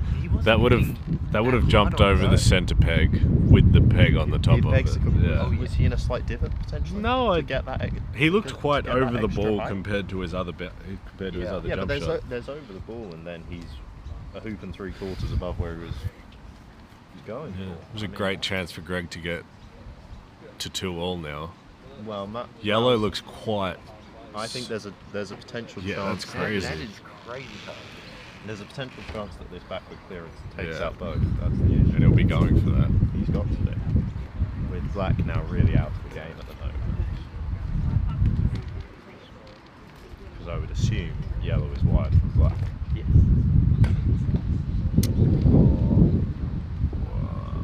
it depends if I wonder if yellow can yellow get down. If yellow can't get down, Jaws again, wouldn't he? Straight, so I'd say. Just go. I'd go halfway. Just go halfway. If I'm yellow not block ballsy black up. enough to go halfway. If yellow and black are Go wired, for the then jaws. I don't really like going for the hoop here. But Greg is taking that shot on. Oh, it's not good. He's got the hoop. That is the main thing. I don't think yellow can see red though. That's But if yellow can't get down and it can't see red, Mal's got a really good chance to take control early at hoop 4. Well, yellow's straight. Yeah. So Maybe he can jump over the hoop. Its best angle. Well, that is. You could very borrow. light to get You quickly. can borrow Malcolm's mallet and. Actually, that's something I've been thinking. The two mallets look slightly different. Are they the same? They're both. They're different weights. both the Invitational So mallets are different Greg's weights. is £2.12, I think, and I think Mel's is 2.8. Wow. Mel has a really, That's really, really really light light. mallet,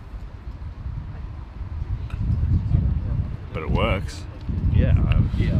That looks a bit long. Oh no, it's going to slow. Oh, that's Oh, a it's, really lovely it's shot. perfect. That's a The great question shot. is Good how shot, do you Mel. Deal with this because yellow can only go towards corner 4. Greg might try and go That's through the I hoop. think he's going through the hoop. No, he's not. He's going right. Oh, that's a lot better than what I thought he had, to be honest. Yeah, that's a decent. And you'd Um, expect that you can get decent contact on red. It's Yeah. a lot better than the camera angle. You're going to be told me. playing it as a jump. You're going to be playing it quite forward and probably as Yeah. a jump. But You could play it backwards. Yeah. the There's Sharpe nothing double wrong. half, is that what you're There's suggesting? nothing wrong with hitting the ball backwards. I've done that before. I actually like doing that with those hampered shots. Although, don't you do it one-handed? I do it one-handed, You're yeah. crazy. No, that's It works the for me. typical way of playing it. Is Well, I do it one-handed. behind my back. What? Not behind my back. Oh, he between has a my full legs. swing. Ignore what What do we said, know? He's got a full swing.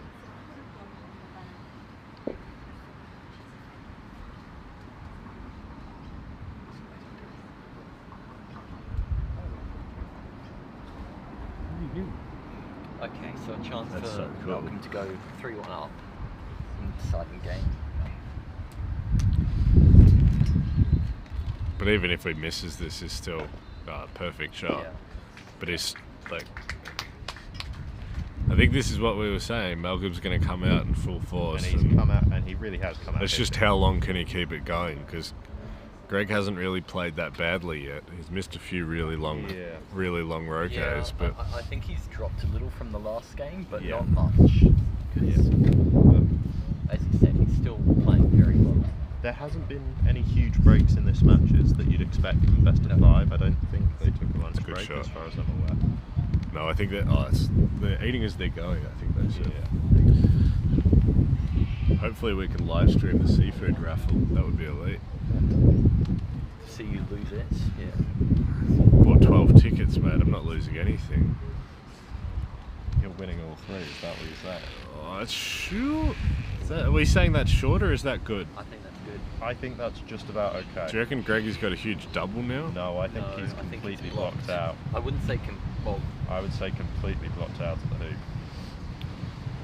I'd say it's not runnable, but I'd say he could see that far. Wire with red.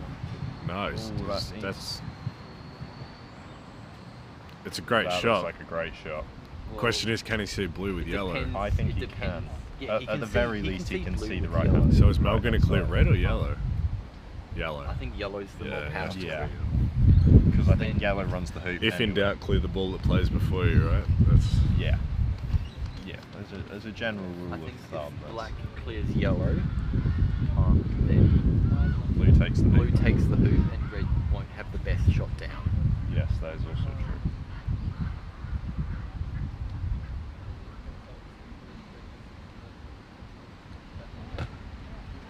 Whoa. Okay. Now we see what Greg can see. Right, this is Greg's time to take a bit of control back into this match, I think. He'll try and wire the blue through the yellow onto the red. I think with red so far out, I think he might just try to control Yeah. like that. Nice. Yeah, that's a really There's good- no need to whack it. Yeah, he's played that at the perfect pace, and I'm fairly certain he has just landed that on the boundary. Yeah. Yeah.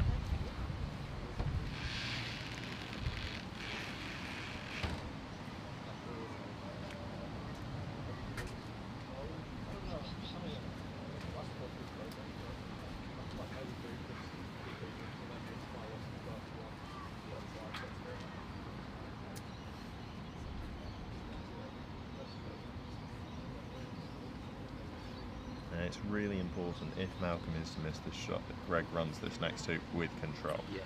Yeah.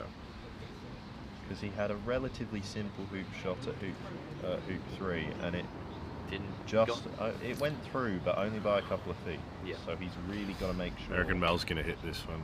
Bang. But Mal has absolutely nailed that. You're one. going to clip that, aren't you? Hey? I reckon Mel's going to clip that. I don't know. I can just tell when he swings. If he keeps his head down until his follow through is complete, he hasn't missed yet. Yeah. You know?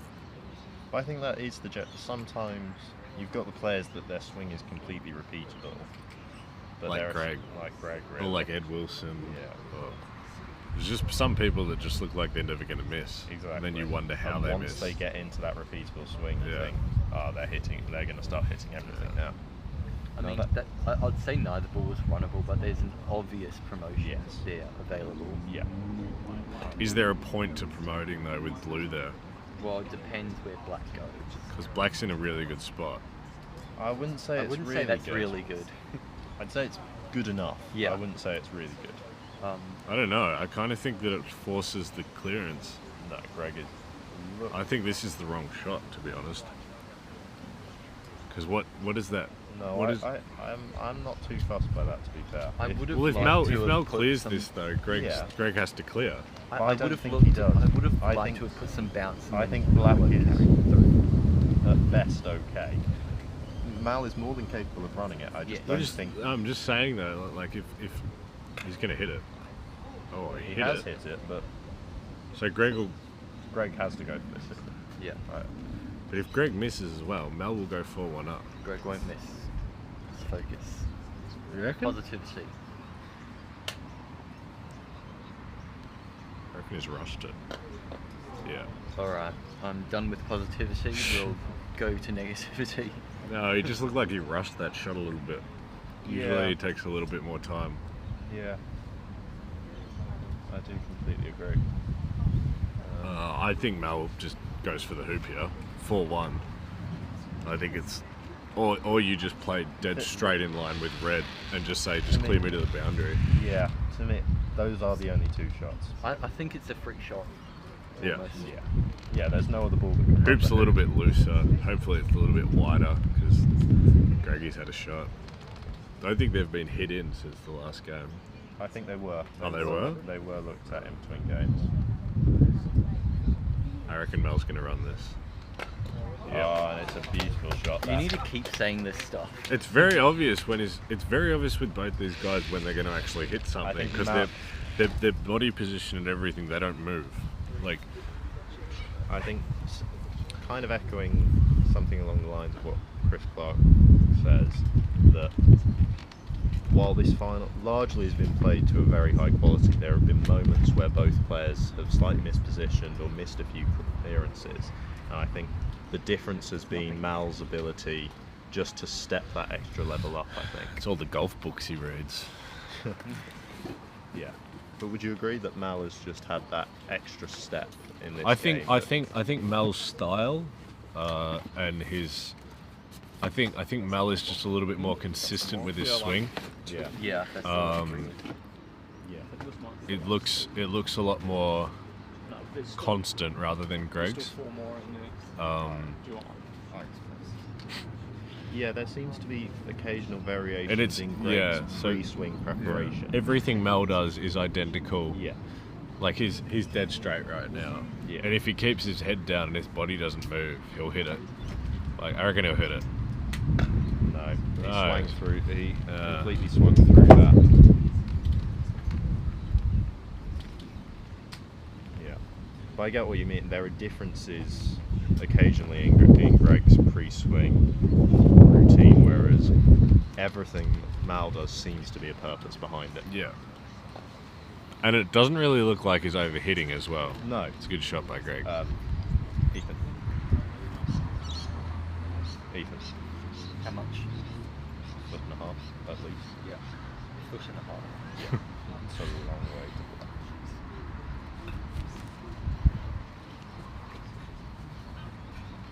Keep it coming. Ooh. Yeah, there you go.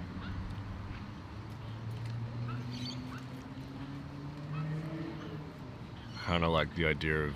no, I shouldn't say that. You were going to say Jules. Yeah. What were you afraid you were going to get me started on something? No, I just... 4-2 is fine. 4-1 down with a ball on the north boundary. I just don't think that is... I'm agreeing that's not a time for the jaws. No, I think this is just get the hoop and That's get why I yourself stopped back. saying that. That's why I caught myself, lads. It's all good.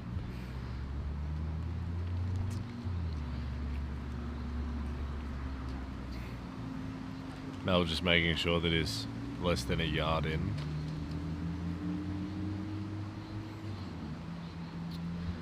I reckon if this is good position, Greg will take 2 shots at it.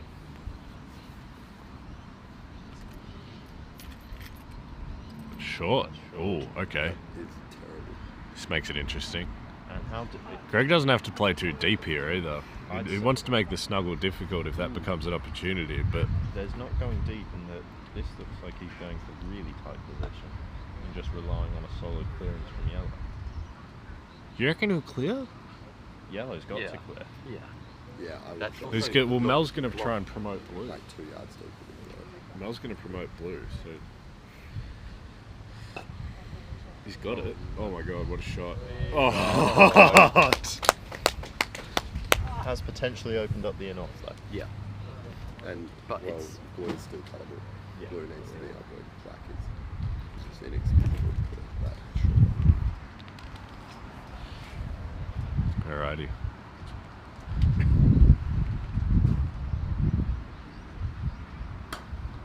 Shot, Greg! Perfect. Absolutely perfect. Mel's got a lot of opportunity. I mean, Greg's got a lot of opportunities now, even if Mel hits this and get a stop shot on black. Yeah. However, if Mal hits this, he is realistically going to end up somewhere on this north boundary with a boundary hoop shot. Yeah.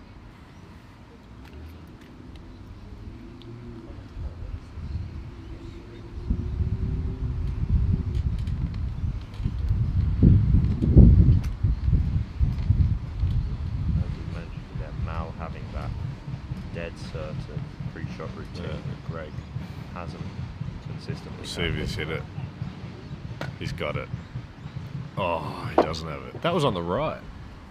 Yeah, he definitely had. He's losing a bit of consistency, I feel, right now. That's what we were talking about, hey? Yeah. Interesting. I think He's this gone. game is far from over for Greg. No, and if he can find some consistency over Well, that's the next thing with couple Greg, he just like hangs in there, hey? Shot! Shot, Greg. Shot, Greg. Yeah, much needed hoop that one for Greg. Look at him running. What What an athlete.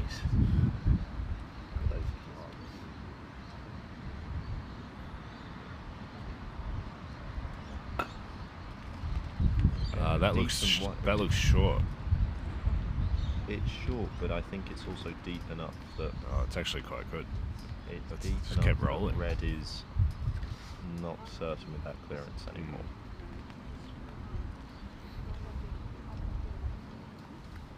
Oh, is that rain? No. Apparently it's bucketing in Newcastle. Well, Newcastle and Maitland.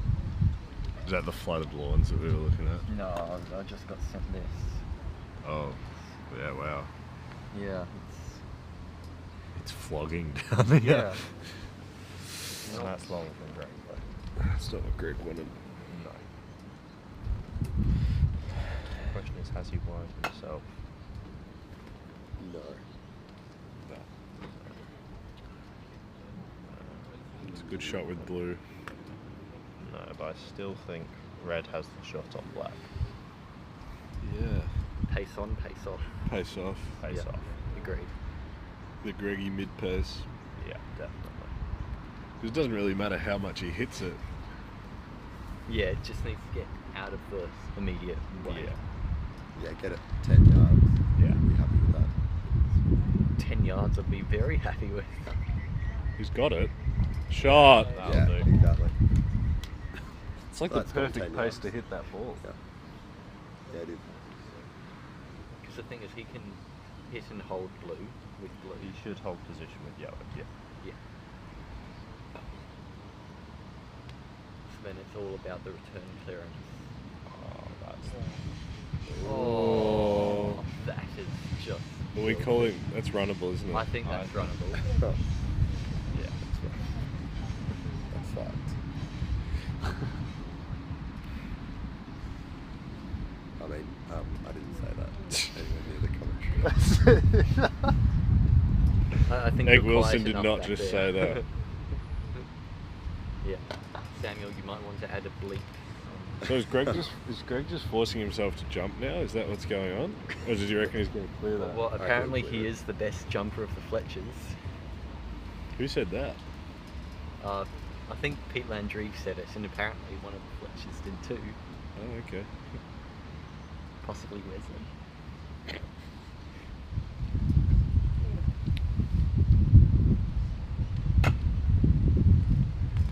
That looks a little bit long.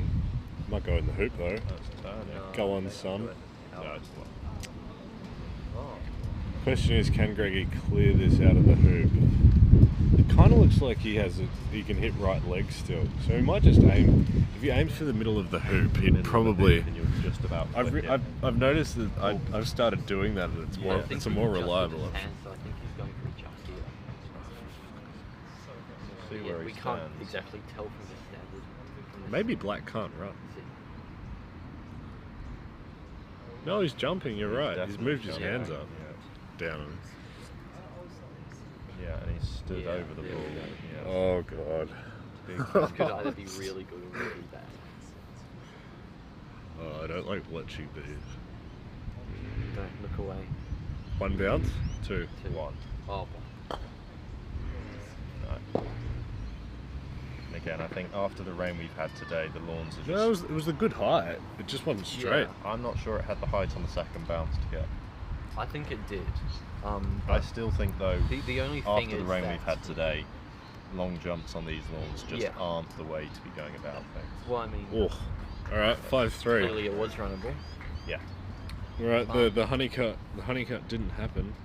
So Honeycut. How do you say it? Honeycut? Honeycut. After Danny Honeycutt, the American 5-3. Some people say that 5-3 is better than 4-all. Oh no, it is Honeycut. Yeah. That looks like a good shot. I've got a lengthy email from It's a great shot. Marty, That's a great which I can't be bothered. No. I have not read it, Delete that honestly, message. because I'm like, that is I have read it. It basically says that it's non-existent. The whole thing. It's like 48% to 47%. Pretty.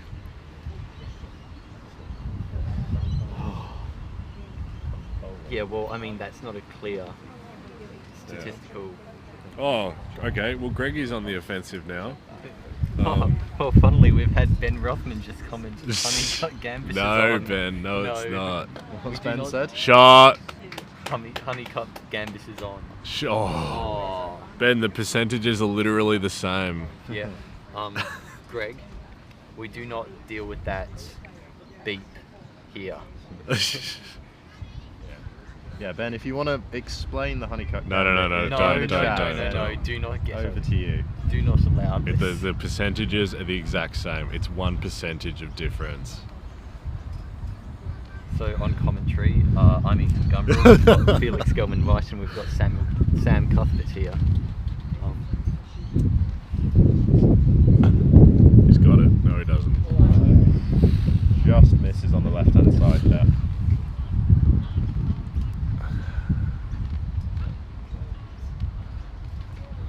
Okay. Yeah, Greg needs to get this. run This needs to be within 3 yards of the next hoop. He can't hit this hard. Sent off to the far back. He's been hitting it really well, but he's kind of been over-hitting it to get good position. So he needs to slow this down a lot. I reckon he'll get this. It's just a question of...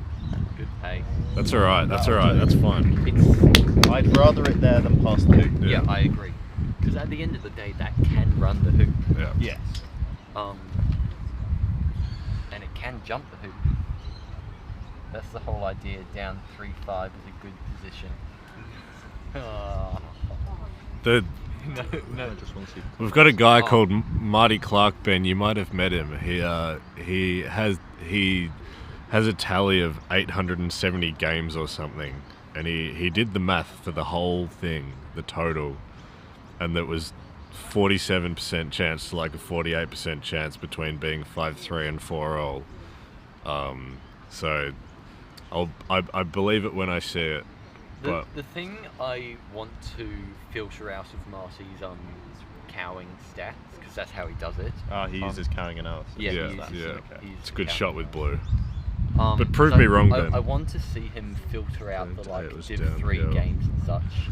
Going to 8 was downhill, is going to 10 uphill. Not really.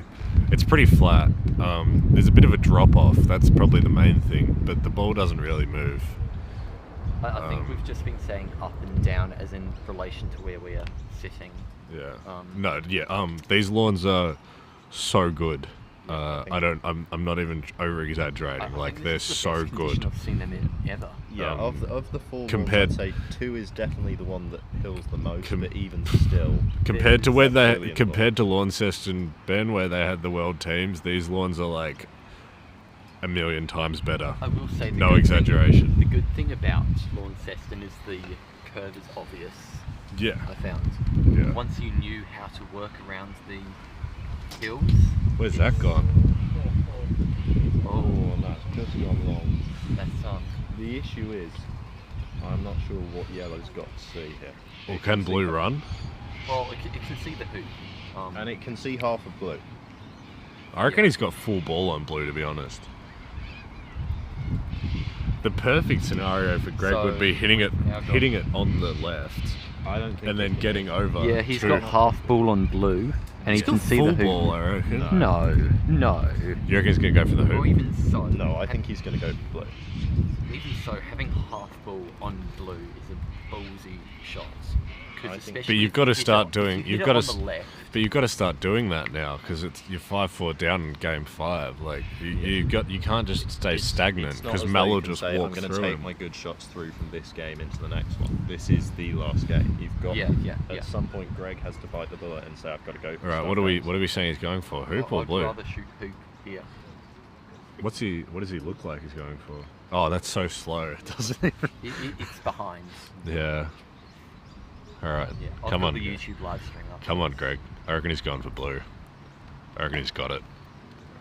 Oh. Good effort. Well, I told you he was shooting at the hoop. Good effort. The top spin brings it back into wide position from black. That was dead centre of the hoop. So Malcolm needs to run this. Yeah.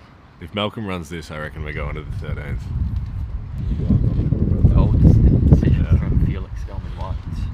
Are you betting on anything on that? I'll bet a round of bowling. A round of bowling? Yeah, tonight. Alright. So Malcolm gets that all-important 6th hoop, which means if we do go to 13, I wish we had 14. Then he will have the first approach. Theoretically. Malcolm could peel it is golf croquet. This looks like a good first ball. A little bit short. No, that's fine. That's perfect. It's perfect. Just keep rolling. They keep going. They really do. So Mel feels the pressure to. Yeah. In spite of all the rain we've had this week, these lawns have really kept their pace very nicely. Oh, they haven't stopped. It's ridiculous. It's like running at 13 seconds on the hottest day that we had. Sharpe Mel, dead centre. Considering the height that Black got after hitting that ball, I'm surprised how quickly it stopped. It was like zero topspin, hey. Strange. That one does look short. No, that's alright. Kept on going again. I mean, that's what you kind of want, though. You want it to be a little bit on the further side. The tension is palpable. Is that what I feel, or is it just cold air? I think it's just cold. I think it's just cold, but we've got. How do you not have a hoodie on? We've got a crowd of probably 50 people here. No, 50, maybe 30. Yeah, that's 30. Well, we've got about 100. Watching? Watching online. What, 119? Is he going to go for what he did against Ed? No. Okay. What, me? Who's that?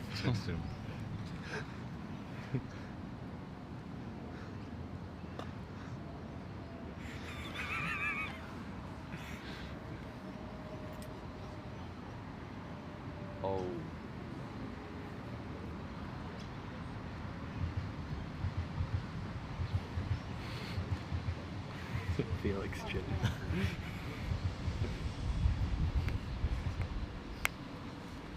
Mate, my tactics are awesome. Well, the thing is, you don't need tactics if you just have good shot execution. Yeah.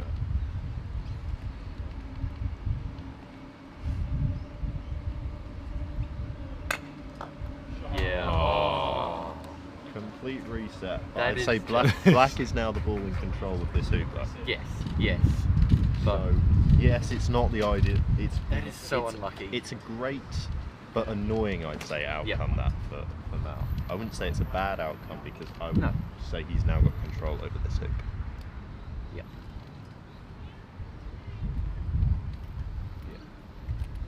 Yellow can position, but anywhere it does, I would say Anywhere it black is positions all is- over it. yeah, I'd say the gonna only position you're safe is coming deep. Yeah. It's not something you want to do, but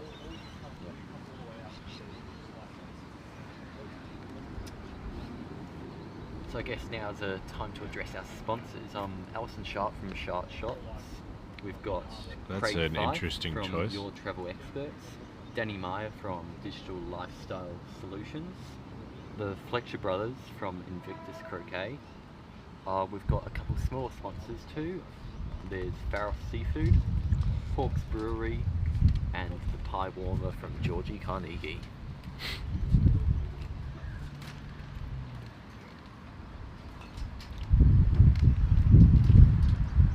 It's a bit soft, but I guess it maintains control of the hoop, so it doesn't matter a whole lot.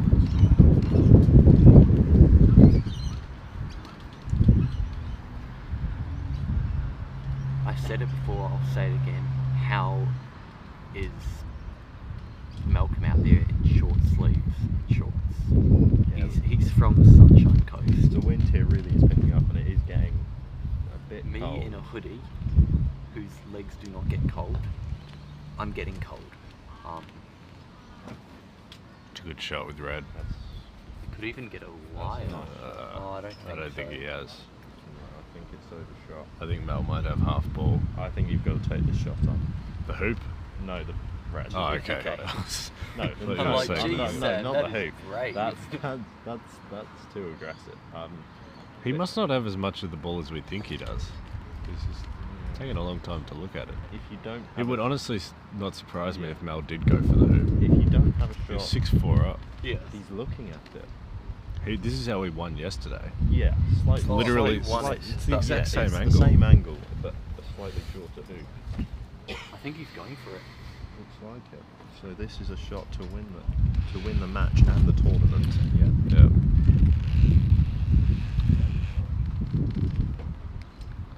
Here we go. I reckon he's going to run it.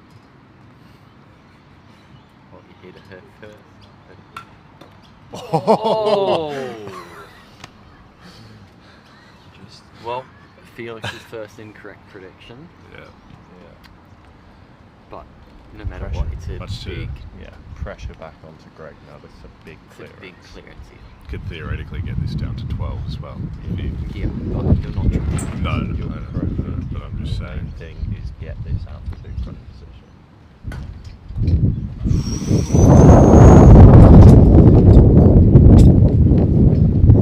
It's out of the way, but yeah, Has once he texted further. back yet? Has he texted back yet?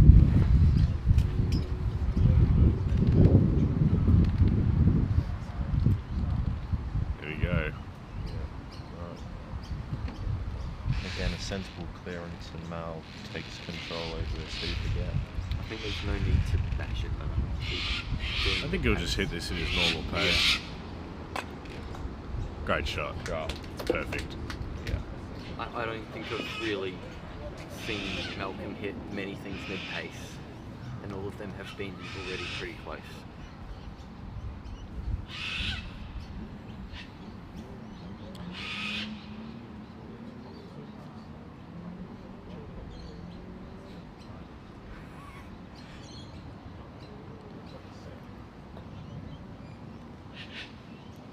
So Red's just coming back in. Red's just going to be eaten up by black though.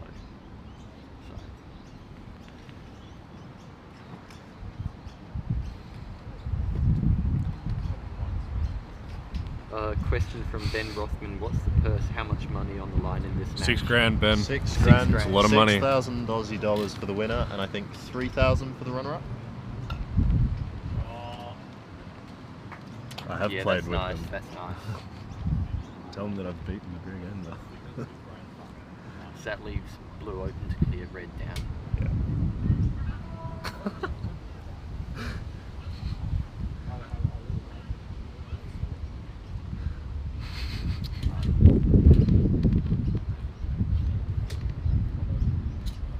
Now, are you taking the clearance on black here with yellow? Absolutely You've not. got to. Yeah. What? Yeah. Well, where's Red's Oh. shot going to be from? Red's going to be shooting from the exact same I place. think Greg will just set up, dude. I think Red's going to be clear. No, I know, but I think Greg's going to set up and then Just have a rely shot on- and just rely on Mel missing. I don't think you can rely on him missing. I think it's more you've got to rely on your ability to hit the long clearance. Oh, but what a shot from Greg.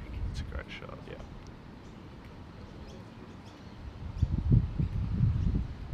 Malcolm will get this is just about how he does.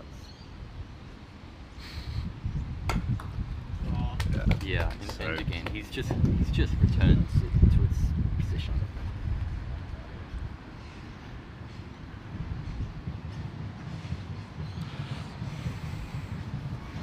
All right. Now he has to have the shot here. Yeah. Yeah. No what? This is the do or last die shot of the game, theoretically, if he misses this. Potentially. It's good. He's taking his time. Yeah. Here we go. He's watching it. Watching it. Oh. Alrighty. Welcome Fletcher to Just win the misses Fletcher on the Sharpe. right-hand side.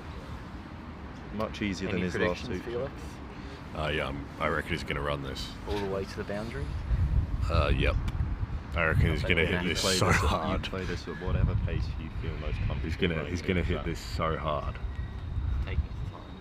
Something's I distracting. must say, this is the most Just noisy someone- croquet Yeah. place ever. We We've got the planes. wind, the planes, the trains, the Parakeets. cars, the Concordia Club. Someone say you need a dead cat on the mark. Yeah, well, What does that even mean? it's just something to stop the wind. Oh. Oh. Holy. Greg with another life in this game. Greg's going I'll for say the hoop, Malcolm- right? Surely. Malcolm did not Surely you're have going the for the hoop after here, that aren't you? I think you've got Jaws. to, really. Jaws is like Jaws the best is a- scenario Jaws is for a anyone. Great shot here. Ben Rothman is going for the Jaws here. But I'm not Oh, sure. that's cool. But I'm not sure. Ben, are you going for the Jaws here? Let us know. I'm not sure if you're going to be, if you're bold enough to take it. I want to see what he says. Okay. I hope he is still watching. Oh yeah, otherwise you've just called him out big Yeah, time yeah. for like.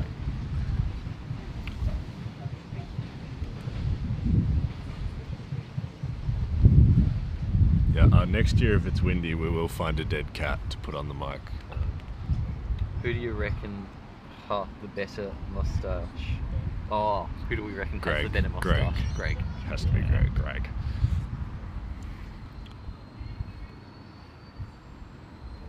But Ben, we haven't got the answer. We'll What do did a he Jaws say? it. Who do you reckon has the better moustache? Oh, he didn't answer my question. Yeah, we're waiting. Oh, does that put it in? No, it's not No, wide. it's not. It's not. It wasn't wide before. Should have played for the Jaws.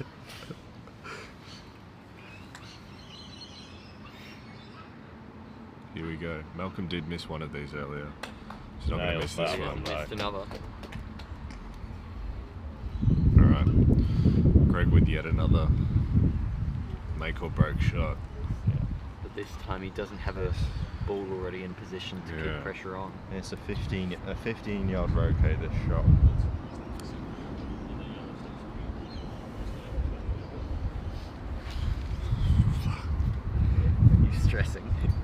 Hey? Are you stressing? It's my doubles partner, man. Oh no. That did look to me. And this might be, I think that might be Greg's final What chance. the? Takiri just saying duck. Alright. Now This Fletcher for the easiest of Malcolm's hoop Fletcher shots. Sharpe Invitational. Yeah. That's it Runs this time. Second best moustache, but best player in this tournament. Brotherly love. Bravo, Malcolm. Malcolm Fletcher, winner of the 2025 Fletcher Sharpe Invitational. Still beat him. Just want to put that out there. No, if you say that, we'll mute the mic. It's true. Alright, we'll probably have some presentations and stuff now, and then, yeah. Yeah. We'll have a presentation, and Malcolm looks a wee bit relieved. I wonder why that could possibly be. Yeah, now Ben says I guess he should have gone for the Jords. Ben, you're a bit late to that. They're saying my tactics. Oh wait, Takiri just said, well done, great commentary. That's not the message that we got across earlier, but that's fine. It looks like my co-commentators have left me, so yeah, that's sad.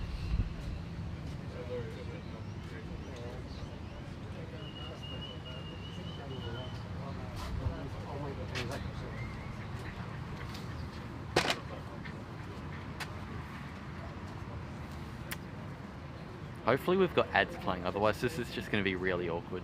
Hello.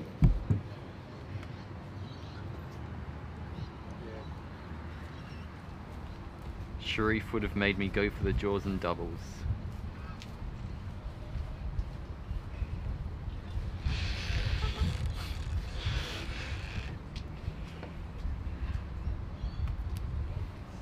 Yeah, so Samuel didn't put the ads on.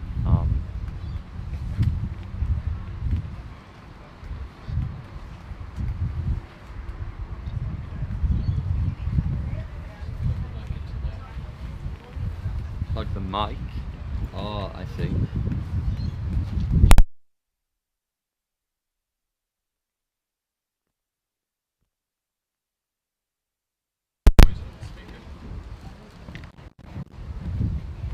How's this attached?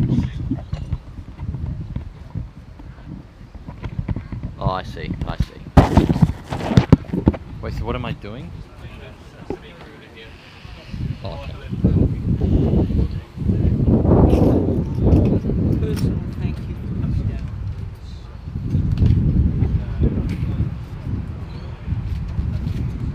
Nice of you. It's up actually. What? It's up actually. Just something.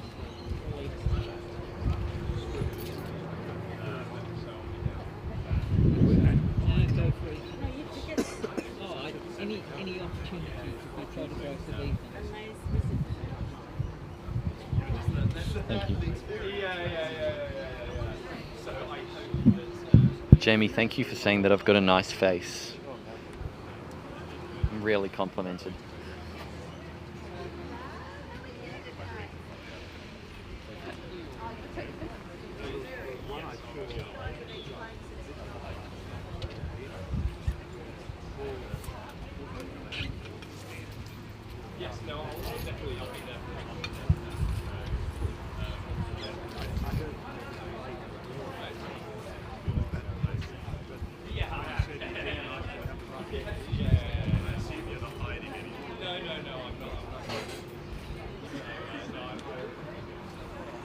Just blow in it. Turn it on. 1, 2, 3. Do you want me to put that? You want this down there? It should be pointing. Was that close enough, Samuel? Do I stand where I am? Yeah. Do you want to put it there? You want to... No, if I stand too close, then it'll be too loud. So I'm just standing here. Can these people hear? I guess they can. Oh, this is just for the live stream. I know that. I was just wondering what we should be doing for these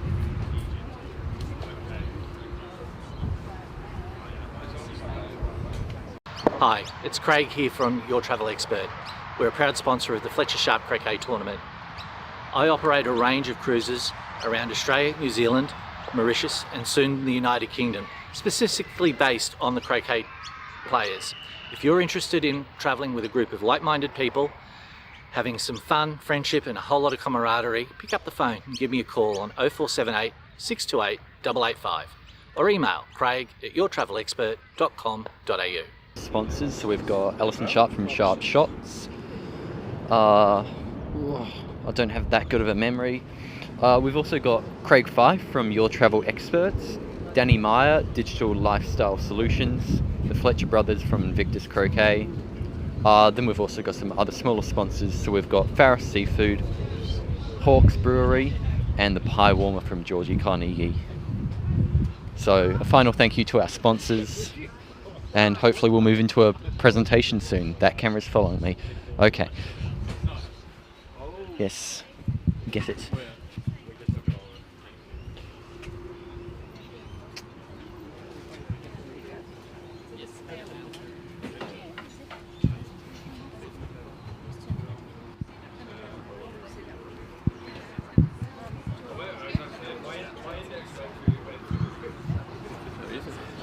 Good. You? So you should be.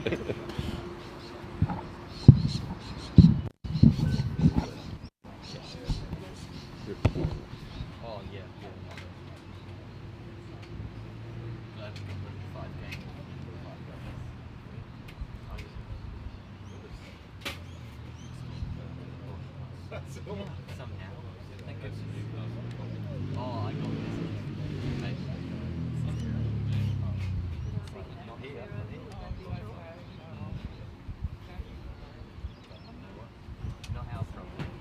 Next year's tournament is going to be even more exciting and more enthralling, because next year again we want to be inviting the best we have in the world of 35, those players who are 35 and under.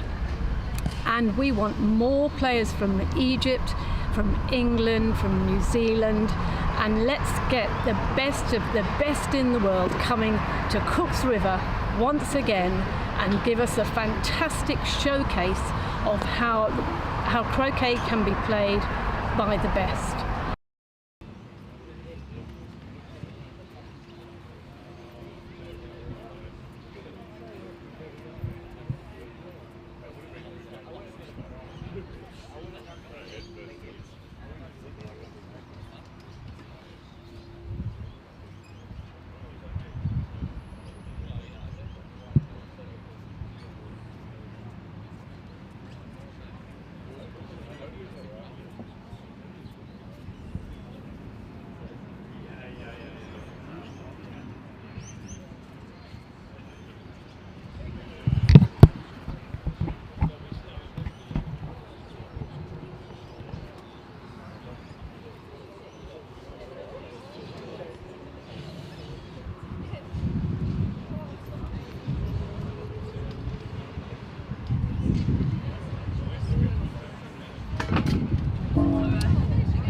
There's a bit of drama.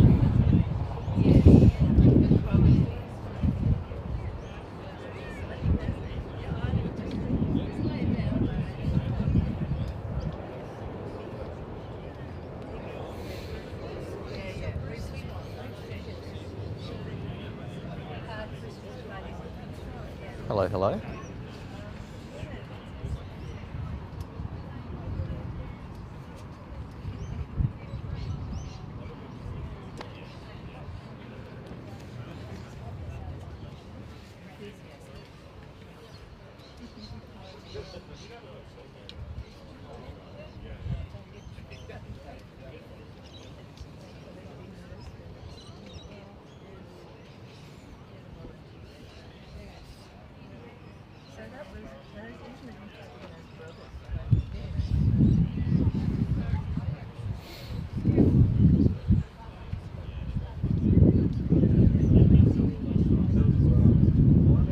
Angela, come back.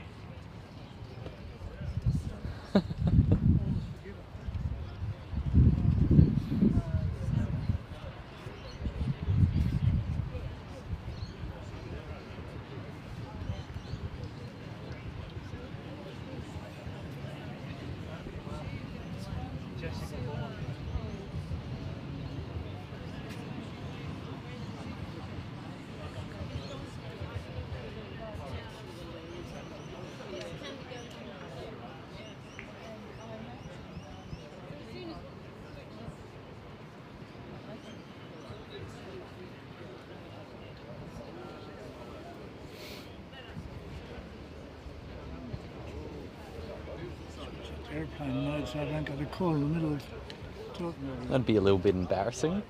and just remember to put it back later. Mm.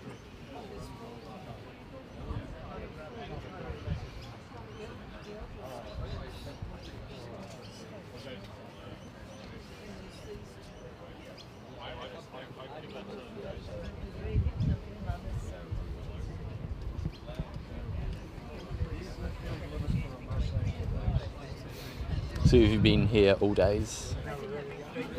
Today, yes, I didn't come every second day, Wednesday, Okay. Sunday. Were you the manager or? Yeah. Yeah. Yeah, and I was Hi, Stephen no one Burns, wants was to deputy hang manager while I was away around. with So we're going to draw the raffle first. Angela's just doing something. So may I have a volunteer? I hope you. Levi! Woo! Now I hope you've all. Have we got something to put the tickets in? Raffle tickets. Oh, we're going to draw it afterwards. No, well, we're waiting for somebody. Hold on. Here we go. First prize.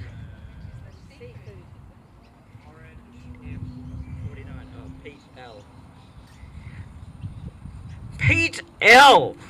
Pete Landry has just won himself a lot of seafood.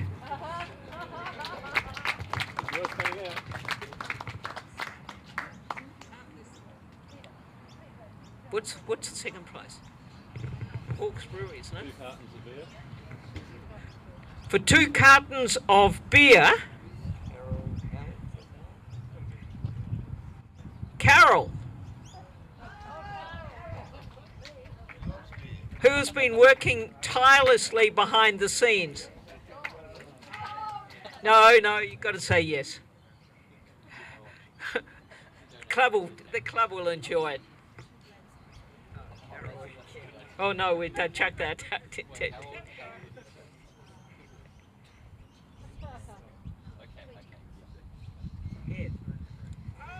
Ed.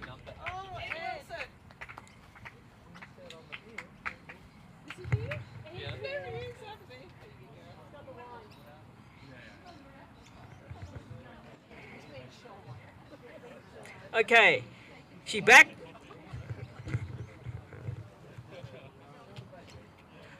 Firstly, I want to apologise for Stephen Burns, the president of Cooks River Croquet Club, who's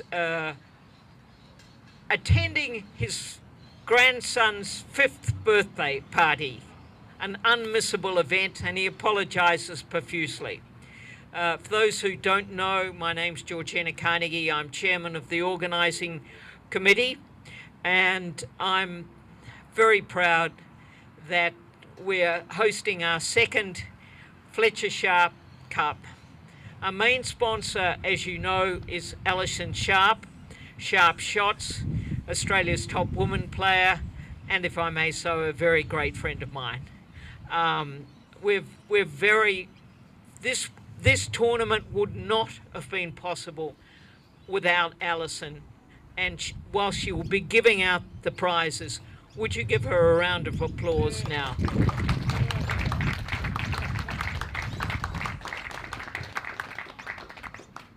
Craig Fife, who runs a travel travel experts event, taking people on croquet cruises, has very kindly become a major sponsor, and he's sponsoring the live streaming, and we hope he'll sign up again next year. We're very honoured to have him come from Queensland specifically for this particular event. It's wonderful.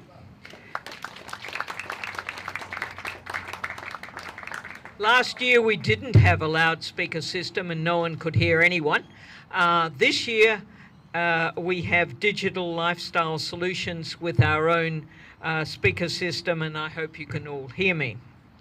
And our other major sponsor is Invictus mallets and balls, and they've loaned us the balls we're using today, and as you know, they're run by the Fletchers, so we're very honoured to have the balls. We think they're the best balls, and I've been actually asking the players how they compare, and they think they're fantastic. The raffles sponsors are Farris Seafood, which I must say I think is an amazing amount of seafood. Hawke's Brewing for some 4 cartons of beer. Our treasurer, Ian Forster, for wine. Now so thank you. We can't run as volunteers this sort of event without sponsors, but also we can't do it without volunteers. The club has been amazing. The lawns have been mowed at 5:30 in the morning, and I'm told that the feedback is they're world class. That's due to a team of people led by Rob Elliott, and that's a major contribution to the satisfaction of top players with any event. We have wonderful catering and a team of incredibly active Cooks River players, and we really want to thank them. They're standing over there, and they do it, and it makes a huge difference. So I want to thank the catering team, especially for their volunteer work, for being here, for making the effort. The hoop setters, they've been here, they've been active, they've been there attending between games. It's an amazing effort. We wouldn't be able to do what we do with people who hit so hard without hoop setters available, and we're very grateful for their work. And to the major managers, David Stanton and Angela Mayer, I don't know where either of them are, but they'll come forward. Both of you are important. This would not be possible without that attention to detail. I haven't thanked the people who do the scoring, but I'm seeing some of them here. Thank you very, very much. The commentators. This sort of event needs commentators who make us laugh. I want to single one of them out. A man I happen to think is extraordinarily talented, who came from Canberra today. Ethan, thank you very much for coming down. Thank you, Pete, for also making the effort. But most especially, thank the man who's not even looking at me, Samuel Gumbrell, for doing all the live streaming, for making the effort, for being there with me, doing all the interviews that we try to put on the streaming service. That's an important contribution. And now to you all, the players. This is not a tournament that can happen without you giving you of your participation. I've asked in the survey that you give me feedback of who else you'd like to play. Somebody fed back that they'd like more international players. I think we'll get a contingent out of Egypt after Mo came this time. We're keen on making sure this is a truly international event, and we're very keen to make sure that we grow the circle of younger players to balance the generational imbalance, might be the way I'd phrase it.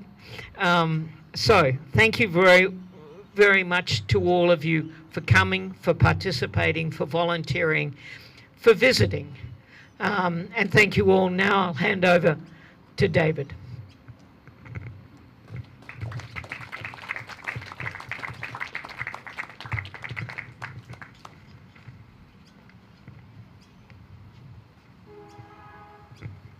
Thank you, Georgina. I just want to say how great it's been to watch some terrific croquet over the last few days. The skills demonstrated just blow me away. That's largely because I'm an AC player and I'm old, I guess. I wish I was young playing GC the way these guys do.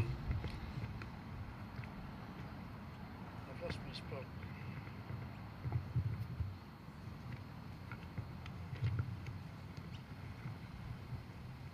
Yeah, okay, congratulations to all the winners, not just the winners of the main event, but winners of the other events on the way through.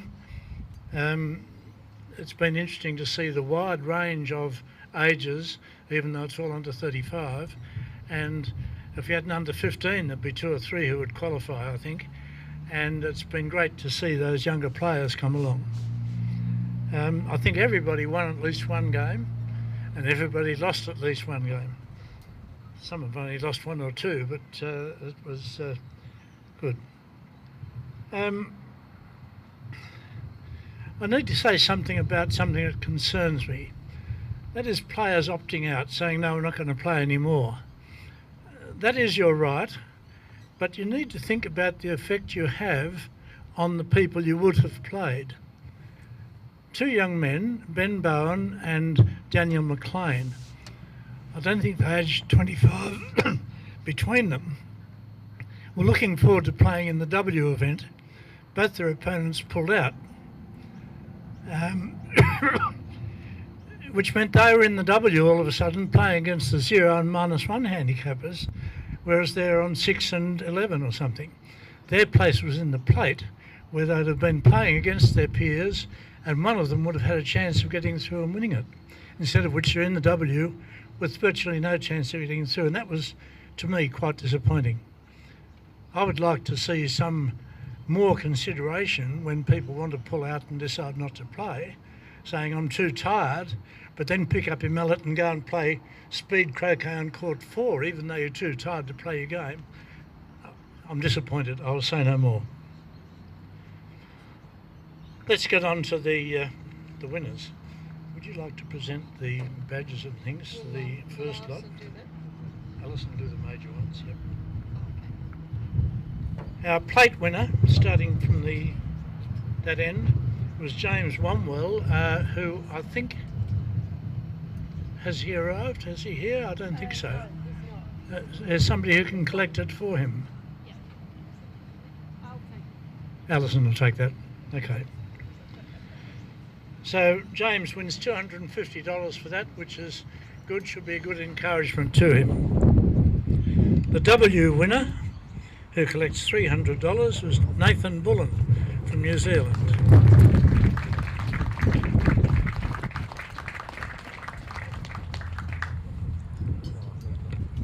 Congratulations, Nathan. Well done. There you go.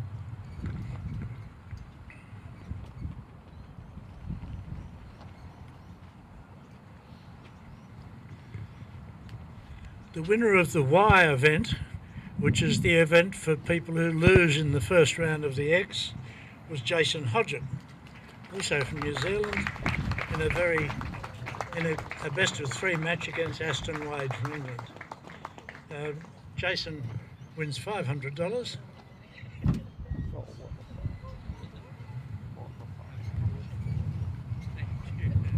Congratulations, Josie. David.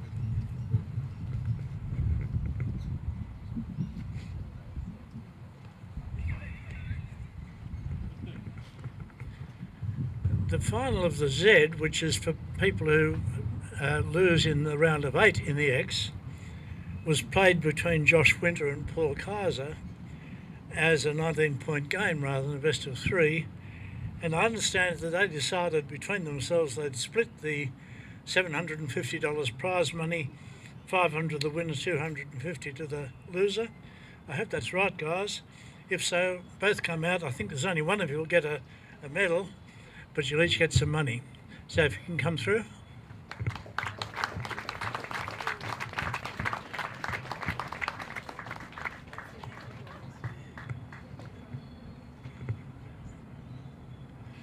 Congratulations.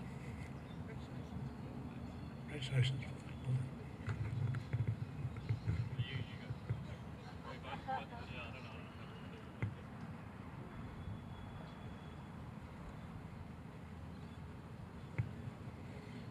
I'll do the third and fourth. Okay, our third versus fourth match was also played as a 19-point single game between Edward Wilson and Levi Franks. I think it's been pointed out, Levi has come fresh from winning the World Under-21 title, and it's been great to have him here playing. He probably feels he's had enough croquet for a week or two now. Go home and rest up. Edward won that, and Levi came fourth. So Levi, come forward.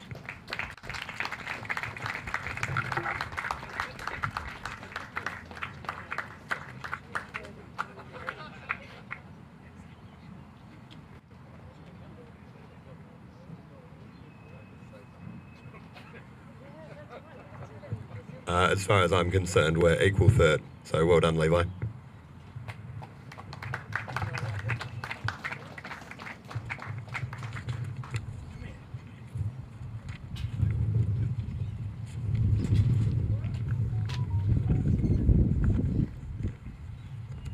As will have worked out, third place was Edward Wilson, and he's here now. Congratulations, sir. Well done. And I think you get one of these, Ed. Don't go away. It's something to wear. Well done.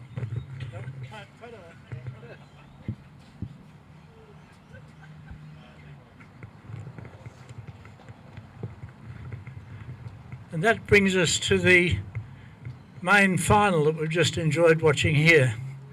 A best of 5 against two brothers who've never played one another in a final before. Older brother, younger brother, and they've both, I suspect, played many finals against middle brother, who's not here this time, so it's their chance to play against one another in the final. And I have two younger brothers. It's bloody annoying, isn't it, Greg, when they up and don't respect the seniority of the situation. That's the way it goes. Worth noting that over the last 3 days, Malcolm has played 18 games. A best of 3, a best of 5 and a best of 5, each of them going the full distance. And Greg has played 16 games. I imagine they'll both sleep pretty well tonight. But Greg, if you'd like to come forward as runner-up.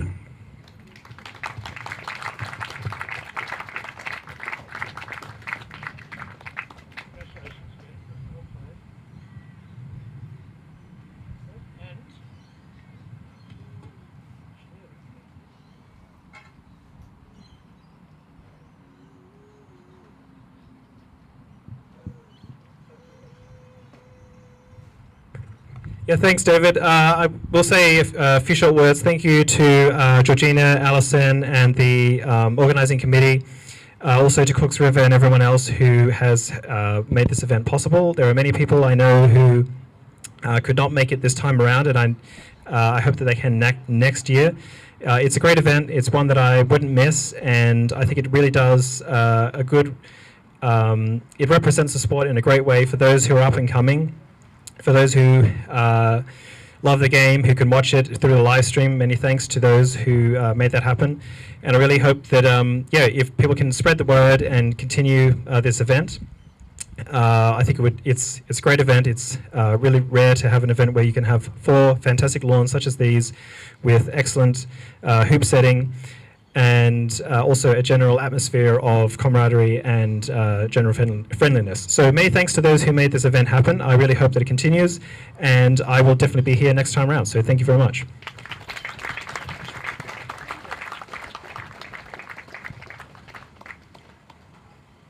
Now, Alison Sharpe is going to say a few words, or I'll do the presentation first. Okay. You all have worked out by now that our winner is Malcolm Fletcher. Malcolm.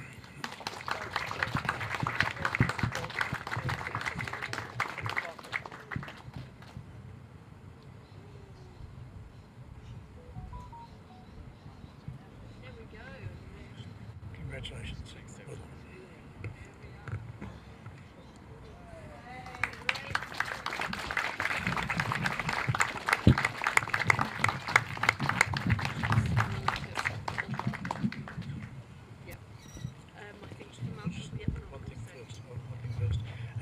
Just before I get Malcolm and Alison to say a bit more, for most of you, we have your bank to those winners. We have your bank details. If not, please give them to Alison. And please make sure you give her withdrawal access as well as deposit access in case she starts running short of funds in the next week or so. Thank you. Well, firstly, I just want to thank the Cooks River Croquet Club, and if we can just give them a round of applause.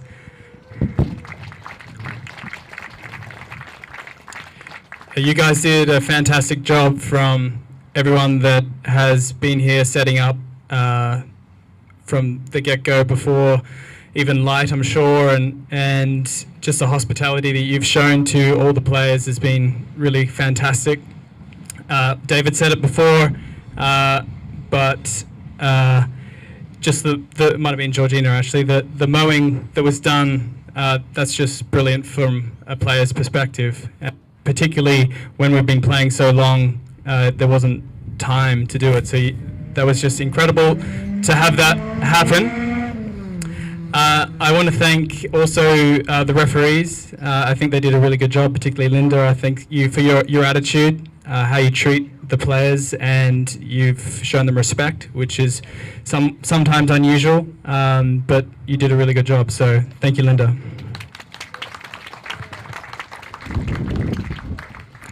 I really want to thank everyone that came out to watch as well. I really appreciate anyone that comes to watch the game of croquet. I think it's particularly exciting, this event in particular, because there's so many exciting young players who hit the ball hard, but they also are just great people in general. So well done. I just want to thank David in particular for the great effort that he's put into the draw. I think it was really good, very exciting. It's one of the best tournaments I think that I've played in. It's easy to say that, I think, if you win, but I was thinking that from the start of the knockout, just how it was set out, and it was just particularly good. So thank you, and Angela, for being here the whole time. Appreciate all your work. And yeah, just all the people that I got to play, particularly the knockout, you really pushed me to my limits. Every match went to the final game. Some went to the final hoop. So I really got to experience those feelings that you only get when everything might seem like it's just a little bit too difficult. But I was fortunate and to be able to get through this time. So thank you for your sportsmanship. Greg, bad luck, but it's always an honor to play you, and proud to call you brother. And maybe next time, we'll see. I'll be here to stop you though. And also thank you to my family, Alicia, Hattie, for being here. It's always great to have you, and you're just a joy to have along, and also great to have Mum here as well. Yes, so thank you very much, everyone.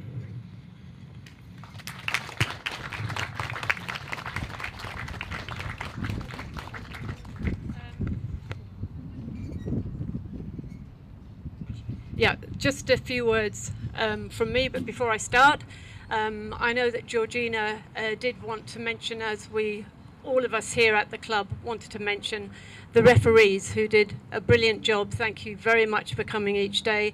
And Linda, thank you for being the tournament referee. Really appreciate it. As the main sponsor, major sponsor, it has been an absolute privilege to sponsor this event.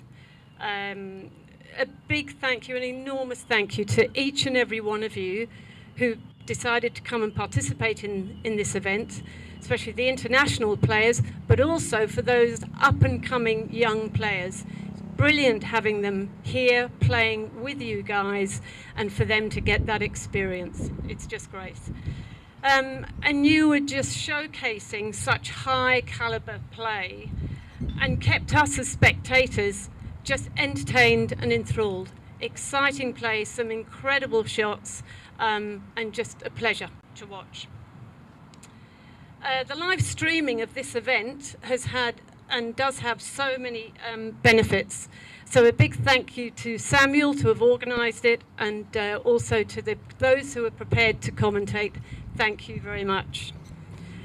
We want to cement this event into the Cooks River calendar every year. So the plan is absolutely we're going to have it again next year. And guys, looking forward to having you back. Thank you for being here. All right, bye.